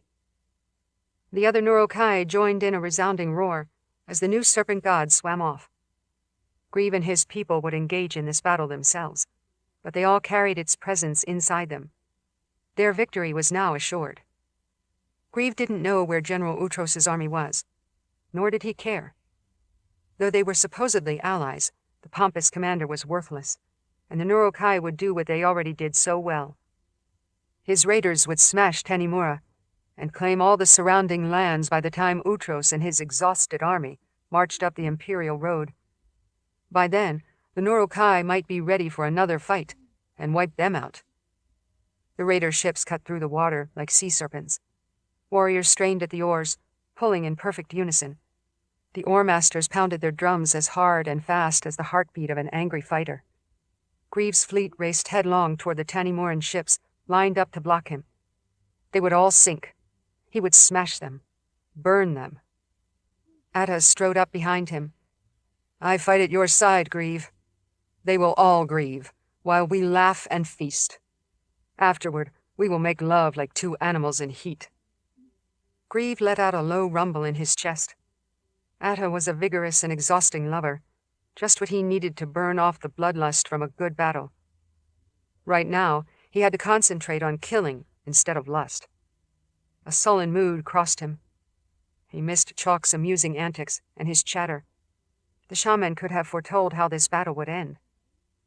Then again, Grieve often could not understand the albino's confusing pronouncements. "The axe cleaves the wood, the sword cleaves the bone." As she looked toward the defensive ships, braced outside of Tanimura, Atta snorted. "It is a trap. They lured us here." "We see their trap, but we will not be deterred." Grieve's raiders would careen like a battering ram into those warships. "The sharks will feed well tonight." "We all will," Atta replied. Other crew members added their cheers. As the ships approached, Grieve recognized a small gray vessel pulling ahead of the other Tanimura ships. "The Croconer. There. That ship. We will destroy every vessel that stands against us. But first," he ground his teeth together, rippling his scarred jaws, "that ship is first. That ship is mine." Chapter 75. The widely dispersed Tanimoran navy was a motley collection of large and small ships, some heavily armored and riding low in the water, others more nimble. Hardened fishermen and veteran traders knew how to combat storms and big fish on the high seas, but they had never battled anything like the Norokai. More than 100 serpent ships sailed toward them. Nathan stood at the bow of the chaser, feeling his pulse race. He found that he quite looked forward to the encounter. The foremost Norokai ship pressed directly toward the Krakener, oars churning the water. "Sweet Sea Mother, here they come," Bannon said. Across the defensive line, the fighters prepared for the clash, soldiers, sailors, and archers. There were also gifted men and women, including Orin, Perry, several Sisters of the Light, trained scholars from Cliffwall, and other gifted Tanimura residents who offered their abilities. Captain Jared grew more serious than Nathan had seen him before. "I didn't know the Norokai had so many ships." Impressed, Nathan smiled. "King Grieve likes to prey upon helpless villages. Today he will learn we are different." Nicci had stayed on land, along with Zimmer and Linden, joining the Daharan troops that patrolled the waterfront. They were ready to fight in the streets if the Norokai broke through the naval blockade and tried to pillage the city. Nathan knew the sorceress could stop them, but he didn't intend to let any of the serpent ships break through. As the attackers approached, the scarred warriors crowded the decks, raising swords and axes. Clutching the serpent figurehead, King Grieve thundered out his primal challenge. Bannon roared back at the top of his lungs. "We will kill you, Grieve! Come and get us, you ugly bastard!" Looking at him, Lila cocked an eyebrow. "Impressive, boy." Nathan directed his sharp focus toward the Norokai king, who was the most hideous of them all. A repulsive, blocky woman beside him pumped a fist into the air with a meaty arm. Nathan felt the dangerous magic build inside him. "Come and meet your fate." He had first seen the Norokai after he, Nicci, and Bannon had been shipwrecked near Renda Bay. During the attack on the town, the Norokai had mowed down so many helpless people. As Bannon was recalling that same night, his expression hardened. He held his sword in a death grip, and sweat prickled his forehead. "There'll be a big fight ahead. I may go into my blood rage, and I won't know what's happening." He looked at Lila. So many of them to kill. The pounding of Norokai drums echoed across the harbor, and the shouts of challenge grew louder. Inside his chest, Nathan felt his heart twist with anger, not entirely caused by the lingering shadow of Chief Handler Ivan. He whispered to the dark presence inside him, "You will soon have as much violence as you desire. Make yourself useful." The serpent ships came closer and closer. The raiders pulled on their oars in a final charge. At the chaser's bow, Nathan raised his hands, spread his fingers. "It's about time." As a crackle of magic infused the air, the breezes picked up, and his cape snapped about like a flag in the wind.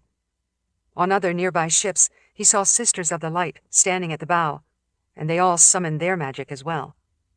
All along the defensive line, the gifted fighters stirred the water, tugged on the waves, stretched the sea. Froth swirled in front of the chaser, and Nathan drew upon his gift to fashion new waves, like a baker stretching dough. Exhaling with the effort, he pushed his hands down, using the unseen force to create a trough in the water. The blows sent successive ripples, each one building upon the last, and waves began to coalesce into whitecaps that rolled toward the Nurokai fleet. Nathan shoved more power into the water, churning bigger waves and pushing a storm into the sea. His fellow gifted fighters on the other ships used similar magic to form waves and unleash surging currents into the normally placid harbor. As the enemy fleet advanced, high waves rocked the vessel from side to side, like flotsam in a squall, throwing several Nurokai overboard. One man slipped down into the sweeping oars, which battered him under the water. Nathan saw Oren aboard Captain Straker's ship, slashing his fists sideways to whip up towering waves, which capsized a serpent vessel. Seawater sloshed over the deck and swept away a dozen angry raiders. Nathan resonated his waves with Oren's, which built them to twice the force. Hammer walls of water crashed the Nurokai ships together like toys, breaking open hulls and snapping masts. But the raiders kept coming. King Grieve demanded more speed from his crew, and they pulled relentlessly on the oars. From the prow of each Nurokai vessel, a carved serpent stared with jaws wide, ready to ram. Nathan pushed a wave against one of the flanking serpent ships, raised it high, then instantly withdrew the water, so that it plummeted back down and splintered in the sea. Waves threw two raider ships against each other, shattering both like eggs. Dozens more plowed through the wreckage of their own ships. The Sisters of the Light worked together to raise a concerted shield of water that doused more Nurokai ships and pushed several vessels back, but the raiders only rowed harder. The chaser's crew held on for dear life in the backwash of the waves. Bannon stabilized himself against the rail, while Lila planted her feet and kept her balance, glaring murder at the oncoming attackers. King Grieve somehow managed to keep his rowers pushing the lead ship forward. With surprising speed, his vessel plowed toward the Croconer. Even with half of its oars snapped, the king's flagship came forward like a snarling beast. Nathan tried to slam it with a wave, but the enemy ship kept coming. Beside Grieve, at the bow of the vessel, the ugly Nurokai woman waved a sword of her own.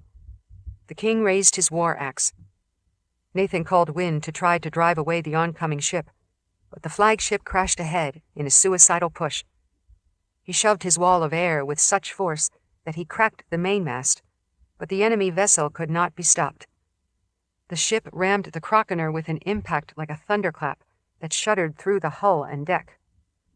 As it slammed into them, the serpent figurehead shattered into pieces. Boards shivered and cracked. Bannon was flung down the deck as the chaser tilted, and Lila snatched his shirt to keep him from falling. But Nathan had been concentrating on his gift, shaping the wind and moving the waves. He could not catch himself fast enough, and lost his footing. Thrown off balance, he tumbled into the rail, tried to grab it, but slipped. He fell overboard and into the churning water filled with broken wood and bleeding bodies. Chapter 76. Although the initial clash took place out on the water, Nicci and the ranks of Daharan soldiers took their positions along the docks, ready to drive back any raiders that managed to break through the line of ships.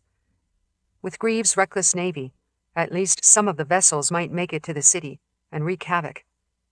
Many Sisters of the Light were out in the harbor, But Nicci remained on shore with sisters Eldine, Rhoda, Mab, and Arabella. She was armed with her 2 daggers, as well as her gift. She still carried the small bone box Richard had given her, even if she had not yet deciphered its purpose. Richard knew there was something special about Nicci's background, her knowledge, her gift. In the meantime, she had plenty of other ways to fight a war. Lyndon had dispatched scouts to ride into the hills above Tanimura, looking for any sign of General Utros's army. But the scouts had not yet returned. Meanwhile, the Nurokai were attacking now. The soldiers lined up, ready to protect the city. In front of a group of waterfront warehouses, General Zimmer sat high on his warhorse, surveying the tremendous naval battle underway out on the water. His mount snorted and shifted from side to side, sensing the violence in the air. Along the extended wharves, all the piers were empty, every ship dispatched to fight the Nurokai. His men moved restlessly in ranks, hands on the hilts of their swords, anxious to cut down any raiders that made it to shore. The serpent ships plowed into the Tanimura blockade. The gifted fighters summoned great waves to disrupt the Nurokai advance, and even from the docks, Nicci could hear the distant clamor of raider ships smashing into one another. Thunderclouds gathered as the wizards lashed out with storms. At the forefront, King Grieve's ship rammed into the chaser, causing tremendous damage. Nicci watched 2 Nurokai vessels flank Captain Miller's ship and throw grappling hooks so the raiders could swarm aboard. Though many serpent ships crashed into one another, hammered by waves and driven back by the gifted defenders, others succeeded in breaking through the blockade and pushed directly toward the city. Dozens of enemy vessels had already sunk, and yet they kept coming. Angry, Nicci longed to be on the front lines, using her gift to destroy the Nurokai. She did not like to feel safe while others were dying, but she would not leave Tanimura so vulnerable. "We will have our time soon enough," she muttered under her breath. Waiting on dry land, the soldiers sent up a cheer, hurling angry insults out to the enemy. General Zimmer shook his head in disbelief. "The Nurokai are insane. Look at them. They do not value their own lives. They sacrifice 5 or 10 for every one that gets through." The Nurokai plowed forward, despite the storm winds and crashing waves. 30 raider ships penetrated the blockade, leaving many more behind as they charged straight toward the docks. Nicci turned to the sisters. "Nathan and the others will do their best on the water. Now it is our turn to mop up the rest." "I'm glad to fight beside you again, Sister Nicci," said Eldine. "It is good that you came back to the Sisters of the Light." Nicci's eyes hardened. "I did not come back. I am not a Sister of the Dark, nor am I a member of your order. I serve Lord Rahl, and I serve myself." She flashed a glance at the gathered women. "But we are sisters in our own way, against a common enemy." As the handful of serpent ships careened toward the dock, Zimmer dispatched armed companies up and down the waterfront to meet them. Their boots created a staccato thunder as they ran along. Vengeful refugees from Renda Bay and Ephron joined the Daharan army to help fight, but the professional soldiers would bear the brunt of the first onslaught. Zimmer spurred his horse, and the soldiers yelled as they charged. Several raider vessels also approached the shores of flattened Halsband Island and the new connecting bridges to the main city. Sister Rhoda looked at where the palace of the prophets had once towered above the city and flashed a hungry smile. "Maybe Halsband Island will grow green again if we drench it with enough Nurokai blood." Nicci smiled. "I like that kind of thinking, but these nearer ships will cause a problem first." A trio of battered raiders headed for a patch of open shore at the far end of the main piers. One hull bore burn scars from where lightning had scorched the wood. The dark sails showed gaping holes, but a few intact oars pushed the ships along on a drunkard's path until they ran aground on the stony shingle. Scarred raiders boiled off the decks and dropped onto land. 2 more serpent ships slammed into one of the empty docks, grinding against the pilings. Muscular slaves leaped over the rail and bounded toward the city, weapons drawn and ready for mayhem. Nicci and the Daharan soldiers were there to stop them. The Sisters of the Light lashed out with icy rain and sharp projectiles of hail, but the Nurokai hunched down and charged ahead with their axes, spiked maces, chained balls. Opening their scarred mouths, they howled. One of the new Daharan soldiers was terrified. "They're monsters," Nicci said. "They bleed like humans, and they die like humans." To demonstrate what she meant, she summoned Wizard's fire in her palm. As raiders stormed toward her, their screams changed when Nicci's flaming ball exploded in the first man's chest and spurted out his back. The unstoppable fire roasted 3 other Nurokai close behind him. She summoned a second sphere and hurled it higher, so that the fireball dropped down into the ranks behind. Though many died screaming, the Nurokai did not halt their charge for an instant. Even as their comrades fell dead, waves of raiders stomped over the charred bodies and kept running. "Shields!" Zimmer shouted, and his soldiers held their shields edge to form a solid barrier. They advanced slowly, swords extended to meet the enemy with a resounding slam of leather, wood, and metal. Nicci lobbed another fireball high over their heads, and it exploded on the nearest serpent ship, igniting the deck and mast and killing the last few Nurokai trying to disembark. The disciplined Daharan soldiers held a firm line, but the Nurokai were in a mindless battle rage. Many angry refugees broke ranks and ran into the fray, throwing themselves upon the wild raiders who had destroyed their homes and killed their loved ones. Town leader Thaddeus leaped in, swinging a boat hook. He bashed skulls and stabbed faces with the pointed spar. Renda Bay survivors followed his example with enough fury to stall the initial Nurokai charge. Zimmer's men regrouped and moved forward. From the roofs of waterfront warehouses, Daharan archers fired volley after volley into the swarm of raiders. Soon the streets were piled high with Nurokai bodies, and blood ran through the gutters, but the raiders kept coming. 10 more serpent ships crashed against the empty piers and disgorged 1,000 yelling warriors. Heedless of their own safety, raiders rammed into the lines of Daharan defenders, plowing past the shields and running to the warehouses, which they set on fire. As flames caught on the wooden walls, bales of fabric, and stored sacks of grain, thick smoke curled upward. The archers on the rooftops had to leap for their lives. With twin bolts of lightning, Nicci blasted several attackers into red mist and blackened meat. Every Nurokai that ran onto shore seemed to expect death, and they meant to cause as much destruction as they could before they died. One warrior with a face like a misshapen potato stalked toward General Zimmer, who was engaged in mortal combat with another opponent.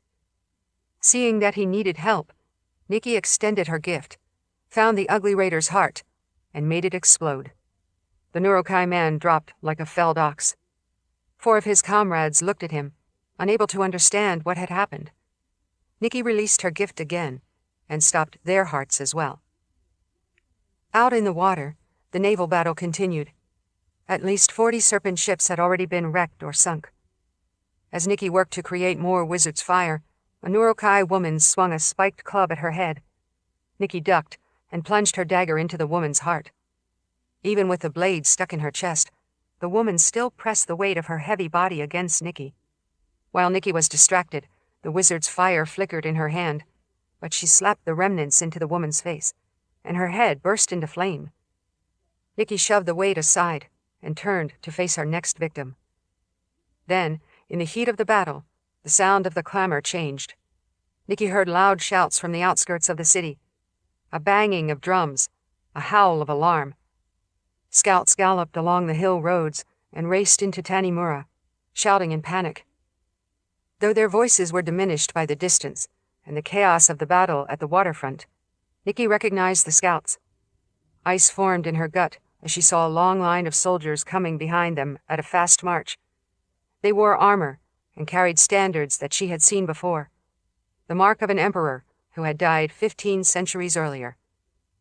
Nearly 100,000 strong, the army of General Utros rolled over the hills toward Tanimura. Chapter 77. When King Grieve's ship collided with the chaser, the impact threw Bannon against a crate on the deck so hard his head rang. He smashed his elbow, but managed to keep his grip on the ornate sword. But he couldn't react in time to save Nathan from being thrown overboard. "No!" Bannon lunged, but the deckboards were slippery with spray and covered with a hard varnish of Kraken slime. He sprawled on his back and rolled, Lila seized his wrist before he too fell overboard. The wizard can take care of himself. Lila pushed his shoulder, turning him. No time. Look. Bannon reeled backward as dozens of barbaric raiders leaped across the gap. The Norokai were a storm of bladed weapons, bulging muscles, and scarred faces. Their battle cries made them sound like hungry beasts. Hold together, Jared yelled. With a hard, out-of-place laugh, the Croconer captain wielded a long-handled hatchet, designed for lopping off tentacles. With a sideways sweep, he caught one of the overconfident Norokai by surprise, proving that the hatchet could slice off a human head as easily as it severed Crocan appendages. Bannon braced himself with his sword, while Lila stood at his side with her sword in one hand, a dagger in the other. Her hungry grin looked more intimidating than any of the Norokai did. King Grieve crashed onto the deck of the chaser. His heavy boots thudded on the boards, and he swept his war axe back and forth with one hand as if it were a toy. Recognizing Bannon, he laughed aloud. His snort sounded like a loud belch. Walking meat. He strode forward. Dead meat. The blade of the war axe was as broad as the king's head. The sharpened crescent edge gleamed like a silver smile. The ugly and uncouth Ada thumped beside Grieve, and Lila hissed at her own nemesis. The chaser's crew ran forward, armed with boat hooks and clubs. They were strong from hard work and brave from wrestling Kraken. The Tendaharan soldiers aboard the ship also threw themselves into the fray. Ignoring the other raiders on the deck, Bannon stepped up to face King Grieve with his fancy sword raised. Of all these enemies, you're the one I want to kill the most. Grieve charged like an Ildakaran bull, and the studs of his boots dug into the layers of hardened slime. He swung his axe with both hands, putting all of his effort into the blow. The weapon would have shattered Bannon's chest, but he twisted his body out of the way, calling upon instinctive training. He dodged the axe and twirled like a dancer, dropped, bent, and came up again. Keeping his sword low, he struck hard and sideways. Grieve turned his thick torso so that the sharp steel clanged against the iron links of the chain around his waist, striking sparks rather than drawing blood. Attacking him from the opposite side, Lila sprang upon the king with her dagger and short sword, slashing with a blur of sharp edges. We'll both kill him, boy. Then, like an avalanche, Ada slammed into her with crippling force, knocking her away from Grieve. Lila rolled on the deck and turned on her new foe, shifting focus without the slightest hesitation. While sprawled and scrambling to her feet, Lila swung at Ada's lower legs and stabbed her dagger point deep into the woman's meaty calf. Bellowing in pain, Ada smashed a hard fist down on Lila's head, but Lila sprang to her feet and crouched, coiled to fight. Grieve swung his war axe again with enough force to chop down a mast, and Bannon barely avoided evisceration. Chalk talked with you. You twisted him. You tricked him. My Chalk! He swung the axe again. This time Bannon met the blow with the sword. The steel was strong, but the vibration of impact shuddered all the way to the young man's shoulder. Chalk was mad, Bannon taunted. You should have let the razorfish eat him down to his bones the first time. As expected, the comment sent the king into a blind rage. Bursting with sorrow and hungry for revenge, Grieve snapped his mouth open so that his face looked like a yawning wet hole. You will die for that! As he fought, Bannon felt a red haze rising around his vision. A lot of people tried to kill me, and I am still here. He became stronger, faster, every movement fueled by instinct and adrenaline. The deafening sounds of hand-to-hand combat all around him became more distinct. Bannon hacked with the sword and carved a bright red furrow across Grieve's chest. The king didn't seem to realize he had been cut.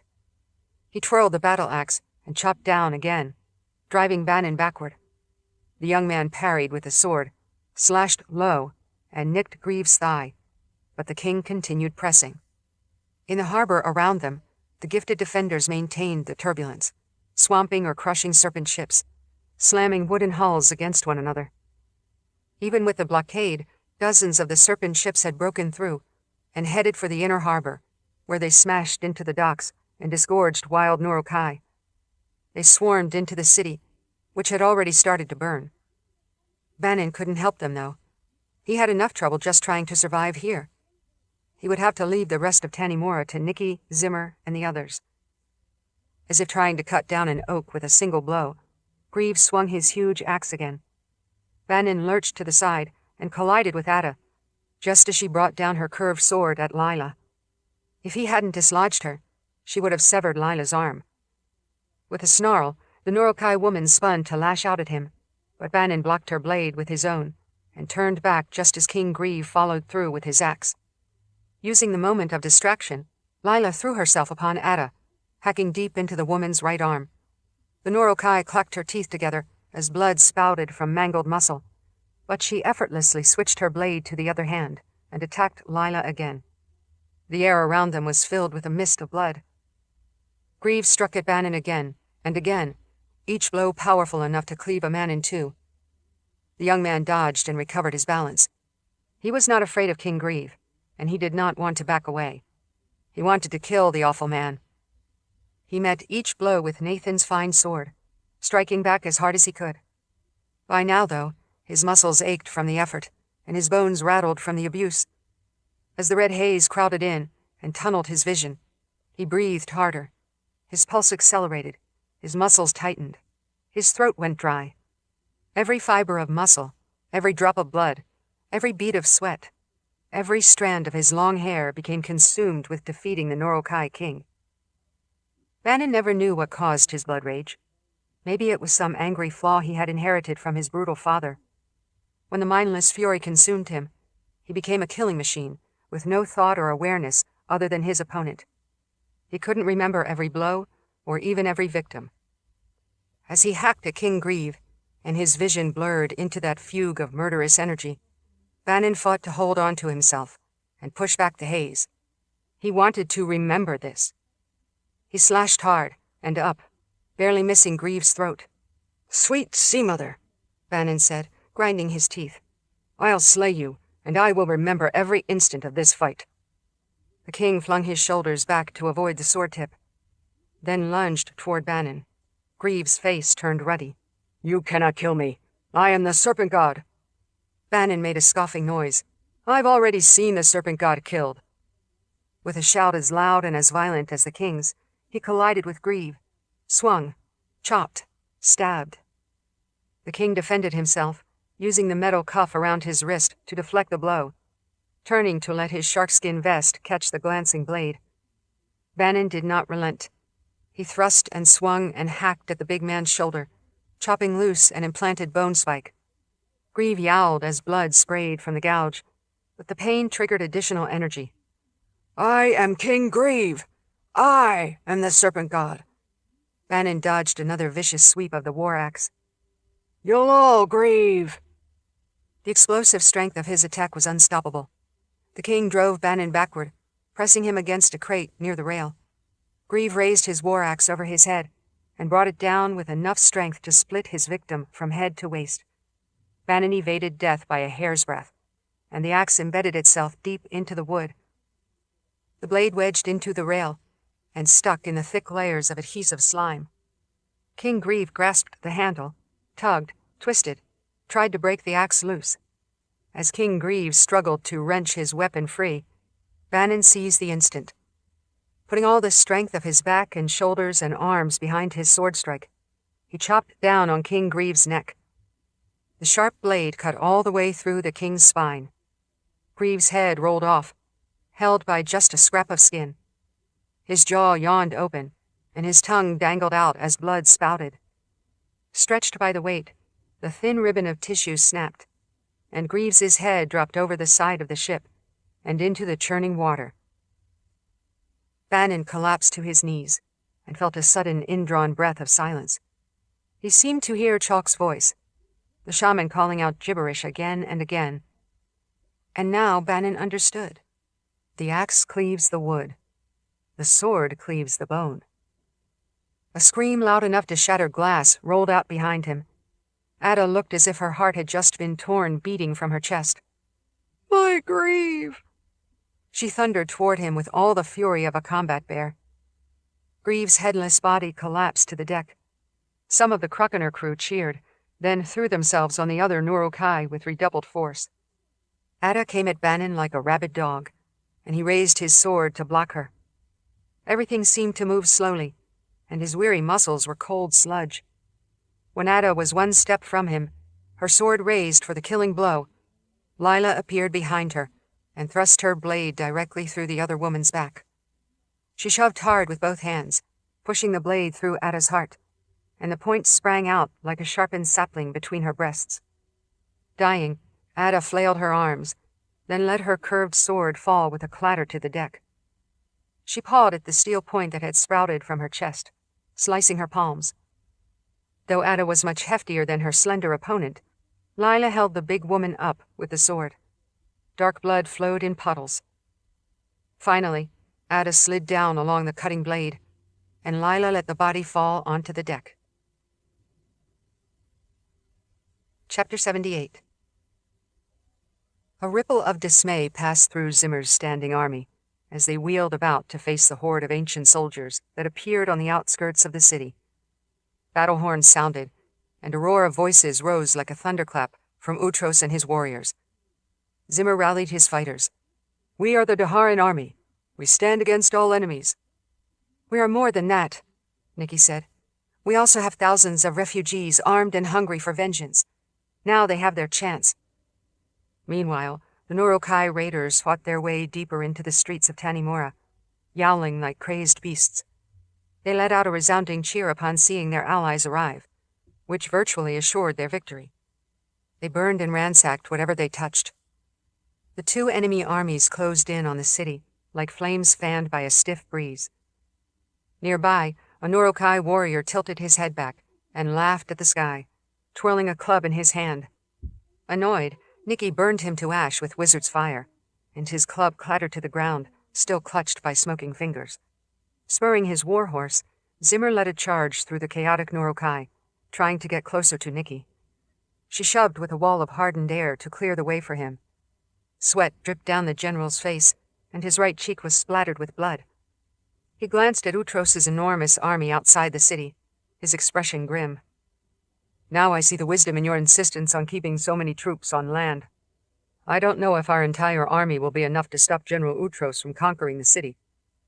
Out on the water, the Tanimoran navy had smashed and sunk many serpent ships, but along the waterfront, dozens of Nurokai vessels had plowed into the piers and disgorged more and more bloodthirsty barbarians. Meanwhile, Utros directed tens of thousands of ancient soldiers toward Tanimura from the opposite side, broken into several enormous divisions to engulf the city. Countless defenders and innocent citizens would be slaughtered in the coming hours. Nicci didn't underestimate the mayhem the Nurokai would cause, but Utros was a conqueror. She feared him more. "I need to mount a strong defense against the ancient marching army. I leave you to stop these raiders, General. Are you capable?" He let out a loud chuckle. "Am I capable? Lord Rahl would be ashamed of me if one of his generals couldn't stop a crowd of ugly raiders. We will show them how we fight for Dahara. Take the militia members with you and stop Utros." At Zimmer's signal, one of his adjutants blew a war horn to signal the vengeful militia members, most of whom had only a few days of training. With her gift, Nicci amplified her voice to reach all the way to the rear ranks of people from Renda Bay, from Ephron, from Larakan Shores, from other destroyed towns. "To the hills! We have to cut off General Utros and his army." Yet another serpent ship slammed into the piers, and Zimmer rallied his soldiers for a forward charge. Hundreds of blades flashed as the Daharan army ran to meet the Nurokai. He called over his shoulder, "Go, sorceress!" Thaddeus raised his borrowed sword and called on his people from Renda Bay, while the freed slave Rendell adjusted a leather helmet that sat askew on his head and shouted to his own squad. 100 armed refugees under his command ran along with him. Utros's army carried tattered pennants with Kurgan's ancient flame emblem, as well as new flags with an even larger symbolic fire. At the forefront of the enemy ranks, Nicci could identify the general by his distinctive horned helmet and a glint of gold from his mask. He seemed to regard the city below as if it were a fat calf to be slaughtered. His sorceress rode beside him, crackling with magic as she called a storm cloud above her. separated into broad divisions to attack the city. Tens of thousands marched across the forested hills. One division curled around to the northern end of Tanimura, while General Utros and Ruva directed the bulk of the army. The division nearest Nicci and her militia entered the dark expanse of the Hagen Woods, just above the flattened ruins of Hallsband Island. They plodded relentlessly forward, and once through the thick woods, they would trample the lowland and outlying residential areas to overwhelm the core of Tanimura. There was also the area Nicci knew best because of her time among the sisters. She shouted to her fighters as she led them in that direction. "To the woods! We will use the forest to our advantage." The Hagen Woods had long been a sinister place. The Sisters of the Dark had performed their bloody sacrifices and horrific initiation rituals here. The place was already soaked with blood, and now she would give the soil more. Thousands of eager militia members followed her. Rendell and Thaddeus seemed to be competing with each other, racing ahead to fight back. On their way, the fighters crossed the city district, nearest the bridges to Hallsband Island, where countless clothiers, food merchants, craftsmen, candlemakers, weavers, and stonecutters had once thrived by serving the Palace of the Prophets, along with taverns, gambling dens, and whorehouses that were patronized by the trainees of the sisters. After the destruction of the palace, though, the district had fallen on hard times, and many of the homes were abandoned. As her refugee fighters ran through the empty streets to intercept the army division, they passed a few families who huddled in their homes, mothers and fathers holding crude weapons, ready to fight if the war came to them. Nicci called back a warning. "We'll try to hold them off, but if the soldiers break through from Hagen Woods, then you must flee. You can't hope to stop them." The ancient army had already flooded into the thick forest on their way to the low town, but Nicci paused at the edge of the dark pines and tangled oaks. "These dense woods will work to our advantage. The enemy soldiers will have to break ranks as they move through the trees. We'll attack them and kill them. We cannot let them reach the city." Exuding confidence for the benefit of her ragtag fighters, Nicci marched into the woods, ready with her gift and with her dagger. The twisted branches and thick underbrush made running impossible, but her fighters worked their way closer to where they could hear the clamor of the approaching army. Disappointingly, General Utros was not with this division, but she knew she would have her moment to face him. She pulled in front of the others, intending to keep them safe. Not far ahead, she heard thousands of enemy soldiers crashing through the woods. She saw the first line of warriors shoving aside branches and underbrush, and they spotted her at the same time. Even though she wore a dark dress, her pale skin and blonde hair made her visible in the gloom of the Hagen Woods. But thousands of them came yelling through the forest, eager to wipe out the refugee militia. The ancient warriors were flesh and blood again, but they were gaunt, hollow-eyed, their cracked lips drawn back. Desperation clung to them like a tight garment. As 10 bloodthirsty men rushed to cut her down, Nicci extended her gift, found 2 large trees near the clump of soldiers. As she had done before, she heated the sap and flash-boiled the moisture inside the thick trunks. The liquid expanded, exploded, and the shattered trees hurled sharp wooden stakes in all directions. Just in time, she raised a shield to protect her own fighters, but the flying splinters killed dozens of the enemy in an instant. The shattered tree collapsed and toppled onto even more ancient soldiers. Nicci detonated another towering oak, which wiped out another group of opponents, while additional ranks of the enemy division collided with her militia. Minimally trained, but full of angry energy, the refugee fighters engaged in battle under the dark branches. Nicci flung out walls of air, like battering rams, to flatten lines of armored warriors. She burst the hearts of some, when she could focus her pinpoint concentration. She struck out with wizard's fire, and when all else failed, she used her dagger to cut throats and stab hearts. The ancient soldiers kept coming, plowing into the woods and driving back the outnumbered militia. The enemy sacrificed themselves without even counting their losses. General Utros had given them orders to push forward and sweep into the city, and they would not be deterred. Overwhelmed, Nicci's refugees began to falter. Rendell had a deep gash in his arm, and his leather helmet had been knocked off. Thaddeus pulled him to safety as 2 attackers closed in on him. Even Nicci couldn't stop them all, and she felt the tide turning. Hold the line! We can't let them get through to Tanimura." She lashed out with every trick she could think of, but her gift wasn't infinite. The militia began to stumble back. But as her fighters faltered and retreated, a tan panther bounded in and mauled one of the ancient soldiers. Mura flattened the man and tore out his throat. With a roar, the big cat turned her bloody muzzle toward Nicci and thrashed her tail. Nicci felt a surge of delight. "My sister panther!" More big cats dashed through the thick trees, dozens of them hidden by the forest shadows. As they struck, the ancient soldiers recoiled in primal fear, evoked by the feline predators. Mora's new pride of cats was not large enough to thwart that many soldiers, but the terrified reaction was effective enough to make them waver for a moment. Mura bounded close enough to brush against Nicci, and then she sprang away to attack more victims. Nicci held her ground. Parts of the Hagen woods were burning after her wizard's fire, and many trees had fallen, shattered from within. The militia stiffened their resistance and fought harder. Then more forms flowed through the thick forest, like human shadows, a large fighting force of figures cloaked in gray. They attacked the ancient army from its flank, causing a sudden uproar as Utros's soldiers found themselves fighting on two fronts. The gray-robed people fell upon the enemy division, using antique swords to hack leather and chainmail, severing arms and heads, thrusting through ribs. The unexpected support gave Nicci's militia another surge of enthusiasm, and they pressed back, regaining the ground they had lost. Nicci recognized the unexpected reinforcements, the hidden people. As they fought in a shadowy blur, she saw a young woman with thin hair tied in a ponytail. Her gray hood had fallen back. "Asha, how did you get here?" "We came to fight for you, Nicci." The girl slashed with her sword, catching an enemy soldier in the back.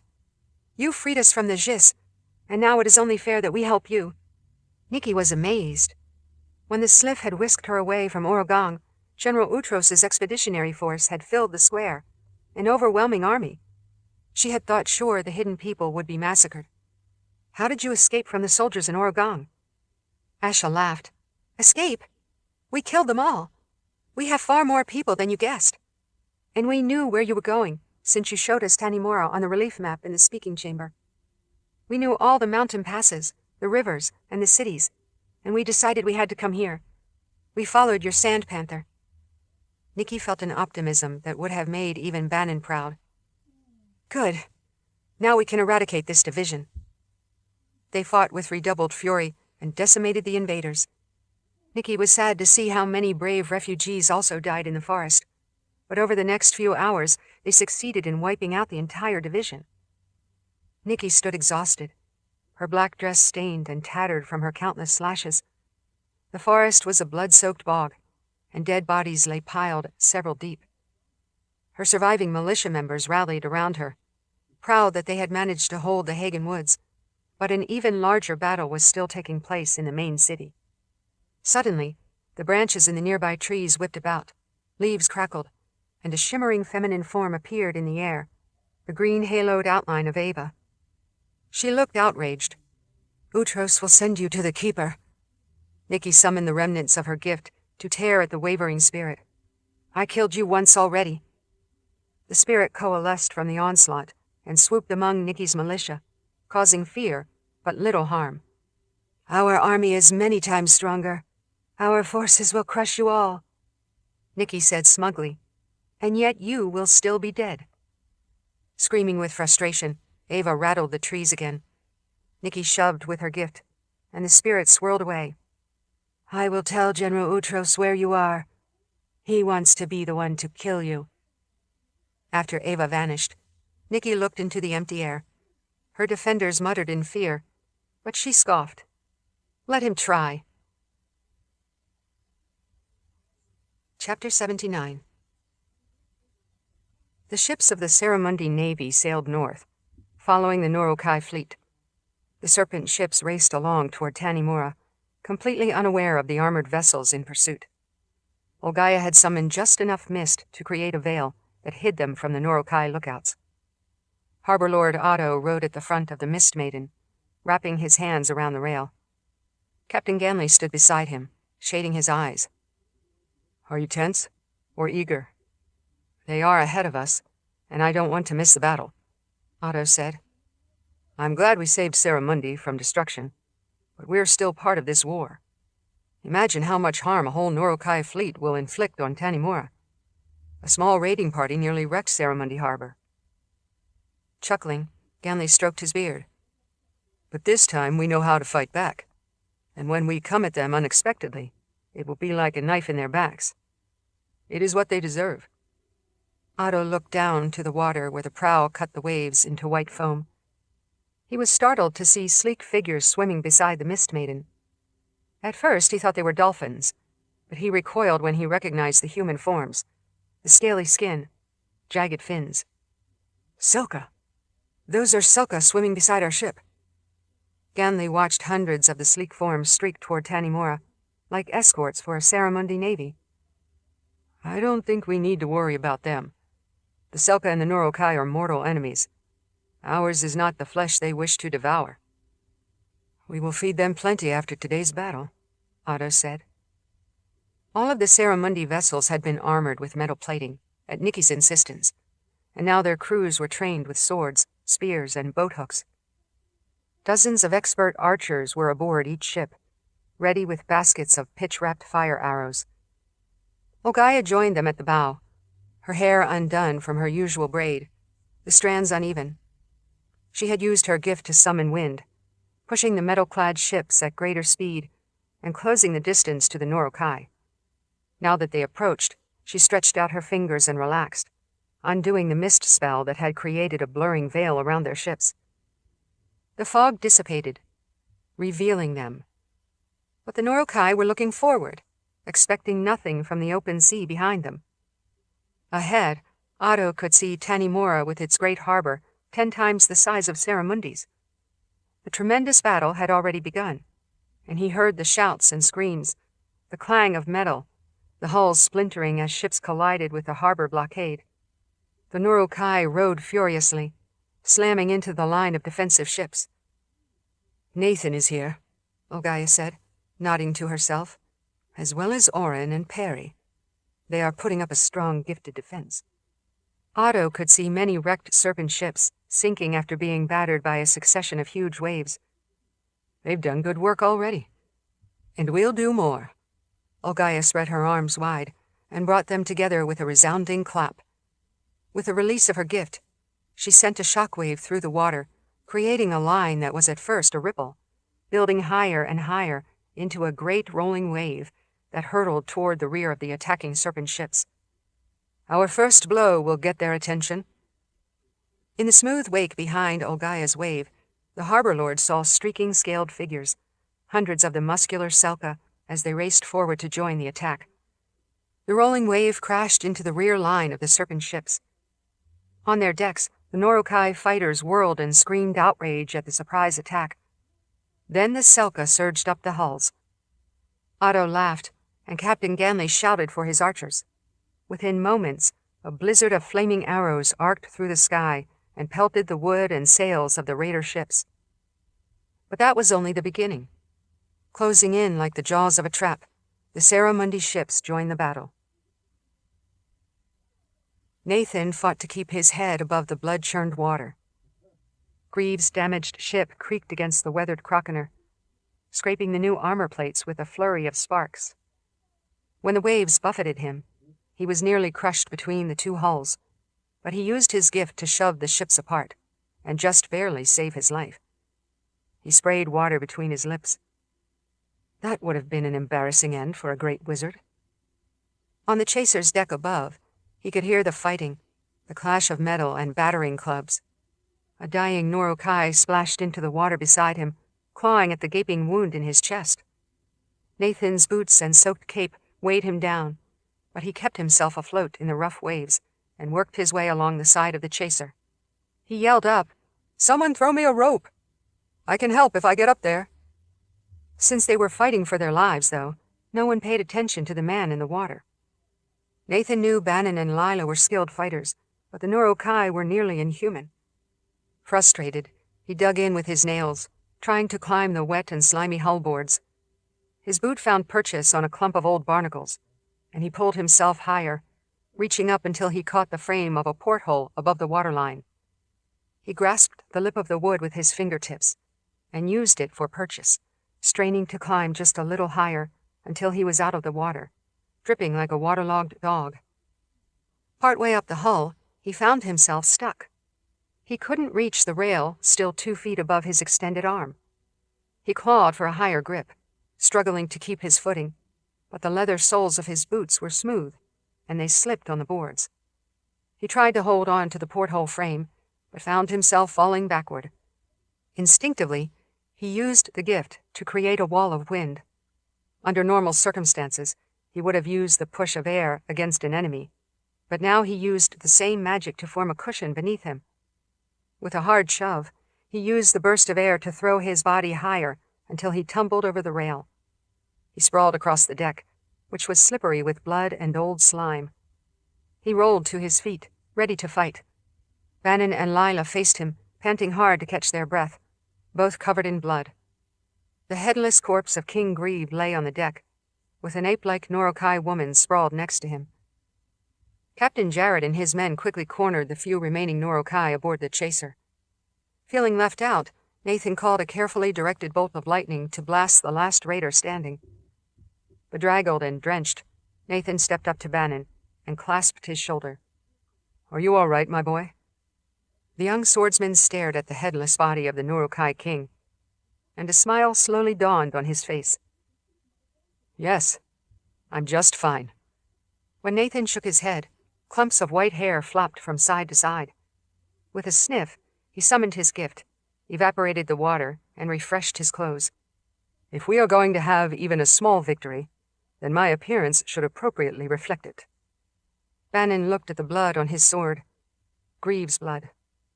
"Thank you again for this fine blade, Nathan. I would have killed as many with sturdy, but your sword was perfectly acceptable. Glad you enjoyed it, my boy.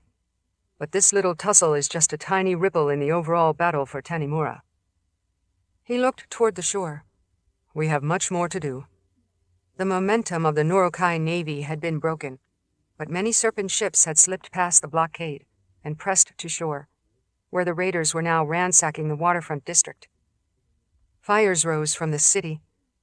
Then Nathan stared in disbelief as General Utros's army appeared in the hills above Tanimura. "Dear spirits, we—" Before he could get the words out, Nathan felt a black surge inside, a pain that echoed through his chest and entire body. The remnants of Ivan seized his heart, and Nathan dropped to his knees on the deck, gasping, unable to scream. His heart fought to keep beating. Thump-thump, thump-thump. He had struggled to keep control of his new heart ever since Fleshmancer Andre had finished his work, but all of Nathan's good deeds had not cleansed the corruption of that evil, violent man. He grimaced, curled back his lips. "No, you are dead. You cannot have your heart." Thump-thump, thump-thump. Sparkles of pain drifted like black snowflakes inside his eyes. He clawed at his chest, but Ivan's heart twisted, as if turning itself inside out to punish Nathan. "You are not there," he wheezed through clenched teeth. "You're not real." Lila and Bannon both grabbed his shoulders. "Nathan, what is it? How can we help?" He struggled against the spirit of Ivan. Thump-thump, thump-thump, thump. Nothing. Nathan's eyes went wide as he felt his heart stop. He couldn't breathe, and he fell forward onto the deck. He could sense nothing, only a void surrounding him like a cocoon. He twitched, trying to reassert control over his body, over his heart. Bannon and Lila were shaking him, and the Crockener crew was shouting. He screamed silently inside his head as darkness suffocated him. Flickers of green mist gathered around him, and he heard a tempting call, a whisper, then a demand. "You are dead. You are mine." Was it the Keeper? Or Ivan? "I am not," he thought, but his lips could not form words. His anger increased. The last vestiges of his gift tightened around him, and Nathan used every scrap of energy and determination he had. "You cannot have your heart back." With a surge of his gift, he pushed his heart, made it beat, tore the black presence to tatters. Ivan retreated into his bloodstream, but still lurked inside him. The greenish veil faded from his vision. Thump-thump, thump-thump, thump-thump. He heaved a great gasp of air. Bannon pulled him upright, pounded his back. "Nathan, are you all right?" "I'm alive. I just had a disagreement with a visitor inside me." He dragged himself to his feet, but wobbled. "I am all right." He brushed aside their concerns and turned to watch the enormous army of General Utros encroach on the outskirts of Tanimura. He knew he needed to be there, to stay alive so he could help Nicci and the others with the grand fight. At the waterfront, many buildings were on fire, and he could see the furious clash as General Zimmer and the Daharan army tried to hold the harbor district from the rampaging Norokai. But the enormous army of General Utros was a far larger threat. Out in the water, there were at least 40 Serpent ships still intact. Nathan climbed to the Croconer's raised deck next to a disheveled Captain Jared, and they both gazed past the naval battle to the open sea beyond the harbor, where an unexpected group of warships was closing from behind. Nathan let out a cheer. Covered with blood, Bannon shaded his eyes. "Look, we have reinforcements." Lila gave a nod of appreciation. "The Navy from Saramundi, of course. They followed, fully armed. They have come to join the fight." An outcry of dismay rose from the remaining Serpent ships, as the crews realized they would be crushed between two groups of attackers. Nathan smiled. "That should take care of King Greaves' navy." "Do not count a victory just yet." Lila turned to look at the city, where the breathtaking forces of General Utros were closing in. "We still have to defeat that army, too." Nathan realized their skills would be more vital for the battle inside the main city. He shook his head. "No, I do not believe we can count on a victory anytime soon. Captain Jared, we need you to take us to shore. Post haste." Chapter 80. The smell of blood, sweat, and dust combined into a powerful, and for Zimmer, all too familiar odor. Though sickening, the smell also fired the blood in his veins. It served as the fuel that kept him fighting. Tanimura's waterfront warehouses burned behind him, and the blaze had already spread to another block of large buildings. Bitter smoke mixed with the reek of burning goods from the dockside market. As Zimmer squeezed his thighs to control his horse amid the mayhem, he could not count all the fallen Daharan soldiers in the streets. A few more Serpent ships ground up to the docks and released a new horde of wild barbarians. But Zimmer called the Daharan army to shift their offensive. As a well-trained tactical commander, he knew that the ancient army of General Utros was a far greater threat than these chaotic Norokai. He directed his charge instead to meet the first lines of the invading ancient army. He raised his sword and yelled from the saddle, "All cavalry! Bear the brunt of the enemy advance! Break their momentum! After that, archers, foot soldiers, it will be your turn!" The horse hooves clattered on the paved streets as they rushed toward the first division of the Utros army. One large force curved along the hills toward the Hagen Woods and the lower city, and Nicci and her enthusiastic militia fighters had gone to cut off the advance there.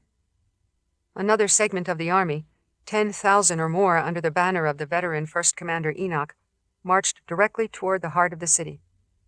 Utros's strategy was clear. They would overwhelm and hold the center of Tanimura, then spread conquering forces throughout the districts, while the Norokai continued to ravage the harbor and the waterfront. Thorn and Lysa sprinted just behind Zimmer. Even on foot, the two Morazeth easily kept up with the cavalry riders. Thorn wasn't even breathing hard as she called out, "Today is a day for much killing, General." Lysa chuckled. "I am glad we do not have to hide in the bushes anymore. I much prefer a full fight." Gripping the hilt of his sword as he rode, Zimmer nodded to the two women. "You are welcome to cause as much mayhem as you like." On the other side of the city, General Linden had marched his large portion of the Daharan army to meet another division of the ancient army. He remembered a dictum he had pounded into his soldiers when they faced impossible odds. Every war is a succession of battles. Each battle is won after many fights, hand to hand, sword to sword, life to life. The Daharan cavalry did not slow their charge as they careened into the ancient army. The enemy soldiers fought with an odd mixture of precision and abandon, and Zimmer recognized that something was not right about them. They seemed gaunter than the enemy he had fought at Cliffwall, more spent. His foot soldiers and archers jogged behind the cavalry, maintaining the general shape of their ranks. Just ahead, Zimmer could see First Commander Enoch, a tall, hardened veteran, whose scarred face held the burden of countless battles. From his dappled mount, Enoch's icy eyes locked on Zimmer's, and knew his true foe. Although Zimmer was young for his rank, he carried the weight of many battles as well. As if their minds were connected, both commanders yelled a challenge at the same time, and the two men crashed together. Zimmer's horse reared up, giving him height as he hacked down with his sword. His blade struck against the veteran's chainmail, but Enoch parried, clashed his sword against his opponent's. The older man surprised Zimmer by releasing the reins and grabbing a dagger in his other hand. He caught Zimmer in the side, cut into his leather armor, but only enough to scratch his ribs. The screams, the impact of steel, and the terrified snorts of horses and the pounding of hooves swirled around him like a tangible thing. Zimmer's horse skittered sideways, and Enoch pressed in, his face filled with pinpoint concentration for the battle at hand. Zimmer wheeled his mount and used the saddle as a fulcrum for his attack. The two horses were like equine battering rams. The line of Daharan archers arrived behind the cavalry, knocking their arrows and launching a fusillade of projectiles over the heads of the front lines to shower down upon the ranks behind Enoch. Hundreds of enemy soldiers dropped, and the archers let fly as fast as they could knock and draw. Daharan foot soldiers came behind the archers, hacking at any encroaching enemy warriors to protect the bowmen. Oliver and Peretta each carried a large hunting knife, which was easier to wield than a sword. Never straying far from her two friends, Amber did her own fighting. The gifted young novices were not strong enough to unleash sweeping devastation like Nicci or Nathan, but they were clever and effective with their strikes. Together, they used their gift to work small, effective spells.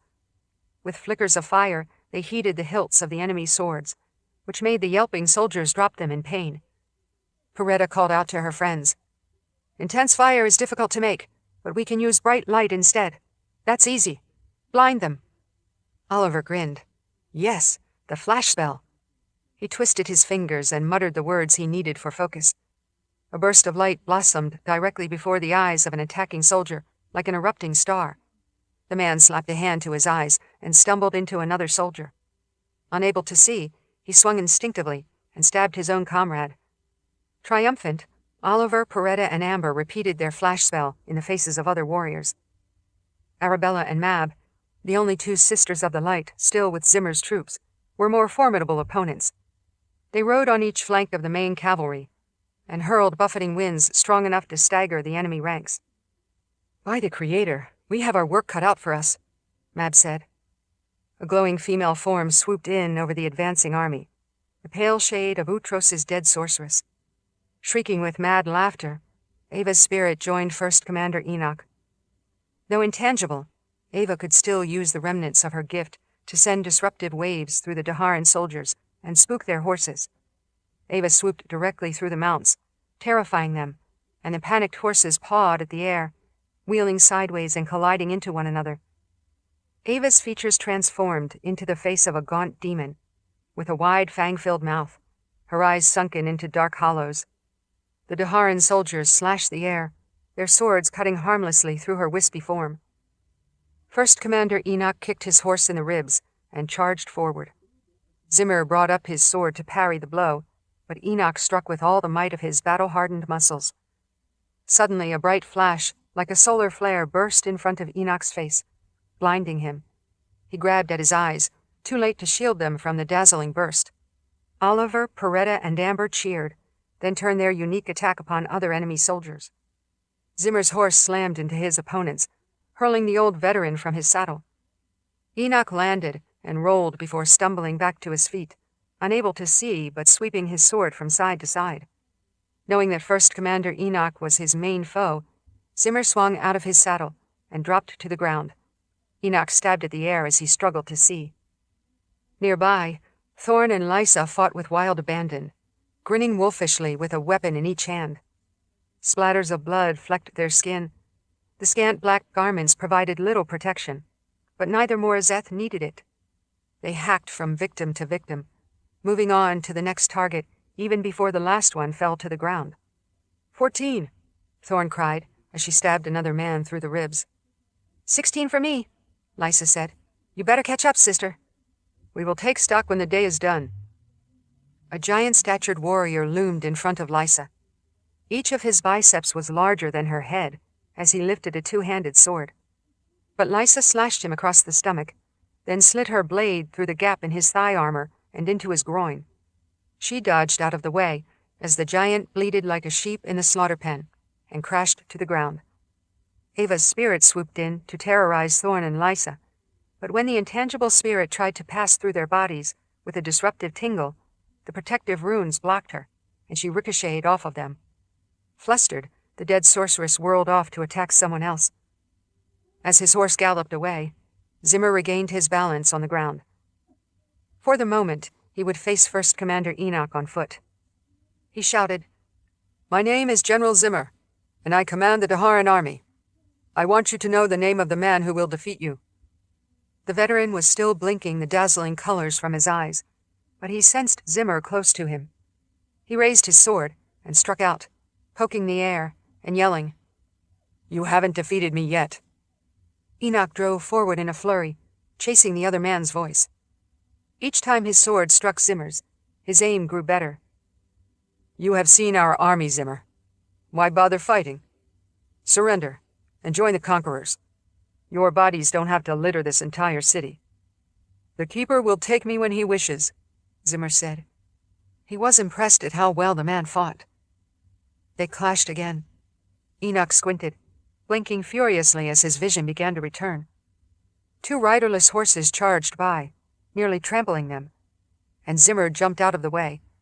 With foam flying from the bits in their mouths, the frightened horses ran away. Zimmer spun to defend himself as Ava's shimmering spirit rose in front of him, laughing. She swooped toward him like a vulture, harrying him, and he instinctively tried to block her with his sword. The green glow intensified with her anger. As her intangible form engulfed him, he felt her dark, twisted power oozing inside his body, like an appalling violation, a filthy finger probing into his heart. Ava's spirit had spied for General Utros, exposed the hidden Cliffwall archive. Because of her, Utros had attacked Cliffwall, which brought about the destruction of the archive and the death of Prelate Verna. This spirit had caused so much misery, so much death. As Ava swirled around him, flickering, Zimmer hacked in the air with his sword. Her mocking laughter taunted him, and he tried to stab her, even though he knew he could never kill a spirit. The green glow flared brighter. With all his strength, he thrust his sword through the dead sorceress's chest, but the killing thrust passed through her as if she were no more than smoke. Instead, he felt the hard impact of something solid crunch against the blade. He thrust harder, shoving the point all the way through leather and chainmail, and then a solid chest.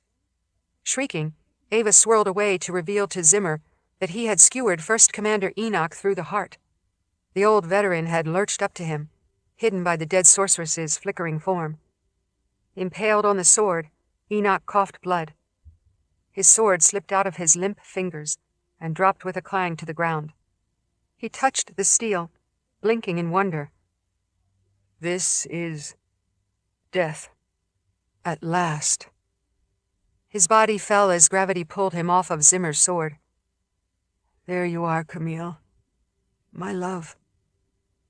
Ava flickered away, furious. Enoch dropped onto his side with blood bubbling from the wound in his chest. The veteran stretched out a gauntlet, reaching for something that only he could see. Though the furious battle continued around him, Zimmer stared. Time seemed to stop, and he gave his enemy a chance to die. Enoch gasped. "Alex and Aaron. My sons." He smiled. "You no longer have to beg for me. The Keeper can have what he wants." He slumped back and died. Zimmer's vision was uncertain, but he thought he saw faint forms rising from the ground, arms outstretched and pulling another dim outline down with them.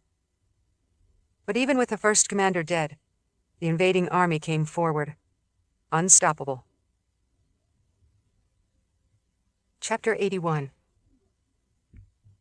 Even with as much harm as they had done to the Norokai fleet and the army of General Utros, Nicci could see that Tanimura was about to fall. She had not seen a battle so overwhelming since the armies of Emperor Jagang besieged the People's Palace. The surviving members of her militia withdrew from the Hagen Woods, leaving a bloodbath behind them. But as they crossed into the city, they encountered waves of constant fighting. Utros's main force pushed toward the center of Tanimura, while other contingents spilled into every street, where they ransacked buildings and battled their way through makeshift barricades the defenders had erected.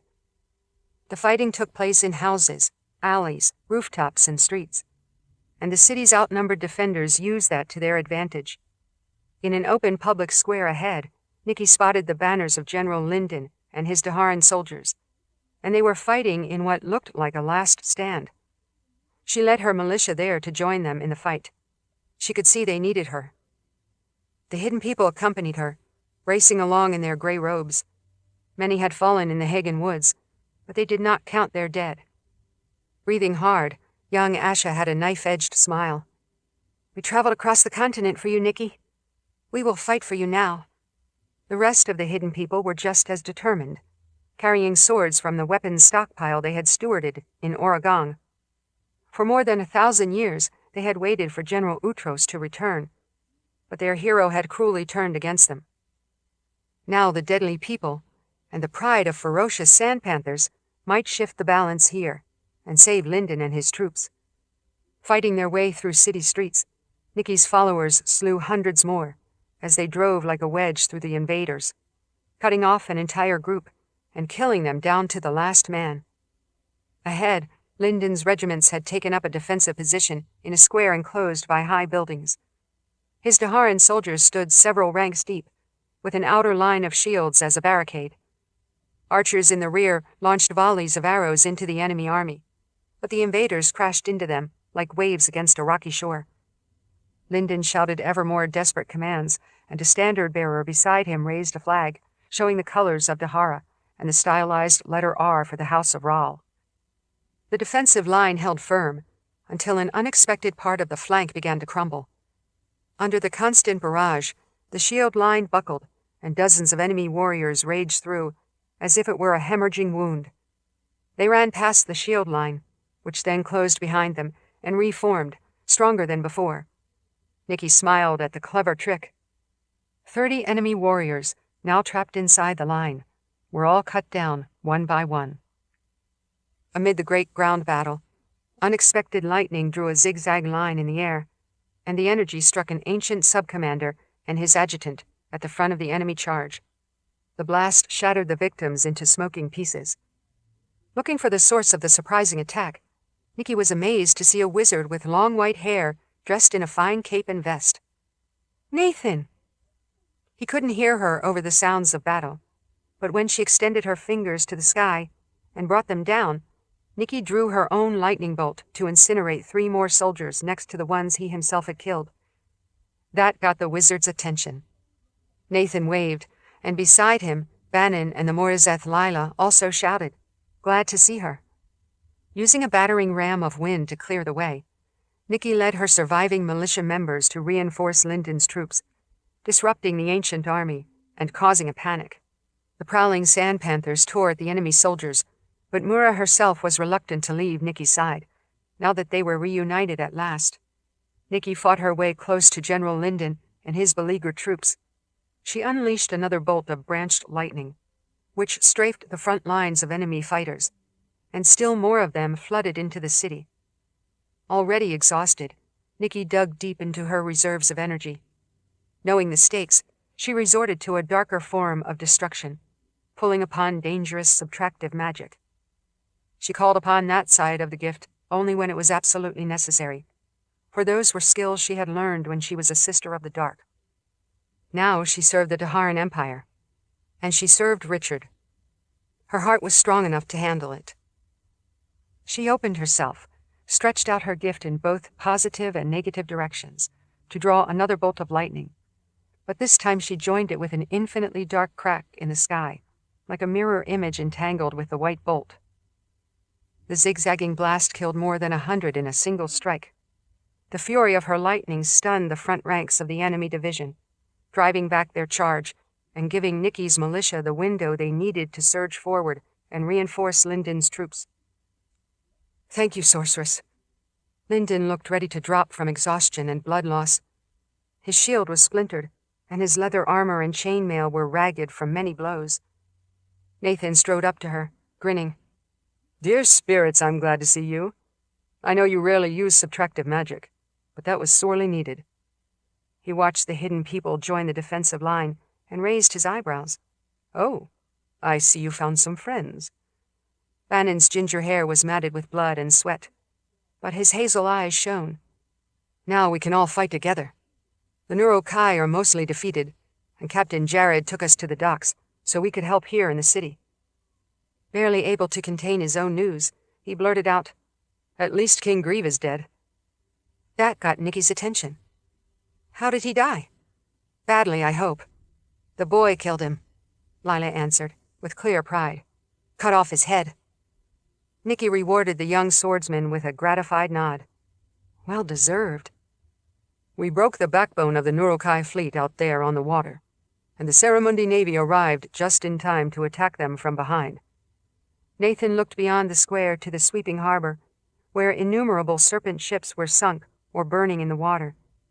But the Neurokai did not go quietly. The fighting continued to rage on the water, and many of the landed raiders still pillaged the streets. Worse, though, General Utros's army continued to ransack Tanimura, and several divisions were closing in from all sides. From the defended square, Nicci could see Utros in his distinctive horned helmet, surveying the attack from high ground. The general sat on his black stallion, directing his troops with the painted sorceress at his side. Given time, his army could simply trample Tanimura to dust, leaving only a flat expanse of rubble, just like Houseband Island. Smoke rolled into the sky from the burning buildings, and the air resounded with battle. Screaming seagulls wheeled overhead, anxious for the feast they would have with all the dead bodies piled in the streets. Nathan looked ashen as he caught his breath. "I have used so much of my magic already today that I'm afraid I have little left." He regarded her with relief. "At least you can still draw on subtractive magic, which is something the rest of us cannot do." "If that is what's necessary," Nicci answered with a frown.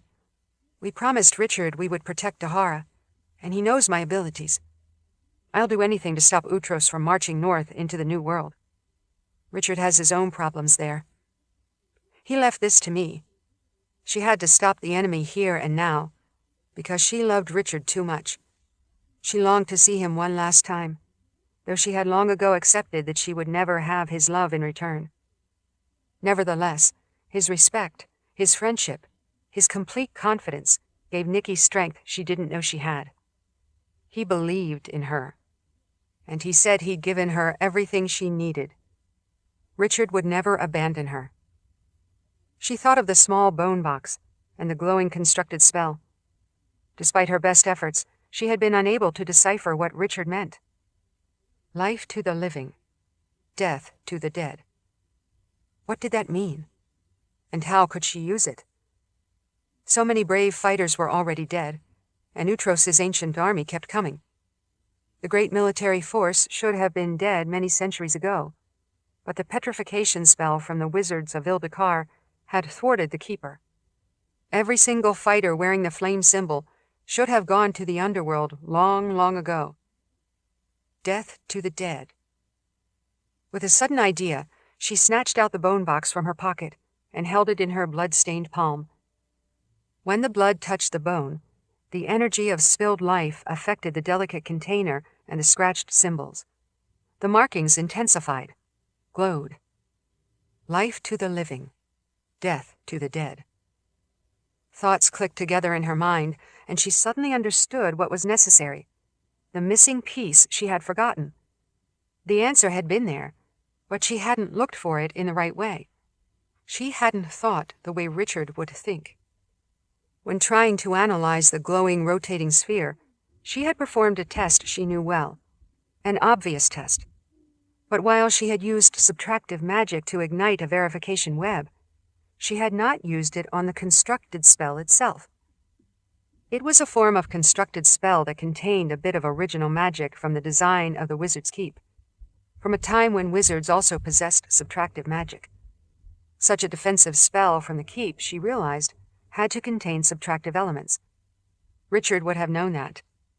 Why hadn't she seen it right away? No wonder Nathan, the Cliffwall Scholars, and the Sisters of the Light had not been able to help her. Her pulse raced faster as the answers came to her in the din of the surrounding battle. Without subtractive magic, the spell would be sterile. That was why Nicci could not find anything meaningful when she had initially tried to decipher the contents by touching the tiny sphere with her power. It would not be meaningful without the direct injection of the subtractive element. That was the missing piece. Now she knew what to do, and it was indeed everything she needed, just as Richard said. Nicci snapped shut the bone box again, covering the glowing spell. A hard smile crossed her face. She saw General Utros on higher ground outside the city, but he was far away, with an entire army between himself and Nicci. She had to get closer. "I need to get a message to Utros," she said. "An ultimatum." Hidden people slipped in among the attacking soldiers, killing many and then darting away. They were used to moving in the shadows. They crowded in among General Linden's armed warriors, and Nicci called to get their attention. "Asha, I need you. I have a task for the hidden people, and the war may depend on it." Asha killed another enemy soldier and withdrew, still holding her bloody knife. 5 more hidden people heard the call and fell back to present themselves. "We are ready to do whatever you need, Nicci." She leaned closer to the few eager volunteers. "No matter what it takes, I need you to get a message to General Utros.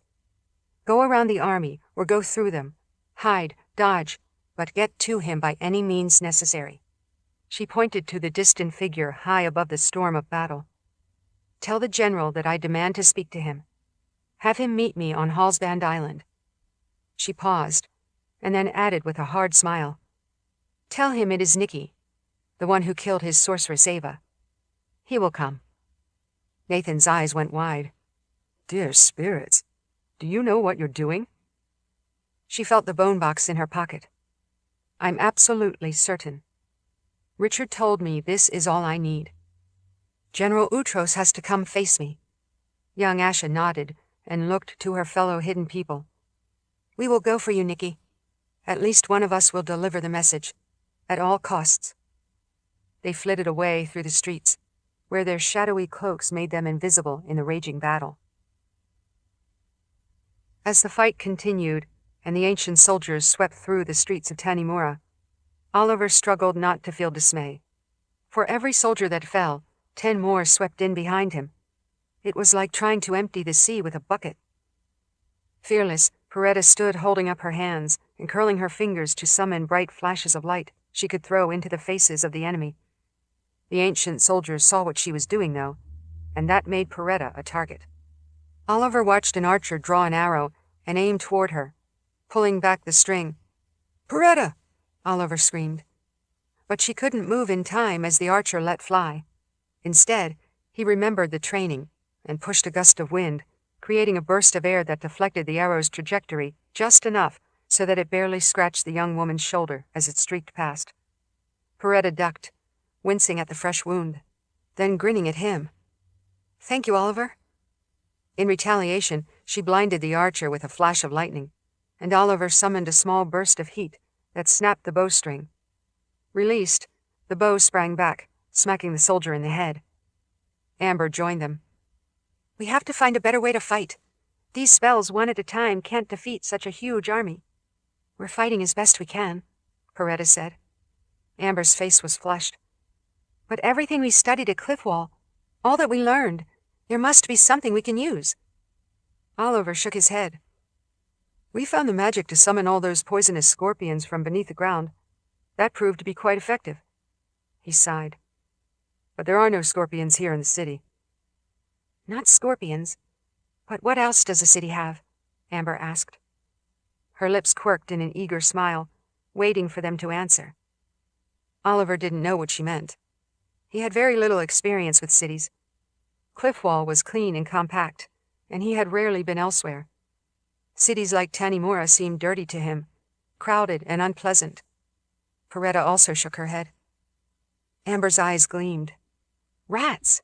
Beneath any city there are thousands of rats. Oh! We could use the same summoning magic, Peretta said, understanding what she meant. Call up the rats from the sewers, from the alleys, gutters, and midden heaps. A Daharan captive, with his group of beleaguered defenders, shouted a cry of defiance as they were surrounded by overwhelming enemies. Raising his sword, the captain yelled for the others to join him in a fight to the death. He led 100 soldiers against a wall of ancient warriors marching through a square. Quickly! Amber knelt and placed her hands against the flagstones of the square. Peretta and Oliver joined her, shoulder to shoulder. Remember what we used for the scorpions? Call them. Call them all. Can you feel them? Oliver sensed the tingling in his fingers. Yes, I think so. Little and furry, but with sharp teeth. And hungry, Peretta added. They are very hungry. With their combined gift, they reached out, sent a call. While the minds of the scorpions had been tiny and susceptible, the rats were more intelligent. But the 3 young companions were able to convince the rodents that this was what they wanted to do. Oliver could sense scurrying feet, furry bodies rising up from the sewers, running through the gutters. The creatures swirled out of Tanimura's underbelly, all claws and teeth, naked pink tails, and red eyes. The Daharan captain's sortie slowed, defeated by a horde of enemy soldiers that surrounded them. Blood sprayed as 10 enemies fought against every defender, hacking them down one by one, until the brave captain himself was dragged to the ground. As the defenders fell, though, the rats boiled up from the streets in a brown wave of death, just like all the scorpions that had erupted from the desert floor back at Cliffwall. They were dirty vermin that lived beneath the moist and noisome shadows of the streets, but they also defended their city. The invaders howled and flailed as they suddenly faced this ravenous wave that fell upon them. Thousands of furry bodies that crawled up their legs and gnawed their skin, tore through chinks in their armor. Though they thrashed their weapons and clawed with their gauntleted hands, the enemy soldiers could not fight against it. Their voices became a panicked outcry, and their disciplined, regimented advance across the square broke apart. Oliver, Peretta, and Amber watched, shaking with fear and awe, as innumerable rats fed upon the enemy. Chapter 82.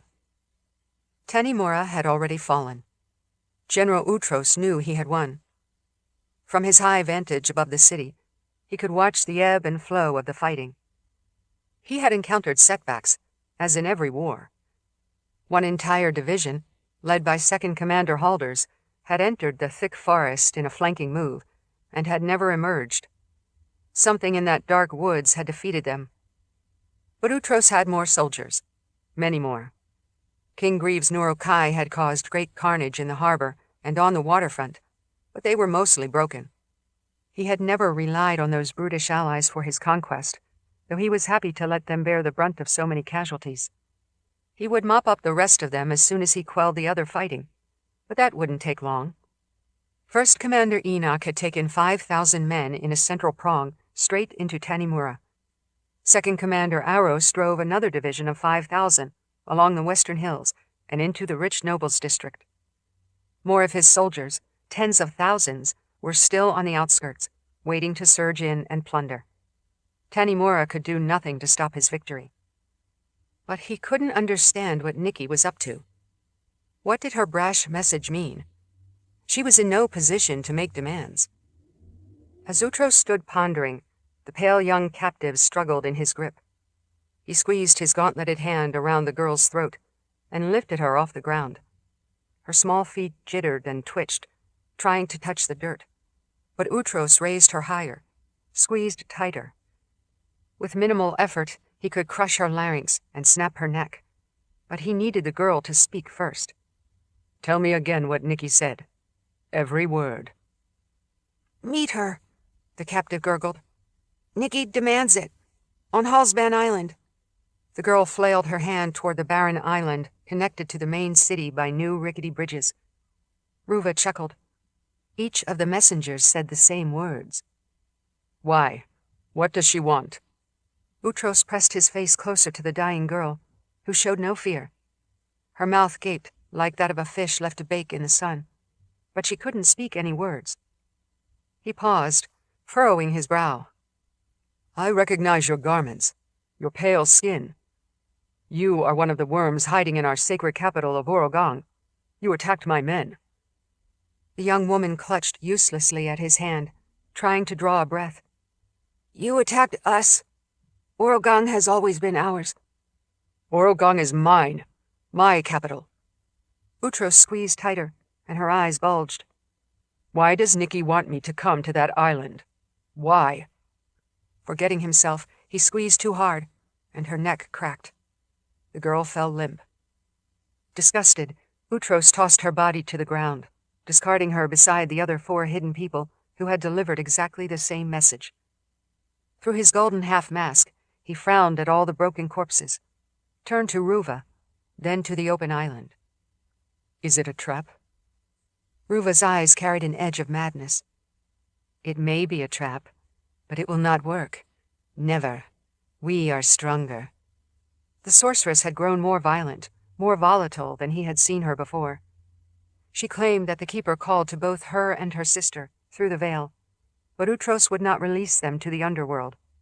Not yet. Ruva suddenly calmed, considered, then shrugged. How could Nicci possibly lay an ambush there? It is open, indefensible. She smiled. No, she wants to surrender, beloved Utros. There is no other explanation. Utros shook his head in consternation. Why would she do that? Even if we come to terms, Nicci thinks that I can snap my fingers and stop the army? They're starving, and now at last they have their victory. I can't control them, nor would I want to. After today, they will eat well, even if they have to pick Tanimura clean. He swelled his chest. Afterward, my army will be strong and ready to march again, the way they were meant to be. If Nicci wants to surrender, let her do it, Ruva said, sounding hungry. Then we can kill her. Ava's spirit shimmered before them, pale and insubstantial, more diluted than he had ever seen her. Kill Nicci the way she killed me. Ava folded herself on top of her twin sister, and they both laughed. You must confront her. She creates her own doom. Yes, beloved Utros, you must do this. We want her, my sister and I, and you want her. Nicci opens her arms to embrace death, and we will kill her. Ruva was ready to explode with eagerness. Utros remained wary, but he allowed himself to be convinced. He also wanted to crush the sorceress who had taken his precious Ava from him. Yes, you deserve your revenge, and I will grant it. I wanted to face Nicci on the battleground, but this saves me the trouble of finding her. He turned away from the dead messengers, thinking no more of them. Bring 100 troops as an escort. We will meet her on the island and put an end to this. He bunched his fists. She is a fool. The joy in Thorn's voice was palpable, and she showed her exuberance by decapitating her opponent. That's 70 for me, sister. The ancient warrior's neck stump spouted blood, and the lumbering body took 2 staggering steps before it slumped forward. 70. Can you beat that? Only 65 for me, Lysa said. With greater intensity, she spun about and dove into 2 armored soldiers who closed in on her. She stabbed one in the stomach, whirled, and kicked the other back, knocking him off balance so that the edge of his sword missed her. She withdrew her blade from the already dying man, stabbed again to kill him, and turned to dispatch the first man she had knocked off balance. 66 and 67. I will catch up with you. Thorn laughed. You may try. She turned, determined to leap forward, and ran directly into a serrated spear point. A broad-shouldered man gritted his teeth and shoved the spear harder. He grinned as he skewered the lean Morazeth on his weapon, pushing the spear all the way through her abdomen and out her back. Thorn coughed blood. Her knees went weak, and she could barely stand, but the spear itself held her up. She grabbed the shaft, tried to hold on. Lysa screamed and hacked at another warrior in her way, wounding him. She didn't bother to follow through as she leaped toward her sister Morazeth. The spear wielder wrenched his weapon, tried to yank the blade back so he could defend himself against Lysa's furious attack. But Thorn clutched the shaft and refused to let it go, even as she died. She prevented him from having his weapon back. Lysa screamed again and struck down with such fury that she amputated both of the warrior's hands that gripped the weapon. Her blade splintered the shaft itself. The spear wielder stared in horror at his bleeding wrists, and she stabbed him in the throat. He had killed her companion, her sister Morazeth. Without the spear to hold her up, Thorn crumpled to the ground. Lysa was deaf to all the battlefield sounds. Thorn was breathing heavily. Her words came out in liquid, bubbly chokes. 70 kills in one day, she gasped. 70. She reached out to clasp the hand of her sister. Lysa cradled the dying woman. A good number. One that any Morazeth would admire. Thorn gripped her with red, wet fingers. My score is yours. I grant you all my kills. I accept them, and I will add many more in your name. Lysa sensed the instant when the Keeper claimed Thorn's spirit. Though time seemed to stop for an infinitely long moment, she held the other Morazeth while the battle continued to rage. Lysa gently set her sister's body aside. As she saw countless soldiers continuing to crash into Tanimura, she knew that she had more than enough targets to reach the greatest score any Morazeth had ever achieved. Chapter 83. Uneasy, but trying not to second-guess Nicci's plan, Nathan followed the sorceress as she made her way across the new wooden bridge that connected the low town to Hallsband Island. The flattened expanse had served as a practice field for the Tanimoran soldiers and the refugee militia as they prepared for war, but the rubble gave the island a haunted, abandoned air. Nicci seemed to think it was perfect for her needs now. If only General Utros would come. Nicci had no doubts at all. Bannon and Lila walked in tandem as their small group made their way to the meeting point. The young man carried Nathan's ornate sword, and it seemed a part of him now. After killing King Grieve, Bannon was hardened and also restored. Even so, Nathan feared that the bright, hopeful young man would never get back his foolish optimism. For a long time he had clung to a positive facade, as a defense against the cruelties he had experienced in life. But now Bannon was strong and whole, with an iron will. He was not a victim, and he did not complain about all the times he'd been beaten down. Instead, he drew strength and built bonds where others would only have sought vengeance. His surprising relationship with Lila, for example, was a partnership that made both of them stronger. Nathan didn't know if he himself would have been so strong or so forgiving of a woman who had been his captor and harsh trainer. He realized that for his own part, after the Sisters of the Light had locked him up in the palace for so long, Nathan had come to love Prelate Anne, and he had also respected and admired Prelate Verna. Those women had been his captors, yet he had managed to resolve his differences with them. In a way, he understood Bannon. As they prepared for their desperate gambit, battles raged across the city, and hundreds, if not thousands, of Nurokai continued to pillage and burn down the harbor district. Even if Nicci defeated General Utros here, the ancient army would keep devastating the city. He believed that Tanimura was doomed, no matter what happened here on Hallsband Island. But Nathan trusted Nicci, and he held on to hope. He saw her rigid back, the muscles that rippled beneath the black fabric of her dress. He could sense her building up her strength for a final confrontation. Mura prowled alongside them, inseparable from Nicci. They followed crushed pathways where military maneuvers had packed down the rubble. Nathan tried to make out the foundations of the fallen Palace of the Prophets, the remnants of the immense towers that had imprisoned him for 10 centuries. Once I escaped, I hoped never to return here, he said aloud. With the whole world to explore, why would I go back to a place with such sour memories? You are here with us, Bannon said. And we are about to face the commander of an army that intends to conquer the world, Lila added. Nathan stroked his chin. For a reason like that, I can come back to Halsband Island one more time. Nicci found an acceptable spot and stopped. Nathan realized this was where the arched entrance of the palace had stood. Through the stones beneath his boots and the shimmering silence that resonated with power, he felt a calm like the eye of the storm. Nicci stood silent, with the big sand panther at her side. Mura's whiskers twitched with anticipation. Bannon and Lila held their swords and tried to look intimidating, as if they were Nicci's elite guard. Nathan's embroidered cape waved in the breeze. Finally, they watched a large party of mounted soldiers come riding over the bridge toward them, led by a standard-bearer with the flame banner of the ancient empire. General Utros rode at the fore. The slender sorceress paced beside him on her horse. The general's retinue consisted of more than 100 soldiers, but Nicci did not seem intimidated by the numbers. Nathan had never seen her look so confident.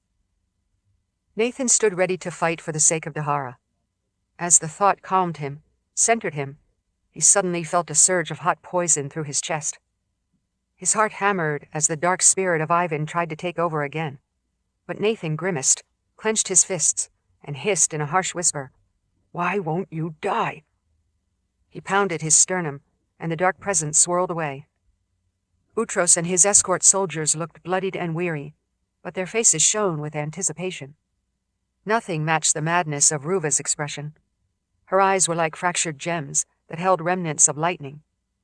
Utros sat tall in his saddle, like a predatory beast, as he pulled his horse to a halt and glared at Nicci. Nathan kept his voice low. "I hope you know what you're doing, sorceress." Nicci just smiled. "I am not worried." She touched the pocket of her dress. "It is my job to take care of the entire enemy army." Chapter 84. Although she could see only half of his face, Nicci could tell that General Utros already believed he was victorious. Resplendent in his leather armor, he rode toward her like a supreme conqueror. His escort soldiers clustered close, ready to defend their general, and his standard-bearers raised Iron Fang's ancient flame symbol, which he now claimed as his own. Nicci faced him in only a blood-stained black dress. She lifted her chin, and her blonde hair flowed freely around her head. She ignored the rest of the soldiers, didn't even acknowledge the painted sorceress at his side. "I wasn't certain you would be brave enough to face me, General Utros." The horses shifted on the broken stones, but the escort riders forced them into rigid ranks. The men looked gaunt, their skin pale, except where it was streaked with blood, particularly around their mouths. Utros tilted his horned helmet down at her, and she could see his eye blazing through the hole in the gold half-mask. "It takes little courage to face the vanquished." He gestured expansively behind him. "The city has already fallen. There is nothing you can do but surrender. I am glad you realize that." Nicci remained silent. Mura growled low in her throat. Nathan, Bannon, and Lila stood ready to protect Nicci, but they looked insignificant, surrounded by Utros's escort guard. Even in the isolation of Halsband Island, the sound of continuing battles wafted from the main city, but Nicci heard only the blood rushing in her ears, felt her strength rising. Ruva glared from her bay horse. Much of the pale sorceress's carefully applied paint had flaked off, leaving only muddled messages. Her shoulders jerked with anticipation. "I want her, beloved Utros." A flitting spirit appeared in the air, Ava's glowing shadow. "We want her." Ruva laughed. "Send her to the Keeper, and then maybe he will leave us alone. My sister can stay with me." Ava's shimmering form swirled close, overlapping with her twin. "We will stay together, always together." General Utros swung out of his saddle and dropped to the ground in front of Nicci. His boots crunched on the loose stones of the Palace of the Prophets. The escort guard sat motionless, as if they had turned to statues again. Still, she said nothing, merely faced him with a stony expression. Utros loomed over Nicci. "Nothing you say will change the outcome of this day. No concessions you make will alter my victory." I came here to destroy you. There will be no surrender terms. My army will enslave any people still alive in Tanimura. We will rest in this city and rebuild. And when I have restored my army to its full strength, with thousands of new recruits, we will march north and conquer all of Dahara. I will achieve even more than what Emperor Kurgan demanded of me. I will rule both the old world and the new. Nathan stepped closer to the implacable Nicci and defied the general. Emperor Kurgan is long dead, just as you should be. Utros looked at the wizard as if he were an annoying distraction. Iron Fang is the past. I am the new emperor. Your allies are defeated, Bannon blurted out. Look out at the harbor. The Norokai navy is destroyed. King Grieve is dead. I killed him myself. Utros showed little surprise. That saves me the trouble of doing it. Grieve was unruly and uncontrollable. I would have had to be rid of him sooner or later. Knowing that people were dying every moment, Nicci snapped. Enough talk, Utros. I brought you here to end this. The general glared at her. It is already ended. I will accept your surrender, but my army will continue to ransack Tanimura. You have lost, sorceress. Your old world has lost. There is nothing you can do. Still in the saddle, Ruva pulled her lips back to expose her teeth. We must have Nicci. She needs to die. My sister and I will accept no other terms. She is ours. Ava's mocking spirit flickered in an invisible wind. You can rip out her heart, dear sister, and I will rip out her soul. Utros looked to the twin sorceresses, then back at Nicci, and he smiled with half a face. Agreed. That is our only demand. Your life is forfeit, and if I watch you die with enough pain, then I might call off some of my troops. That is what true surrender looks like. He nodded. Are you a leader, sorceress? Will you give your life to save all those people in the city? Choose now. Bannon crouched in a fighting stance, and Lila stood beside him with her sword raised. Nathan extended his hands, ready to call on his gift. Nicci felt glad for their loyalty, although she didn't need it. She touched the coldness in her heart, and her voice came out as hard as black ice. You misunderstand, General. I did not call you here to give my surrender. I came to defeat you. I came to send all of you to the underworld, where you are long overdue. The escort troops shifted in their saddles, amused by her bravado. Standing in front of his stallion, Utros cocked his head back. Her comments seemed like braggadocio, but Nicci was deadly serious. She could feel the bone box in her pocket. General Utros drew his sword and advanced on Nicci, ready to strike her down where she stood. Ruva slithered out of her saddle and approached, while the pale remnant of her sister hovered beside her, glowering. Because Nicci's demeanor was so completely confident, the twins showed a flicker of uneasiness. Nicci said, Thanks to Lord Rahl, the only war wizard born in many centuries, the underworld was sealed forever, and the veil was made impenetrable. The dead could no longer return to the world of the living. We know this, Ruva sneered. You and all of your soldiers should have been dead 15 centuries ago. Your souls have been on the wrong side of the veil for all this time. Nicci looked beyond Utros to the escort soldiers. When you were petrified, the Keeper did not know he had lost you. But now you are flesh again, and your souls are forfeit. We are here, Ava snapped. I am with my sister. From the general's troubled expression, Nicci could see that her words were no surprise to him. You know this in your heart, General Utros. You should be long dead. My empire is here, in this world, Utros said. Today we have sent enough souls to the underworld to satisfy the Keeper. But they are not the correct souls. I was once a sister of the dark, and I was allied with a Keeper. Her expression hardened. I no longer serve him. He is no friend of mine, but I will happily give him what he is owed. Her gaze traveled out to the city of Tanimura, where countless ancient soldiers continued fighting. All of your souls, life to the living, death to the dead. Boutros did not seem amused. You are arrogant and powerless. Nicci snatched the bone box from her dress and slid aside the delicate lid, which was now stained with blood from her hand. Inside, the small glowing pearl rotated, shone brighter. Seeing it, the twin sorceresses recoiled. Ava's spirit shrieked, and Ruva lunged forward, realizing the danger, even if she did not understand what the object was. Boutros raised his sword to kill Nicci, but Bannon and Lila both dove in to drive the big general back a step. Knowing he had to give Nicci whatever time she needed, Nathan shoved with both hands, palms outward. The blast of solidified air rippled harmlessly through the spirit of Ava, but slammed Ruva backward, disrupting the spell she was trying to work. Nicci had finally realized what Richard's constructed spell truly was. That subtractive magic, her subtractive magic, was the necessary component to unleash the devastation. Nicci herself was the key, the foundation. Richard had known she would figure it out. Life to the living, death to the dead, written in the language of creation. This spell would heal the frayed threads in the veil. What had once unraveled would be tied up again. She called upon both sides of her gift.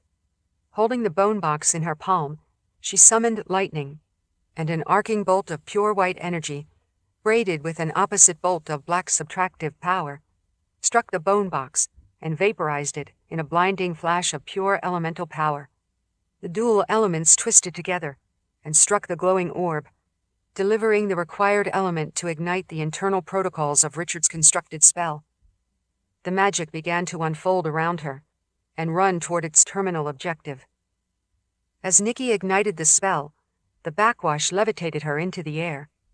Glowing lines grew and lengthened, crisscrossing to form a cylinder around her, as if a two-dimensional spell form had become three-dimensional in order to be viable in such an extreme circumstance. With a roaring sound that reverberated across the flat expanse of the island, those patterns of lines, angles, and arcs continued to grow outward, extending away from the cylindrical spell form. Lines of light raced through the air to support triangles and intersections.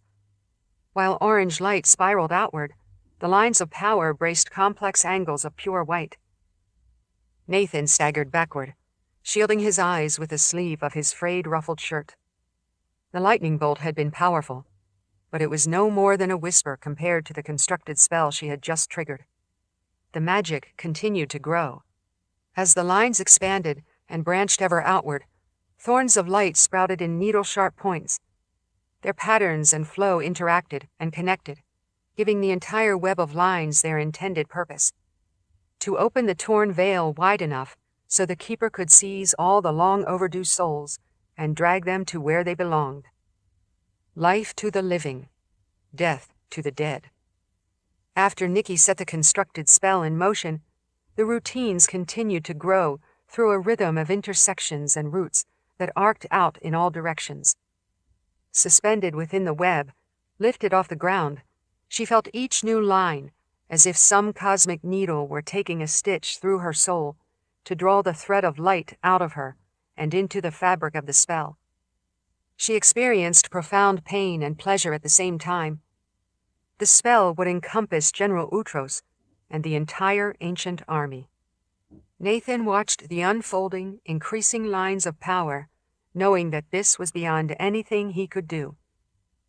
Richard had created the spell, but Nicci was the engine driving all the destruction. Encased in her web of expanding, invincible magic, the beautiful sorceress wheeled in the air. Boutros's escort soldiers screamed and backed away. Their horses reared in panic. Ava and Ruva cried out in challenge and terror, trying to defend against what Nicci had unleashed. The general strained to stagger forward, struggling to lift his sword so he could kill Nicci, but the weapon seemed as heavy as a mountain. Bannon and Lila were buffeted by the surging power.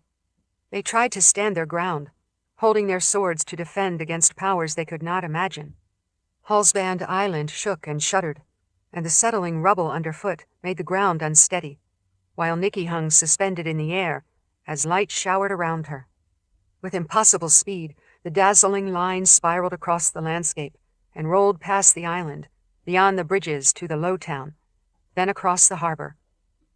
The spell raced like an ill wind through all the districts of the city, to the outlying hills and beyond. Unstoppable, it swept up tens of thousands of the invading army. The underworld was now open and ravenous, demanding to have these souls. Men in ancient armor screamed as the glowing green lines overran them, netting some while impaling others on the thorns of orange light, slicing others with razor-black energy. Tendrils flew out beyond Tanimura, far down the coast, racing across the old world to reclaim all the souls of the ancient army, wherever they had been dispatched. The very line between life and death was at stake, now torn open.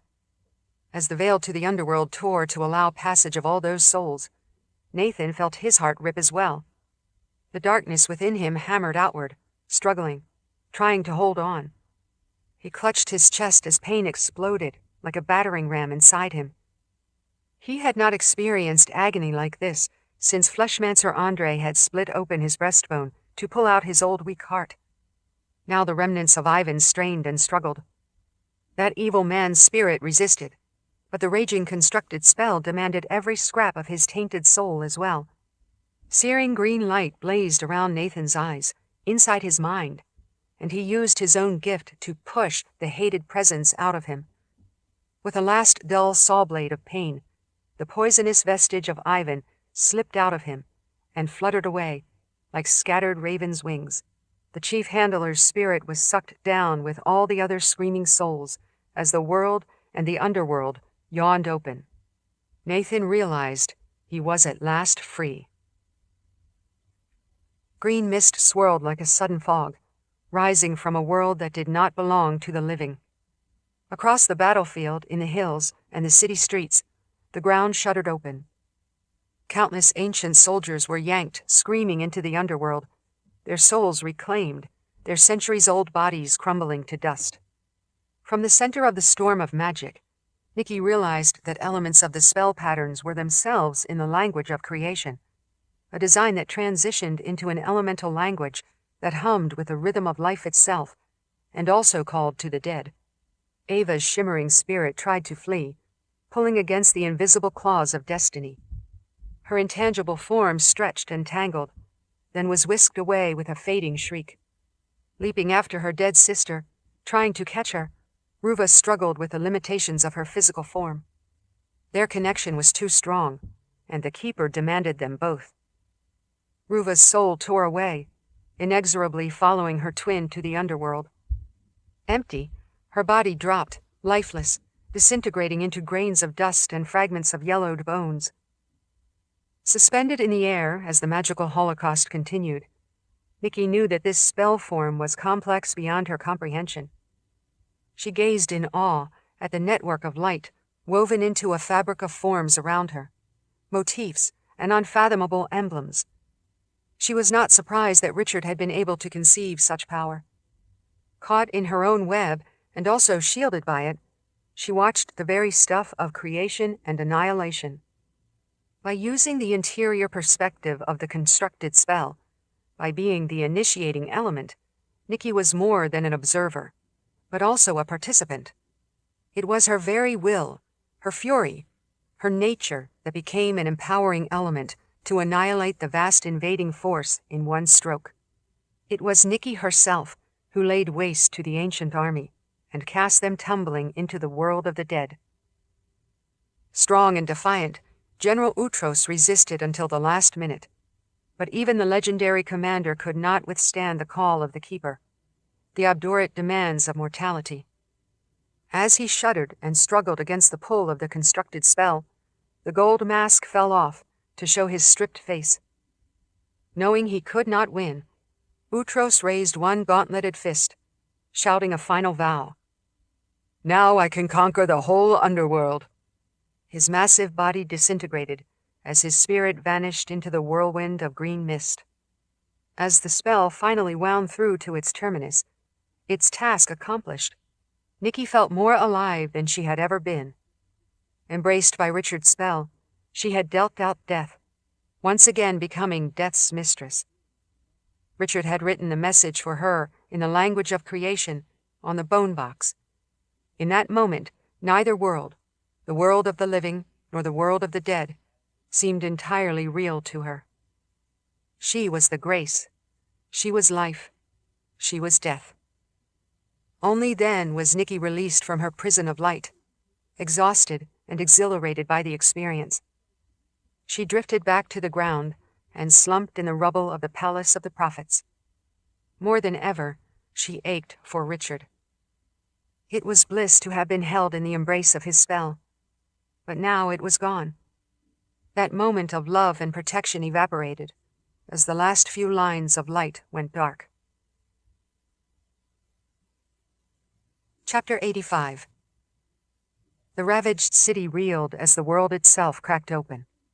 Misty veils rippled through the streets as the ancient warriors were swept away to where they should have gone centuries before. With howls of despair louder than the roar of battle, the soldiers collapsed in full armor, falling to dust. Tanimura became a literal city of the dead. The Daharan fighters, the city militia, the ragtag refugee army, and the everyday citizens were left amazed as the seemingly hopeless battle simply ended before their eyes. The overwhelming enemy was vanquished by an ally no one had expected, the Keeper himself. Among his weary and wounded soldiers, General Zimmer stood wrung out and shuddering. His hand trembled as he gripped the hilt of his sword. For hours he had lived in a mechanical process of defending himself, cutting down one opponent after another. They were all faceless to him. Surely he had slain more than 100 by his own hand.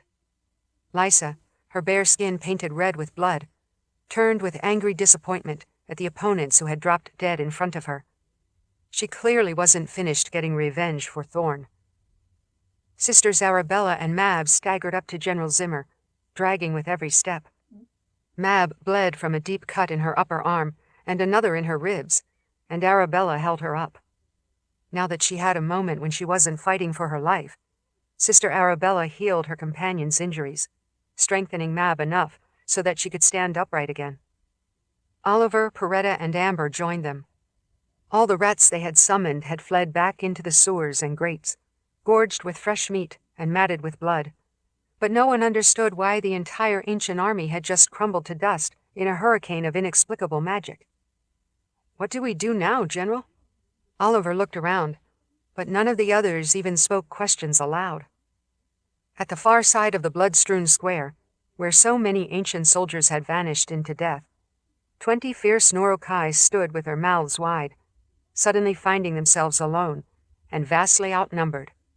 Now that the tables were turned, they bellowed their defiance and raised their axes, clubs, and swords to keep fighting. Though battered, the Daharan soldiers were rejuvenated by the sudden reprieve, and their battle cry was 10 times as loud as the scarred raiders. General Zimmer led the charge. "Now we clear the streets of Tanimura, wipe out every last Norokai, and dump their bodies into the sea." Fueled by the prospect of certain victory, his army ran after the burly raiders, who turned to flee. Bannon was horrified to watch the underworld open up and reclaim all the lost souls in a nightmarish storm. In the aftermath, it took him a long moment to realize that the defenders of Tanimura had somehow won. After the astonishing play of lights, forms, and tangled lines, Nicci had collapsed in the rubble of the Palace of the Prophets. Nathan squatted next to the sorceress, cradling her in a tender gesture. "Dear spirits, I don't know when I've ever endured the like. You saved us. You saved us all." "Not just me. You all helped. I could not have done this without you." Nicci looked at him, then at Bannon and Lila, nodding in gratitude. But this was also Richard's doing. He made that constructed spell, and said it was all I needed. Even though I didn't understand what he meant, I believed him. He had faith in me, and that faith made me stronger than I've ever been before. An uncomfortable silence settled over Hallsband Island and extended throughout Tanimura. Now that General Utros had turned to dust, his gold mask lay face down on the broken stones. Only a few bits of his horned helmet remained, mostly decayed, next to the bone splinters. Of the escort soldiers, only a few scraps of metal, rusted buckles, and broken links of chain mail lay on the ground.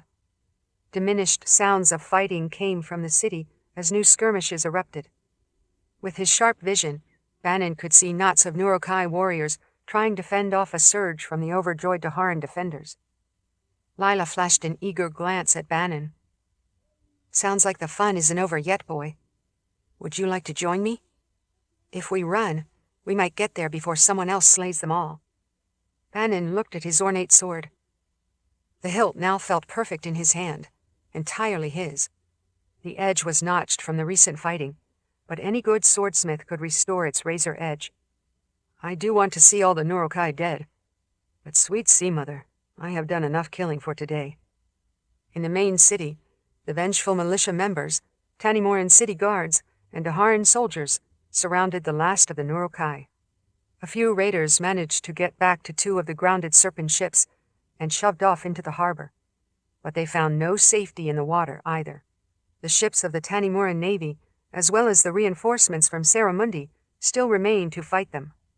A rain of fire arrows dropped down on the serpent ships before they could get out of the harbor. Before long, every last raider vessel was engulfed in flames and burned to the waterline. A short while later, General Linden rode to Hallsband Island with a handful of soldiers, followed by several hidden people in blood-stained gray cloaks. Zimmer followed soon after with his own bedraggled escort. "We are mopping up throughout the city," Zimmer said. Linden added, "By standing together, we might have withstood the Nurokai, but we had no chance against the army of General Utros." He shook his head, looking at the dust and bone fragments scattered amid the rubble, the trivial remnants of so many ancient soldiers. "I can't believe it." Nicci said, "With Richard's help, I found a power even greater than an invincible army, the power of life and death. Life to the living, death to the dead." "The power of destiny," Nathan said, raising his eyebrows. "Never forget that she was indeed Death's mistress." More Sisters of the Light made their way to Hallsband Island, their former home. During the battles in the city, Sisters Sharon, Lucia, and Heather had been slain, and now the remaining sisters marked their passing. Sisters Rhoda, Eldine, Mab, and Arabella greeted Nicci and Nathan, relieved. "It seems fitting that the last battle took place on the very foundations of the Palace of the Prophets," Rhoda said. "So much magic was entwined through the structure of that building. Maybe some of it remained," Arabella said. "I am glad the palace is no more," Nathan said with a sniff. "It no longer had a purpose." Nicci said, "With prophecy gone, and gifted young men no longer suffering, your entire order has no purpose." "Prelate Verna wrestled with the same question," said Eldine. "She tried to find a new reason, because our old ways were gone. By helping at Cliffwall, the sisters worked to understand and guide the use of magical lore." "But now Cliffwall is also gone," Mab said, "buried in stone." Nathan mused. "The world still has many central sites filled with mysterious and dangerous books. Those archives have to be tended and watched, and protected. That could be your order's new purpose." The sisters looked at one another. Amber kicked a few broken pebbles at her feet. "We came to Tanimura because this is where the Palace of the Prophets was. That is why I joined the Order in the first place. I want to do something significant. I need some important task. Prelate Verna told me not to give up hope. My parents are already proud of my brother, and they'll be even happier after they learn how brave Norcross was today, how many Nurokai ships he fought." She sighed. "I wanted to be important too." "You will be," said Sister Mab. "We'll rebuild our order. Without the prelate, we have traveled together and fought together as equals. But as Sisters of the Light, we must have a new leader. Who will be our prelate?" Eldine looked at Mab, and Mab looked at Arabella. Then slowly, all of them turned to Nicci. "You were once a Sister of the Light," said Rhoda. "You betrayed us by becoming a Sister of the Dark. But we know you have come back to the sacred cause. You are stronger now than ever, stronger than any of us."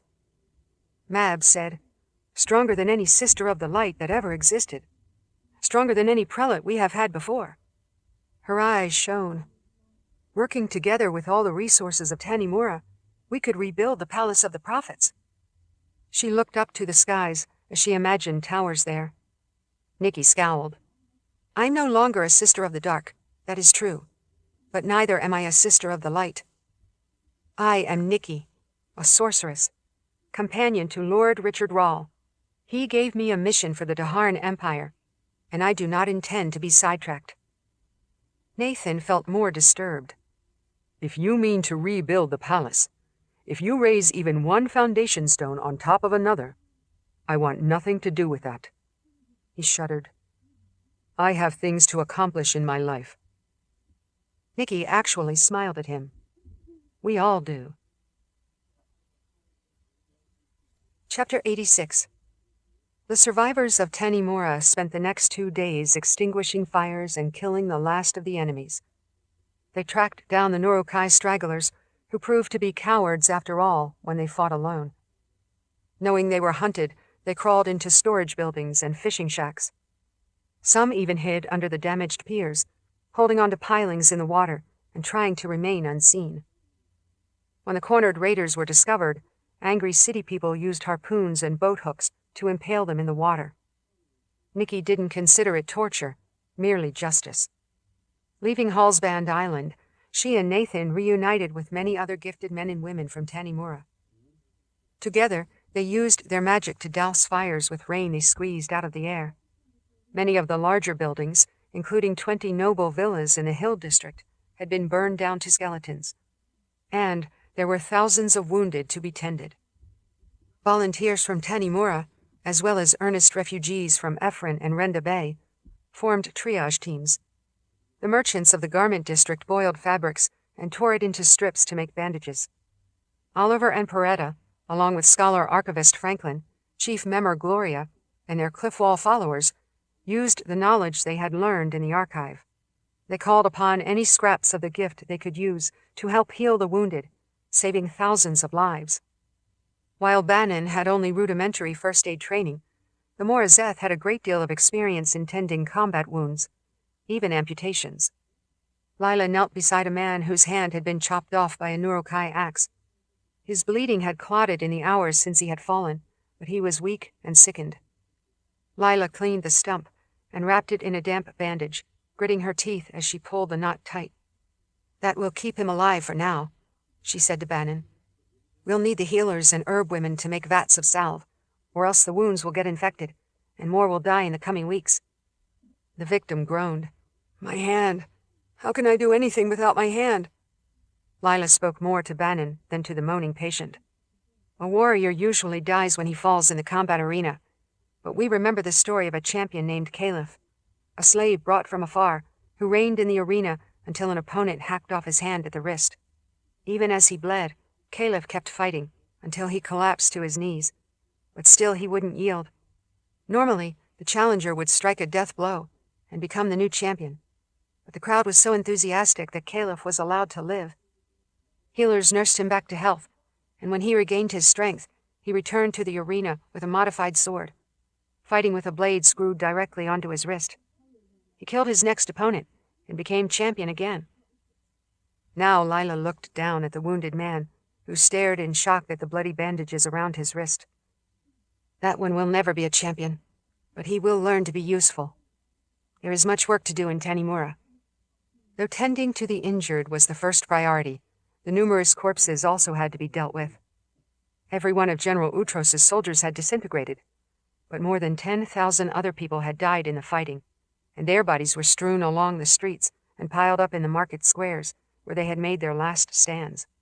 After several days in the hot and humid Tanimura air, the bloated corpses began to stink.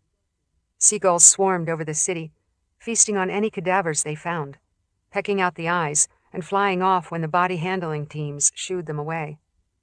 Out in the harbor, larger flocks of the birds landed on the floating dead. Predatory fish picked the bones clean. Generals Zimmer and Linden assigned soldiers to mortuary detail. Porters who had previously worked at the docks now loaded their carts with bodies and dragged them out of the city. The desolate expanse of Hallsband Island became the perfect site for enormous funeral pyres that burned constantly, fed with wood and corpses. Plumes of greasy black smoke hung like a pall in the air, and the smell of roasting meat was so pervasive that no one had much of an appetite. Even the butcher shops closed their doors because they had no business. The funeral pyres created a layer of ash over the ruins of the Palace of the Prophets, which would become a new foundation of soil. One day, the island might come alive again. While all of the slain Daharan soldiers, militia members, and innocent citizens deserved to be burned in the cleansing pyres, no dead Norokai would receive that honor. During the cleanup, when the body handlers gathered the bodies, the raider corpses were separated out and dealt with last. Wearing looks of disgust, Daharan soldiers hauled carts piled with dead Norokai, wearing sharkskin armor, metal adornments, spikes implanted in their skulls or shoulders. By now, all the bodies showed signs of decay, their skin discolored, the flesh swollen. They looked even uglier than usual. Captain Jared reluctantly offered the chaser as a corpse ship, piling his deck with the hideous raiders. Nicci and Zimmer watched as soldiers pushed stinking cartloads along the pier, and even the Croconers held their noses in disgust as they lifted the bodies aboard. The chaser made repeated trips, sailing out beyond the edge of the harbor to the deep water, where Jared and his crew threw the dead Norokai overboard, one body at a time. Some sank, some bobbed. They would all drift away in the currents to be eaten by fishes and erased from memory. Jared had even reported, with a shiver and a thrill, that on his last run, when the sharks feasted on all the bodies, the circling triangular fins had scattered. Among the Norokai corpses, other figures surfaced. Selka, reveling in the abundance of dead enemies. They tore at the meaty flesh as if they couldn't contain their malicious joy. The Croconer crew had stared, horrified, but not frightened. The Selka looked up at them with slitted eyes, but made no move to attack. They satisfied themselves with the Norokai corpses and swam away. Captain Jared's once cocky outlook had been replaced with a sad shadow, and bearded stubble covered his cleft chin. As he took on another load for disposal, he crossed his arms over his chest and looked at Nicci, who had come to see him on the docks. "It's loathsome work, sorceress, but nobody else would do it," he scoffed. "Once again, my Croconers proved their worth." Nicci said, "Your ship smelled foul before, but this is intolerable." "Oh, I will tolerate it, sorceress, though this is fouler cargo than any tentacle beast. I can't wait to dump the last of these bodies." Jared brightened. "My crews are eager to hunt Krokens again. We'll bring back delicious meat to feed this city while it recovers." "Thank you, Captain," said Zimmer, but without enthusiasm. As Tanimura made plans to rebuild, they were only one city of many that had been damaged in the war. As the survivors of Renda Bay, Ephron, and other devastated towns helped clear the burned-down warehouses, sawmill operators cut fresh lumber, and armies of carpenters worked to restore the city. Bricklayers formed foundations. Clay handlers added stucco to walls. Whitewashers used buckets of lime to finish the new structures. Thaddeus and Rendell, who had become fast friends after saving each other's lives more than once, worked to erect new homes and shops at the waterfront.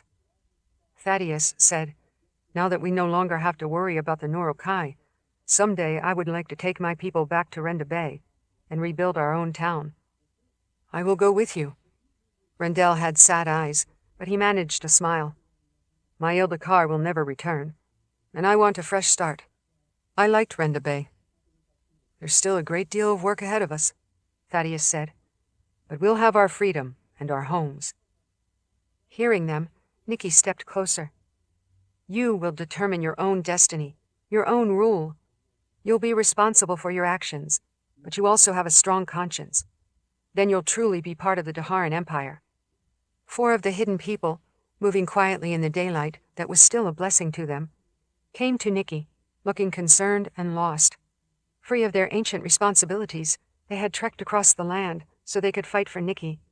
But now they didn't know what to do, since all the battles were ended, and they were far from home. "The bustle of this city confounds us," said one man with deep lines of concern on his pale face. Nearly 600 of us still survive. General Utros is defeated, but what will become of Oregon? That city is still our home." "And it is quiet," said another man. "Then make it your home," Nicci said. "Go back there and live in the sunlight.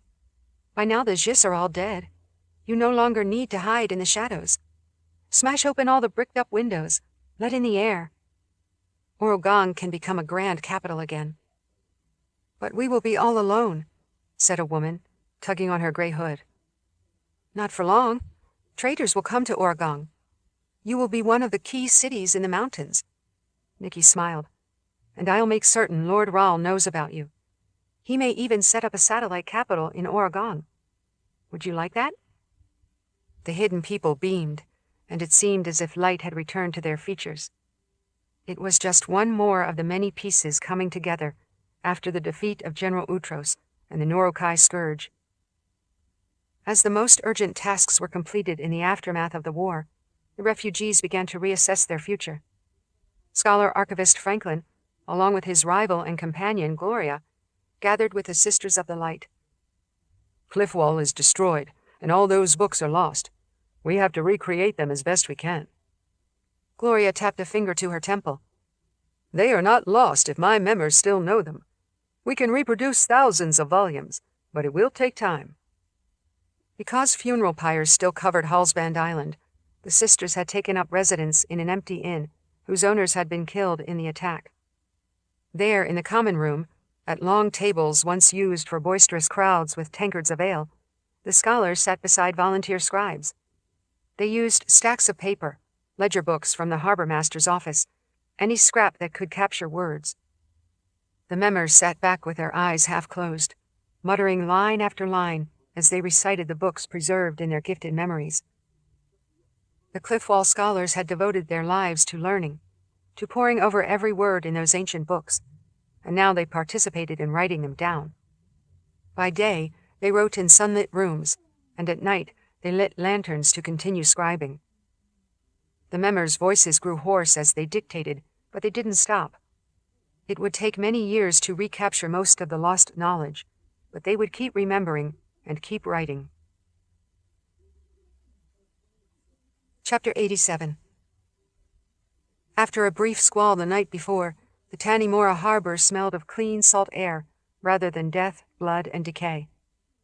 Nathan inhaled deeply as he sat at the end of the dock and looked down at the last page in his life book, considering how he would wrap up his story. A gray splat struck the boards beside him, and a seagull spun overhead with a shriek that sounded like mocking laughter. Nathan glanced up with an annoyed snort. "I could blast you out of the sky with a tiny ball of fire, you miserable bird." The gull was not intimidated by the threat and flew away under the bright blue sky. Out in the harbor, most of the wrecked ships had been dismantled to clear passage for trade. 2 large cargo ships remained sunk in the shallows, their hulls tilted underwater, masts protruding like drowned trees. The people of Tanimura would leave those hulks as a memorial, so that anyone who came to the city would be reminded of the battle. Nathan had nearly filled the life book with adventures, and that fact gave him pause, even stymied his creative efforts. If he'd had plenty of pages left, the words would flow. He would have described every thought, every setback, every victory. How could he sum up so many grand events on the single remaining page? He considered simply purchasing another blank book so he could keep writing. But this precious volume wasn't just a book from a stationer. This was his life book, given to him by the witch woman Red in the Dark Lands. The first volume had been written in ink made of his own burned blood, chronicling the first part of his life. He had filled this second book by his own hand, but the leather-bound volume was a special gift nonetheless. With his boots dangling over the end of the dock, he reread the last page he had written the night before, while he sat on the barracks steps in the Tanimuran garrison. Nathan knew he would need to find finer rooms eventually, provided he and Nicci remained here in the city. He already felt restless. He looked down at his descriptions of the Wizards of Ildakar, Mirror Mask and the Slave Uprising, the awakening of the enormous stone army. His eyes stung when he read about dear Elsa, her transference magic, and how she had died. His brief, workmanlike lines were sadly inadequate, not because he meant to give her short shrift, but because he didn't have the heart to write what Elsa deserved. He had tried to do better, chronicling the end of Prelate Verna and the destruction of Cliffwall. His descriptions of the final battles in Tanimura were merely vignettes, but he simply didn't have the room. Each event deserved a full chapter of its own, if not an entire volume. Still, what he wrote was the truth, and that was what mattered most. Knowing the importance of his work, he forced himself to keep writing, to finish the job in the paper he had available. With tiny letters and succinct prose, he addressed the brave sacrifices of so many soldiers, Banon's victory over King Grieve, and the cataclysmic end of Utros's ancient army, when the underworld reclaimed them. He had so much more to say, but he reached the bottom of the last page. His final lines were cramped and dense, and when there was no more room, he simply wrote, "And thus was the old world saved." The dockboards creaked with approaching footsteps, and he turned to see Nicci walking toward him in her black dress. The big sand panther padded along beside her, her tan fur clean and brushed, as if she were no more than a contented, groomed pet. Nicci stopped beside him at the end of the pier. "If this is how you spend your days, wizard, you will grow fat and lazy." A seagull flew overhead, scolding Mura. The panther roared, and the bird flew away. "It is a well-deserved rest." Nathan looked down at the last page. "Writing an objective and thorough chronicle is a different kind of battle, but just as hard. I'm afraid I didn't have enough paper." He closed the book. Nicci's lips tightened in a smile. "I'm certain you found room to include your own exploits." "Oh, not all of them. Dear spirits, that would take an entire library." She didn't react to his humor. "When you tell your stories in taverns and banquets, I'm sure you will provide excruciating detail." "I am wounded by your attitude." Placing a palm to his chest, Nathan felt the lumpy scar and his steady heartbeat, and realized that it truly did feel like his heart, after all. The heart of a wizard. Mura let out a low growl and turned back toward the shore, her tail thrashing. Nicci spun, suddenly wary. An unexpected form stepped out onto the pier, a slender woman in a gray shift that clung tightly to her body. Her skin was pale, her face gaunt to the point of being cadaverous. Her scalp was a tangle of red locks, like ropey twisted snakes, and she smiled at them with unnatural black lips. She strolled forward, ominous, confident as if no one else existed except for the three of them. At her side walked a strange creature with spotted russet fur, pointed ears, and a long muzzle. Not a cat, not a wolf, but some other species entirely. Mura bristled and prepared to protect her sister panther. Nathan felt a chill. "Dear spirits, it's red." The witch woman glided up to them. Nathan couldn't imagine how she had passed through the hills and the entire city of Tanimura without causing an uproar.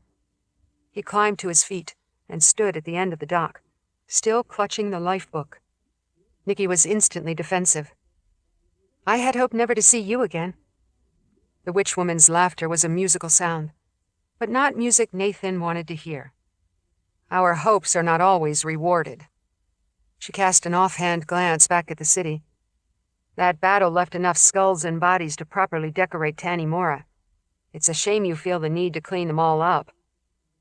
Red's forested hills and the sheltered glen of her cottage were strewn with the bones of those who had died when they came to seek the witch woman's services. "It was only as much death as we needed to assure victory," Nicci said. Hunter, the strange russet animal at her side, sat on his haunches and stared at Mura, eye to eye. The sand panther's whiskers twitched.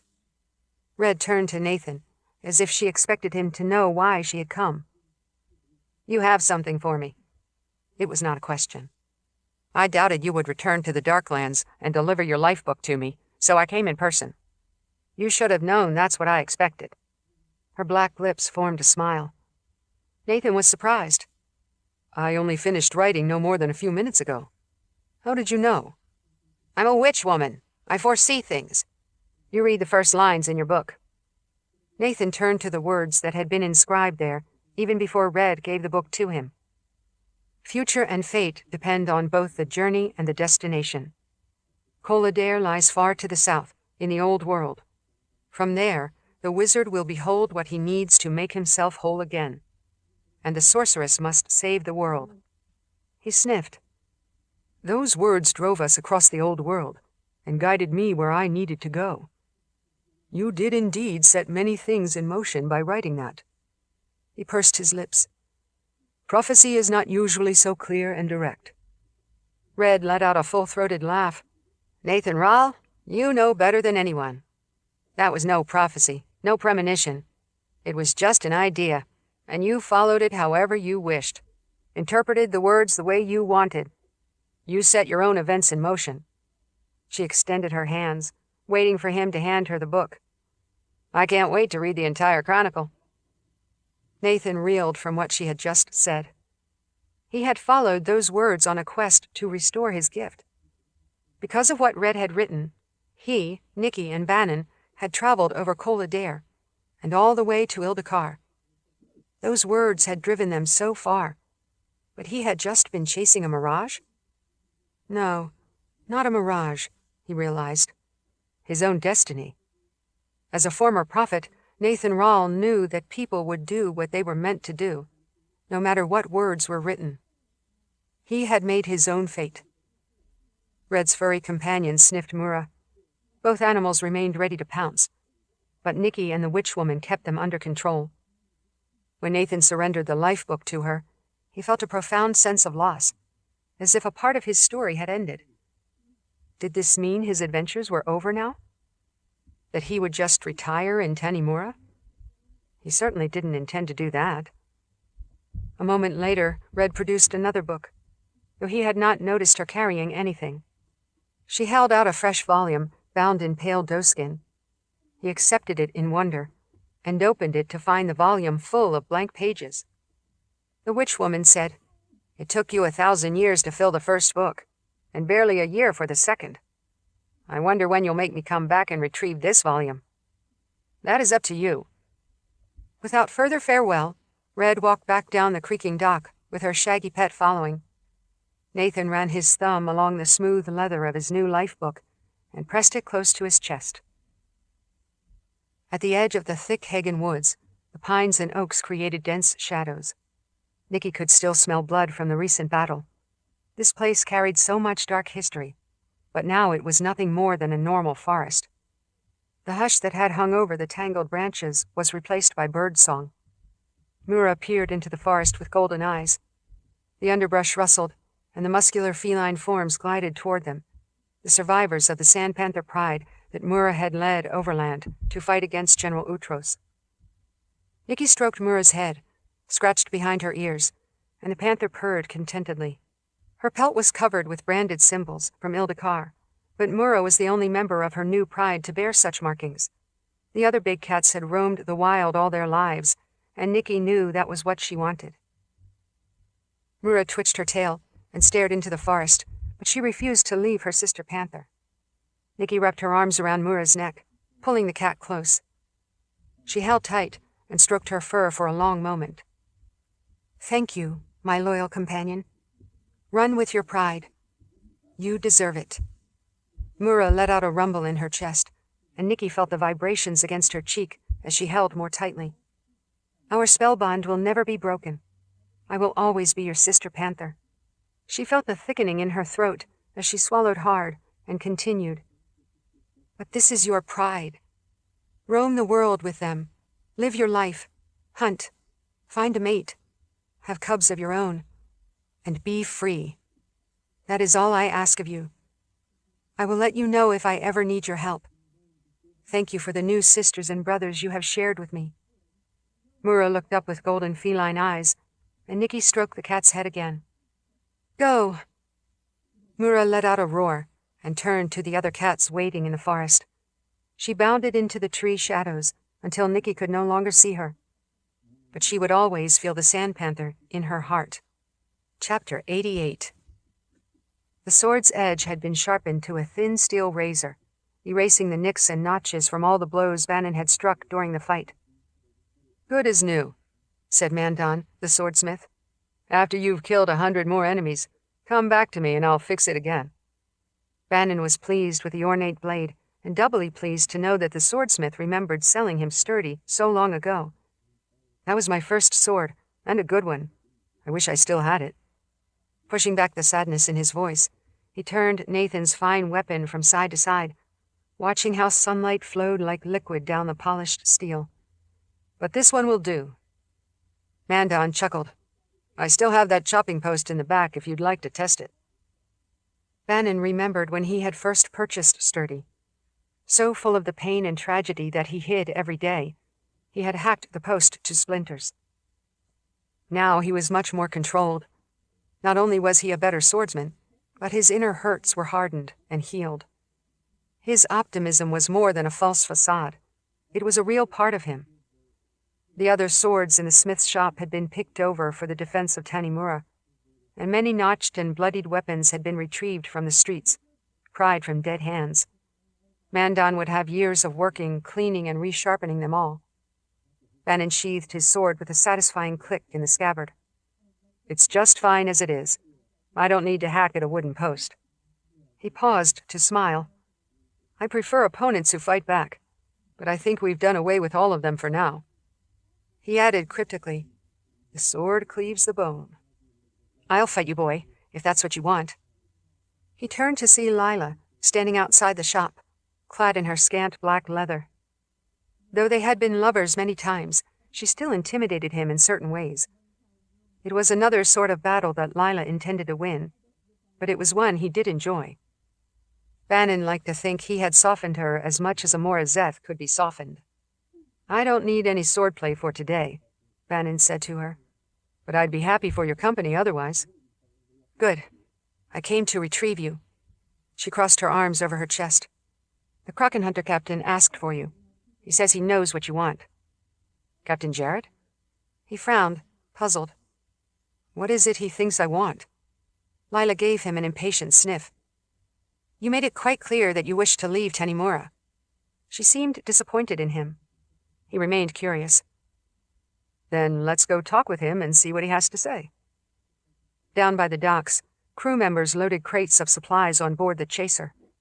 From the foredeck, Jared directed the workers in a loud voice to emphasize that he was in charge, but they ignored him and did what they already knew how to do.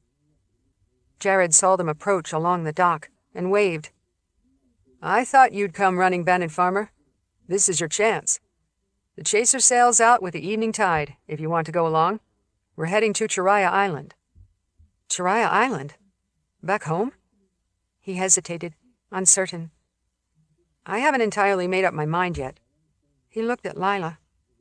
"Yes, you have," she said, with frown lines appearing on her brow. "Though I'm surprised you'd want to go back to that island. You've had few kind words to say about it." With a bright flush, Bannon looked down at his boots. "I have no kind things to say about my horrible father, and he is dead. I couldn't save my mother, and she was what anchored me there. My friend Ian was gone, so I had no reason to stay. But now I am a much braver man, and I realize that there's also nothing to fear about going home. After so much death and mayhem, after all he had been through, with the Norukai slavers, the Selka attack, and the defeat of the ancient army, he was weary to the bone, and in his heart, he just wanted some peace. I don't know what that place holds for me anymore. I'm not convinced I've any reason to go back." Jared crossed his arms over his chest, and he called down to them. "I've just had disturbing word, too. Enough to make me reconsider the destination, if you didn't want to go there so badly." "Wait, I never said—" Bannon sputtered, then paused. "What disturbing word? Has something happened to Chiraya Island?" The Krakener captain grimaced. More Norukai ships seen in the vicinity. He paused only a moment for the news to sink in. "We broke the back of King Grieve's fleet, that's for sure. But there are more serpent ships plying the seas. Raiders with their own mind for destruction. And now that we've conquered and strengthened the major coastal cities, they'll be forced to attack softer outlying targets, like Chiraya Island." "Then we have to go there," Bannon said. "Somebody has to help protect them. They don't know how to fight. How will they... He looked at Lila. You and I can show them. She still seemed to hold a grudge. I thought you were trying to get away from me, since you wanted to leave so badly. He was shocked. I never said that. Sweet sea mother, I never thought it through. I contemplated going home just as a daydream. I was just thinking of those poor villagers. Even with all my bad memories of Chiraya, there are still a lot of good people who don't deserve to be slaughtered by the Norokai. You didn't even know about the new Norokai threat until just now. Lila sniffed. That wasn't part of your decision. Jared grinned at them from the side of the ship, showing the gap in his teeth. She's got you there, lad. After 2 of his crew members trudged up the gangplank, each with a keg of ale balanced on his shoulder, Jared bounded down to meet them on the docks. Wait.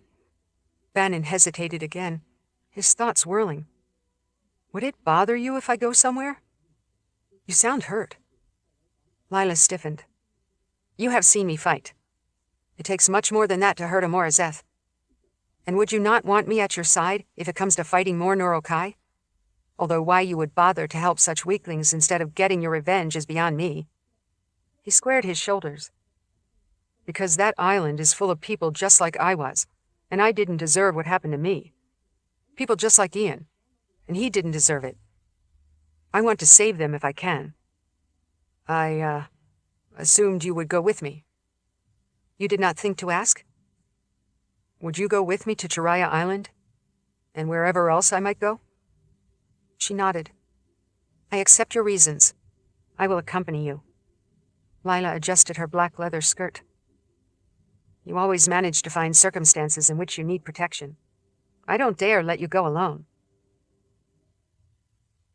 Though Nicci tried not to show any emotion, saying farewell to Bannon turned out to be more difficult than she expected. As they stood in the large square above the harbor, the young man came forward and hugged her for a long moment, much longer than was necessary, and she allowed it. She even embraced him back. I will miss you, Nicci. I've grown much in strength and wisdom during my time with you. When he finally let go, Bannon turned to Nathan. The wizard clearly felt proud of his protégé. Tears welled in his azure eyes. My boy, you are a brave fighter and a fine companion. You were naive and gullible when we first met. But now you are a man, stronger, braver, and more accomplished than I ever expected. I admit, I am impressed, Nicci said. When I saved you from your own stupidity in that Tanimura alley, I was certain you were a lost cause. You created your own problems, and I vowed never to rescue you again. Bannon's voice quavered with emotion. I didn't need any more rescuing, did I? Yes, you did, Nicci said with a laugh. But no more than all of us did. You fought beside us, and we fought beside you. Go home, Bannon Farmer. You deserve it. Nathan looked closely at Lila. You swear to protect him? As a Morazeth? Always. You should not need to ask. Offended, Bannon touched the sword Nathan had given him. I thought you said I could take care of myself. Nicci and Nathan looked at each other with an amused expression. Lila repeated, You have nothing to worry about. I've already given my word. They lingered for a long moment, as the sun set. Then Bannon and Lila made their way down to the Kraken ship that was ready to depart. Nicci turned back to look at the streets of Tanimura and around the harbor. The flat expanse of Hallsband Island was still blackened with the ashes of funeral pyres. But the flames had finally gone out, and the brisk ocean winds had scoured the air clean of the stink of death. Now that they stood together in the square, Nathan asked her, So, what is to become of us? Are you also going to rest on the knowledge that the world is safe, thanks to us? The world is never safe, and our promise to Richard is never over. Her brows furrowed with concern. We know he is embroiled in a great crisis of his own, up in Dahara. If the danger is so great that he could not spare troops when I asked, then perhaps we should return to the People's Palace and help him. Nathan's lips quirked in a small smile. I knew dear Richard couldn't survive without us for long. You think we should ride north, off to the rescue? I believe he needs us. She wanted nothing more than to fight at Richard's side again, to see his handsome face, feel his presence. But she had left Dahara for a reason, knowing that his heart belonged entirely and unconditionally to Kalan. Nicci accepted that, so she had gone far away to keep serving him, but at a safe distance, where the ache in her heart would gradually fade. Wrestling with her decision, she looked around the square, felt the weight of all that had occurred here. Though the people in Tanimura were battered and emotionally drained, they knew they had won, and victory gave a brightness to their mood. The messenger who rode into the main square from Altor Rong, however, had a hard and twisted look on his face, flinty eyes, and a sneer that was haughty and superior. He raised his voice and demanded the attention of the crowd as they finished their work for the day. "I bring word from the new capital of our restored empire." Nicci was instantly alert. New empire? The man looked down from his horse and gave them a withering look, as if they were beneath his notice. He adjusted his helmet. "Your ignorance does not diminish the glory of Emperor Argus. Altor Rong has been under attack by an ancient army, and yet I bring word to you that the foolish enemy warriors have been vanquished." Nathan stepped closer. "Dear spirits, was it the army of General Utros?" "An expeditionary force of thousands of armed men," said the messenger, as others gathered around. "But they were doomed to failure once they encountered the might of Emperor Argus. We offered them the chance to swear allegiance to the new imperial order, but they declined." His lips twisted in a smile. "Our fearless troops would have massacred them, but the keeper himself intervened.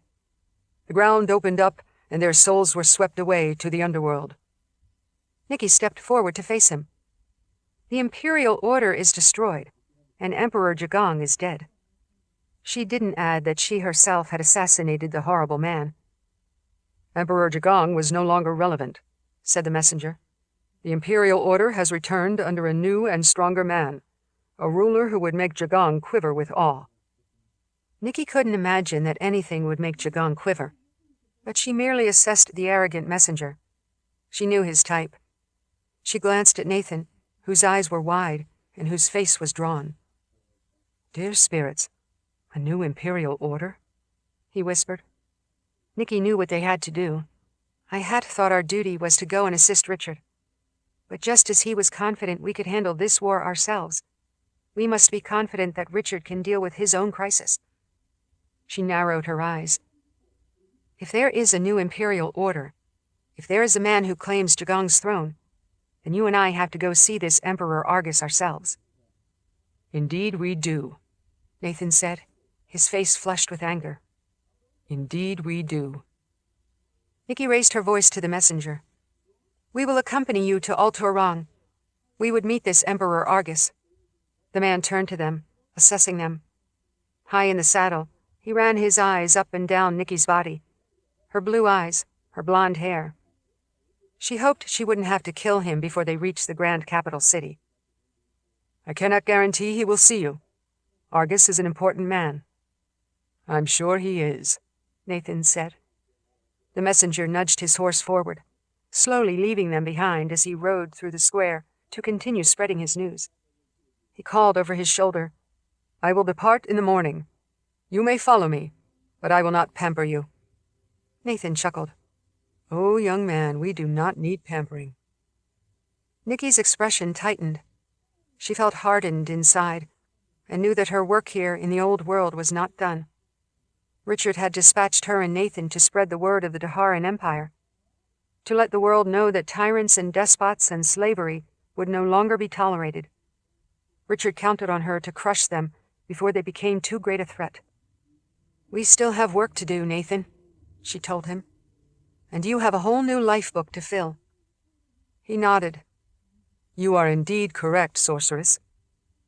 They watched the haughty messenger depart, already making their plans. "We should prepare for another journey." "And another fight." The wizard hesitated as he looked down to the harbor. They could see the Croconer ship setting sails, ready to drift out to sea with the evening tide. "I planned ahead, my dear sorceress." He reached into his vest that covered his ruffled shirt and pulled out a folded sheaf of papers. I wrote a lengthy letter to Richard, and General Zimmer promised to dispatch a courier to ride north and deliver it to the People's Palace. It tells Richard everything he needs to know about what we've been up to. He arched his eyebrows. Would you like to read it? Nicci accepted the letter, along with a lead stylus in case she needed to make notes. She skimmed the pages of stories that Nathan had written about their adventures, expecting that he would make himself into a legendary hero while portraying Nicci and Bannon as his faithful companions. Instead, she was surprised to see that the focus was on her own actions, making Nicci out to be the savior of the old world. Nicci handed the letter back to him. It seems adequate. Remember, I came with you in the first place because Richard was sure you needed watching. Nathan made a non-committal sound as he scribbled a note at the very end before sealing the letter packet. What was that? Nicci asked. A mere postscript to reassure Richard. Reassure him in what way? He tucked the letter back into his vest. Merely a promise that I will keep watch over you, because no matter what you think, you still need watching. With or without the new Imperial Order. You can't save the world on your own. I am not alone, Nicci said, and realized it was true. The idea was suddenly strange to her, given her past, her time under the thumb of her stern mother, serving the Keeper as a sister of the dark, or crusading for the Imperial Order. All of that was behind her forever. Nicci was stronger, better, braver. Those who wished to harm the world didn't have a chance. She looked at Nathan, then drew her gaze across the bustling city of Tanimura, the forested hills, and the entire old world beyond. She had no idea what sort of threat Emperor Argus or the new Imperial Order would pose. But they, would deal with it, no matter what. No, she repeated. I am not alone. End of Heart of Black Ice, Sister of Darkness, The Nicci Chronicles, Volume 4, by Terry Goodkind. Read by Deborah Desmond.